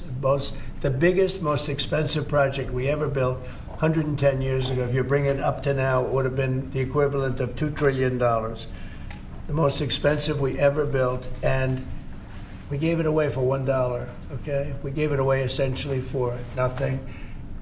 And we either want it back, or we're going to get something very strong, or we're going to take it back. And China will be dealt with. And we didn't give that to China. We gave it to Panama. We shouldn't have given it to Panama. But Panama, as you know, has violated the agreement, totally violated the agreement. So that's in the process right now. But they did have a very good meeting with the head of Panama. In addition to tariffs on China, Can you say your current thinking about whether China should be forced to pay reparations both for fentanyl deaths and the million COVID No, I deaths? haven't talked about that, but they do have tariffs. Honestly, nobody, the amount of money that was lost and most importantly, the lives lost because of COVID is not something that anybody could ever even imagine. It's probably $60 trillion, and all the countries in the world don't have $60 trillion. The amount of death and the amount of destruction and the amount of money lost is probably $60 trillion. I had it figured by people about 3 months ago. I just said, figure it out. Nobody knows what the real number is, but it's almost an infinite number. The damage done, but I have not discussed that. What I have discussed is we'll have some good meetings with China. We have meetings planned, and we'll see what happens. But that was just an opening salvo. If we can't make a deal with China, then the tariffs will be very, very substantial. Okay, I'm going to sign this one. Sir, this is, you've obviously made making America healthy again a key priority of this administration. A key component of that is obviously heart health. This is a ceremonial proclamation declaring the month of February to be National Heart Month. Okay. I hear we're doing very well with nominations. We'll see, but it looks like we're doing very well with nominations. Mr. President, have you been involved with calling senators who had some concerns about Tulsi Gabbard or Yes. RFK? Yeah, I've gotten great response. And they want to do what's right, and we've had a good response. I think we'll do well. We have great people like this. We have great people coming in. I think I'd like to say the best ever recruited for government. I think we have the finest people ever recruited for government. Will it take an act of Congress? And you know what? You're starting to see that because we've done more in 2 weeks than Biden's done in 5 years, 6 years. They could be here between him and Obama. You add it up, okay? We've done more in 2 weeks than they've done in 12 years. Will it take an act of Congress to do away with USAID, or do you believe you have? I don't know. I don't think so. No, we've not when it comes to fraud. If there's fraud, these people are lunatics. And if it comes to fraud, you wouldn't have an act of Congress. And I'm not sure that you would anyway. But we just want to do the right thing.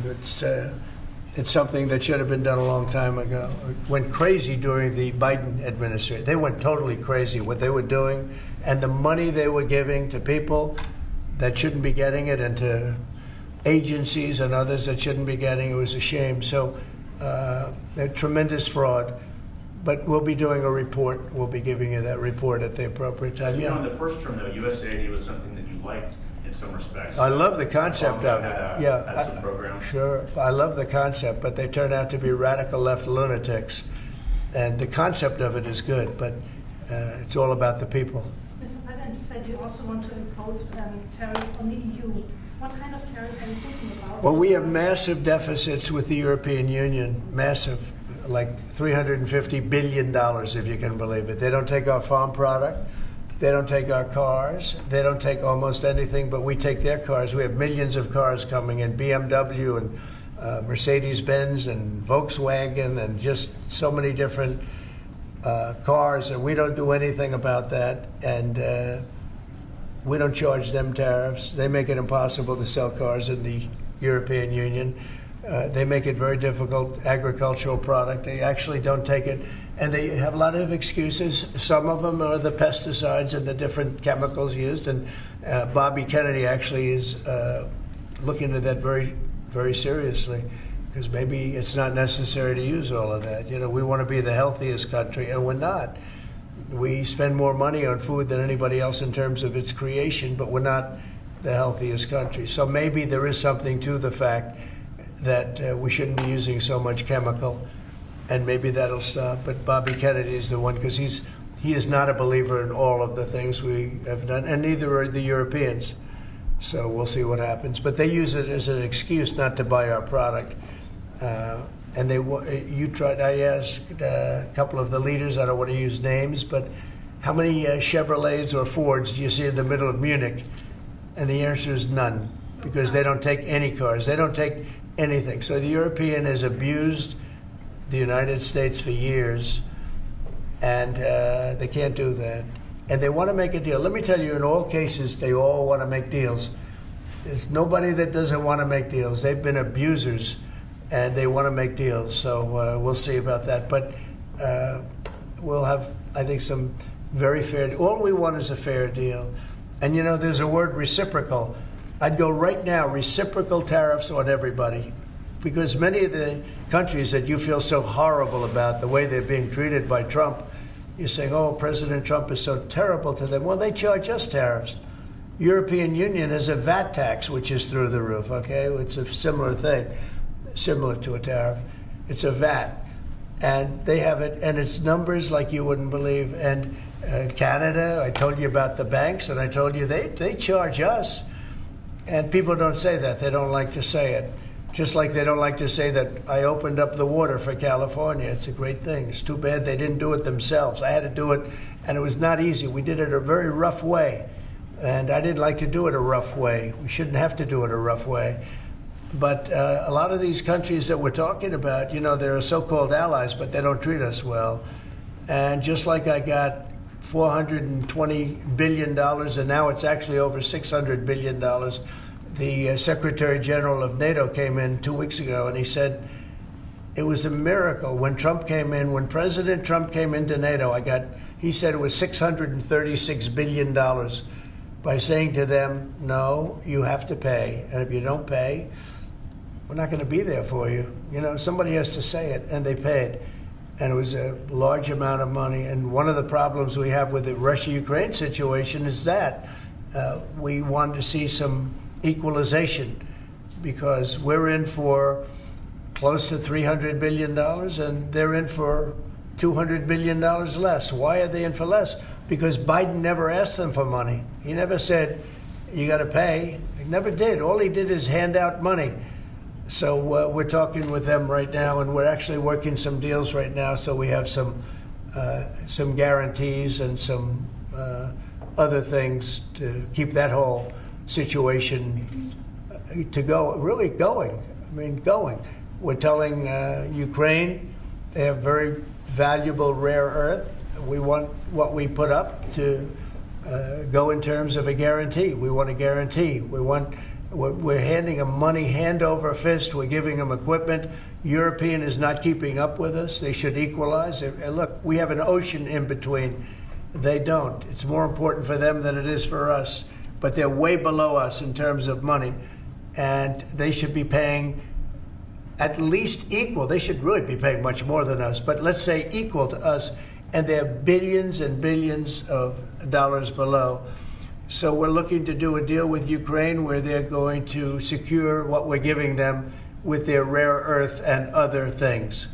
Mr. President, in terms of the deal with Mexico this morning, was that partially related to the market reaction and a criticism from Mr. Murdoch's own newspaper? He called it the dumbest trade war on the editorial page on Saturday. I'm going to have to talk to him. I've been right over the Wall Street Journal many times, I will tell you that. I don't agree with him on some things. No, it's not only is it not them, you're going to see. Every single one of those countries is dying to make a deal. You know why? Because they're ripping us off really badly. And the United States is tired of just being ripped off. And that's why we have $36 trillion in debt. We have it for a reason, because we make bad deals with everybody. And we don't allow that anymore. So the Wall Street Journal is wrong, because very simply, every single country that you're writing about right now is dying to make a deal, because the deals they have right now are so good, and so good for them, and so profitable for them. You didn't know that Canada didn't allow our banks. You didn't know all of these different things. And I think in the end, you're going to see that either very, very substantial tariffs are going to be paid by them, or they're going to make some kind of a deal. Sir, or did Mexican President Sheinbaum? Did what? Did you blink this morning? There was no blinking. No, she's a wonderful woman, but she did agree to 10,000 soldiers on the border.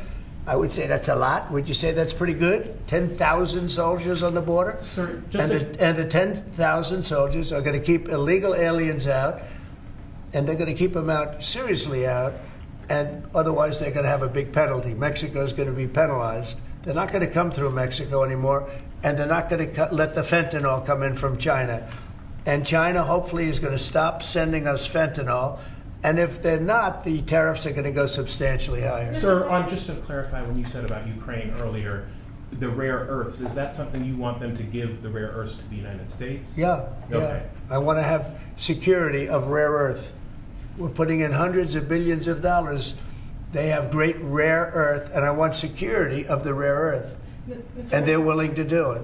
Sir, you mentioned earlier that on Canada, when you talk to Justin Trudeau again, is there anything he can give you at 3 p.m. when you talk again to also I don't secure know. a pause, I don't know. like you said with Mexico? I don't know. We have big deficits with Canada, like we do with all countries. I mean, I look at some of the deals made, I say, who the hell made these deals are so bad? But with Canada, I have a talk with him, and you maybe know or maybe not. We're going to meet again or talk again at 3 o'clock, right after my next meeting, and we'll see what happens. I can't tell you what's going to happen. You mentioned that he could agree to change your mind on the tariffs? Well, we can always, look, what I'd like to see, Canada become our 51st state. We give them protection, military protection. We don't need them to build our cars. I'd rather see Detroit or South Carolina or any one of our, Tennessee, any one of our states build the cars. They could do it very easily. We don't need them for the cars. We don't need them for lumber. We don't need them for anything. We don't need them for energy. We have more energy than they do. We don't need them for energy.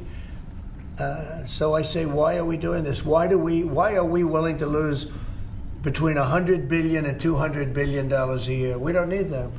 As a state, it's different. As a state, it's much different. And there are no tariffs. So I'd love to see that, but some people say that would be a long shot. If people wanted to play the game right, it would be 100% certain that they'd become a state. But a lot of people don't like to play the game because they don't have a threshold of pain. And there would be some pain, but not a lot. The pain would be really there. So we're going to meet again by phone at 3 o'clock, and we'll let you know. On Israel, President Trump, you're prepared to meet with Benjamin Netanyahu. Coming in tomorrow. Yes, you've mentioned in the past you're concerned about Israel being too small geographically. Would you support annexation of parts of the West Bank by Israel? Well, I'm not going to talk about that. It certainly is a small. It's a small country in terms of land. See this pen, this wonderful pen? My desk is the Middle East. And this pen, the top of the pen, that's Israel. That's not good, right? You know, that's a pretty big difference. I use that as an analogy. It's pretty accurate, actually. It's a pretty small piece of land. And it's amazing that they've been able to do what they've been able to do when you think about it. There's a lot of good, smart brain power. But it is a very small piece of land, no question about it. Mr. President, you said earlier that Elon Musk is doing everything with your say-so. So is there everything that he has done thus far, going to all the agencies, shutting off access, getting access to federal payments, that all has you're okay with all of that? For the most part, yeah. If we, if there was something that didn't have my okay, I'd let you know about it really fast. And you said there's some areas where you wouldn't let him work because he has conflicts of interest. If there was a no, I haven't seen that. And he would know not to do it. So we haven't had that yet. But if there was a conflict, we would let him work in that area. Earlier you said with regard to Panama that they were going to make a deal where the U.S. is going to take it. How long do they have to make that sort of deal? And are you still leaving on the table? We're going to meet with Panama on Friday at about 3:30 in the afternoon by phone, and maybe there'll be some representatives at, here or there. But we're going to be talking to Panama on Friday, essentially. And they've agreed to certain things, but I'm not happy with it. On the Middle East, Mr. President, if I may, do you still have doubts that the ceasefire will hold? On what? On the Middle East, do you think the ceasefire will hold? I have no assurances that it'll hold. I mean, I've seen people brutalized. Nobody's ever seen anything like it. No, I have no guarantees that the peace is going to hold. Steve, you might want to say something about that. Steve Witkoff. It's holding so far. So, and we're certainly hopeful, and that's the president's direction. Get the hostages out and save lives and come to hopefully a peaceful settlement of it all. So far it's holding.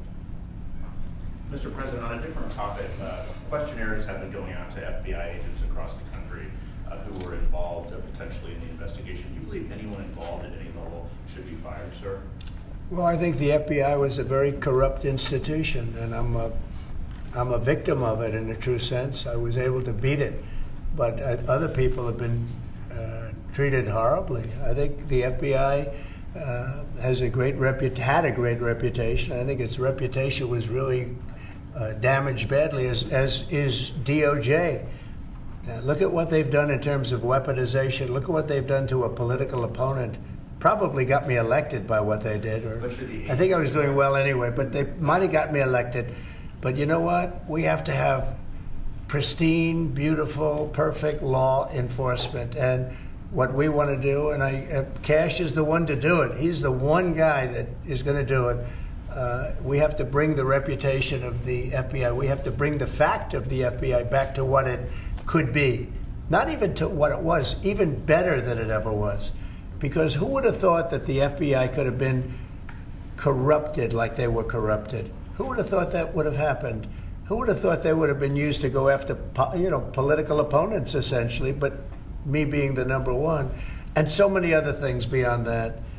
And they've been hurt very badly, and we'll see what happens. But Cash is the one to do it, and I hear he's doing very well. Cash will straighten it out. We have great confidence that we can make the FBI great again. Okay, one or two more and we'll be done. Tulsi Gabbard's nomination is... Say it? Tulsi Gabbard? Yeah, I think Tulsi's going to be doing okay. I'm not sure. I can't guarantee anything, but she's liked by so many people, especially people in the military and law enforcement. She has a little bit of trouble with some senators over her thoughts on Edward Snowden. I know Snowden, you've mentioned in the past you're thinking about pardoning him. Are you still, and what do you think about that? No, I don't talk about it right now. I just, people feel very differently. Some people think he should be pardoned, and some people think it would be a terrible thing to do. But I don't get involved in that. Mr. President, what are you discussing with Mr. Murdoch and Mr. Ellison? Just respect. I have great respect for Rupert Murdoch. I disagree with him a lot of times with the Wall Street Journal, but that's all right. We've disagreed before, and I'm sure they didn't have any idea what they were talking about, because already you see what's happening. Look at Colombia. Look at what happened with that. Everybody said that with Colombia it was going to be a disaster. In one hour, everything was settled. You know why? Tariffs. Without tariffs, they wouldn't have been the same way. They would not have treated me the way they treated me, which was extremely nicely. And I don't want to use countries, I don't want to use names, but tariffs are very powerful, both economically and in getting everything else you want. Tariffs for us, nobody can compete with us because we're the pot of gold. But if we don't keep winning and keep doing well, we won't be the pot of gold, and then tariffs won't be so good for us. But when you're the pot of gold, the tariffs are very good. They're very powerful, and they're going to make our country very rich again. Thank you very much, everybody. Thank you, guys. Thank you, guys. I don't know. Thank you, guys. How is the market doing? Thank you, guys. Thank you, guys. Thank you, guys. I did? I don't know. I don't think about it. Thank you. Thank you, Mr. President. Thank you very much. All right, welcome back to RSBN Live. You've been watching moments ago the president at the Oval Office signing more executive orders. Always good to see that. Also today, in about 2 minutes, President Trump said he'd have a call with the Prime Minister of Canada, the outgoing Prime Minister, Justin Trudeau. Hopefully the same result, or even better maybe, of the Mexico call that he had with the president there. So we're monitoring that here as well at the network. Well, they have the Mexican cartels that are actually pouring fentanyl and trafficking over our northern border. So there's a problem there as well, and something that needs to be focused on as the days and weeks move forward here. Exactly. So, of course, you saw a number of pieces of live information today, a lot of elements live here, everything from the Secretary of State in El Salvador, then Vice President Vance, of course, in East Palestine, Ohio. It was great to see that full coverage. Of course, just seeing the president in the Oval Office as well. So up next, possibly within the hour, about half an hour from now, we'll be seeing if there's coverage for the Florida Panther NHL hockey team who won the Stanley Cup last year. Well, they're playing the Washington Capitals tomorrow night at Capital One Arena, which you've been in before. A couple of times. So have I. It's a great arena. Great to see hockey there.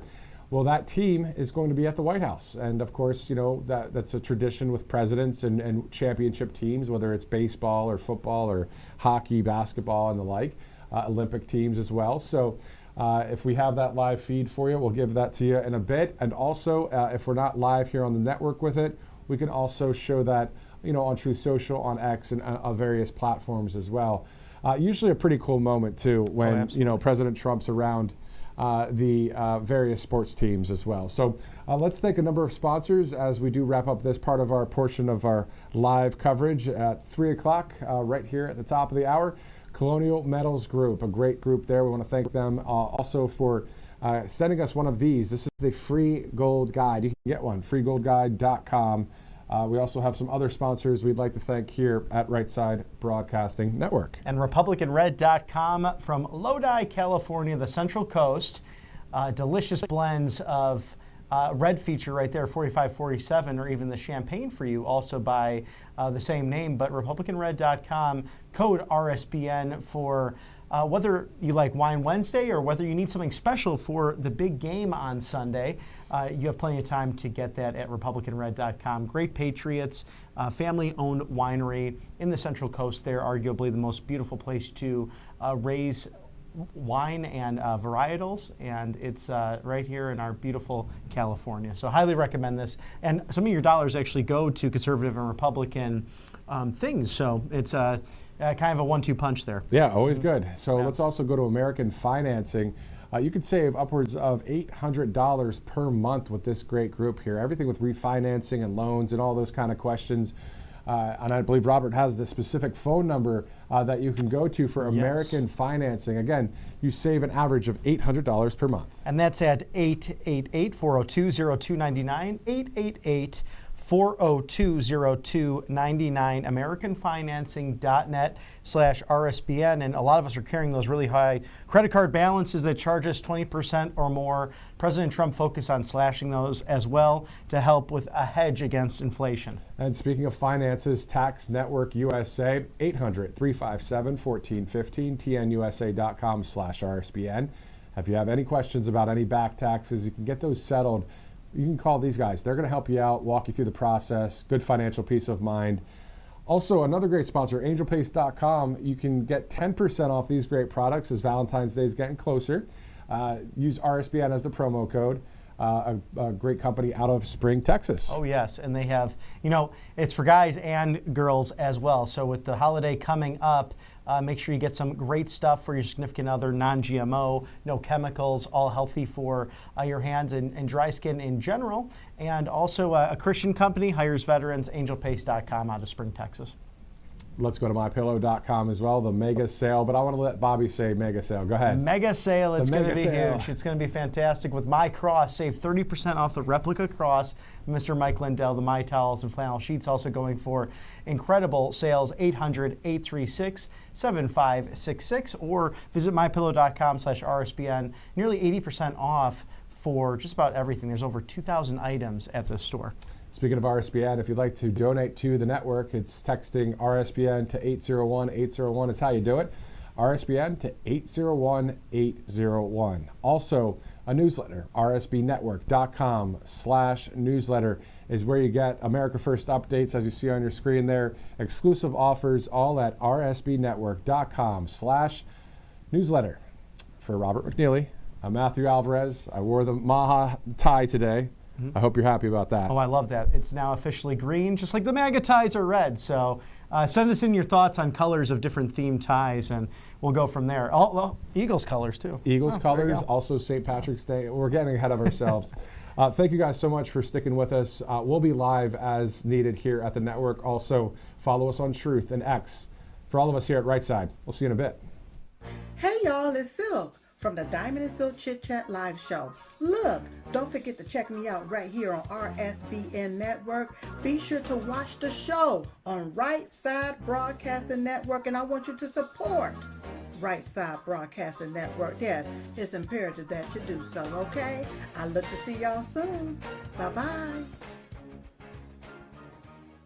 I'm excited to announce that we're having our first ever mega sale on overstock clearance and brand new products.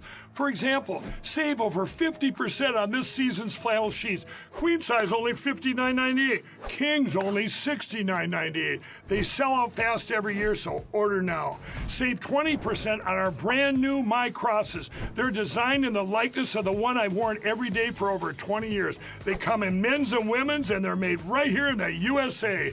Get our 2025 six-piece My Towel sets for only $29.98. Our initial quantities are extremely low, so get them now before they go. And our best-selling standard My Pillows, just $14.98. So go to MyPillow.com or call the number on your screen. Use this promo code to take advantage of our first ever mega sale. But wait, remember that $75 free shipping rule? Well, that ship is sailed because right now, every order ships absolutely free. Welcome to Right Side Broadcasting Network, your trusted conservative news outlet. At RSBN, we deliver the truth when the mainstream media falls short. Since 2015, we've proudly broadcasted every single one of President Trump's iconic MAGA rallies, bringing you the excitement and energy live before anyone else. By watching RSBN, you get an unfiltered front row view of the action on the ground. We interview the crowds to give a voice to millions of Americans just like you. We show you President Trump's speeches in their entirety, free from interruptions and censorship. We cover the stories that matter to you with the integrity and passion you deserve. Thank you for choosing RSBN as your home for America First News. Together, we stand strong, united, and informed. So join us and be part of the right side of history.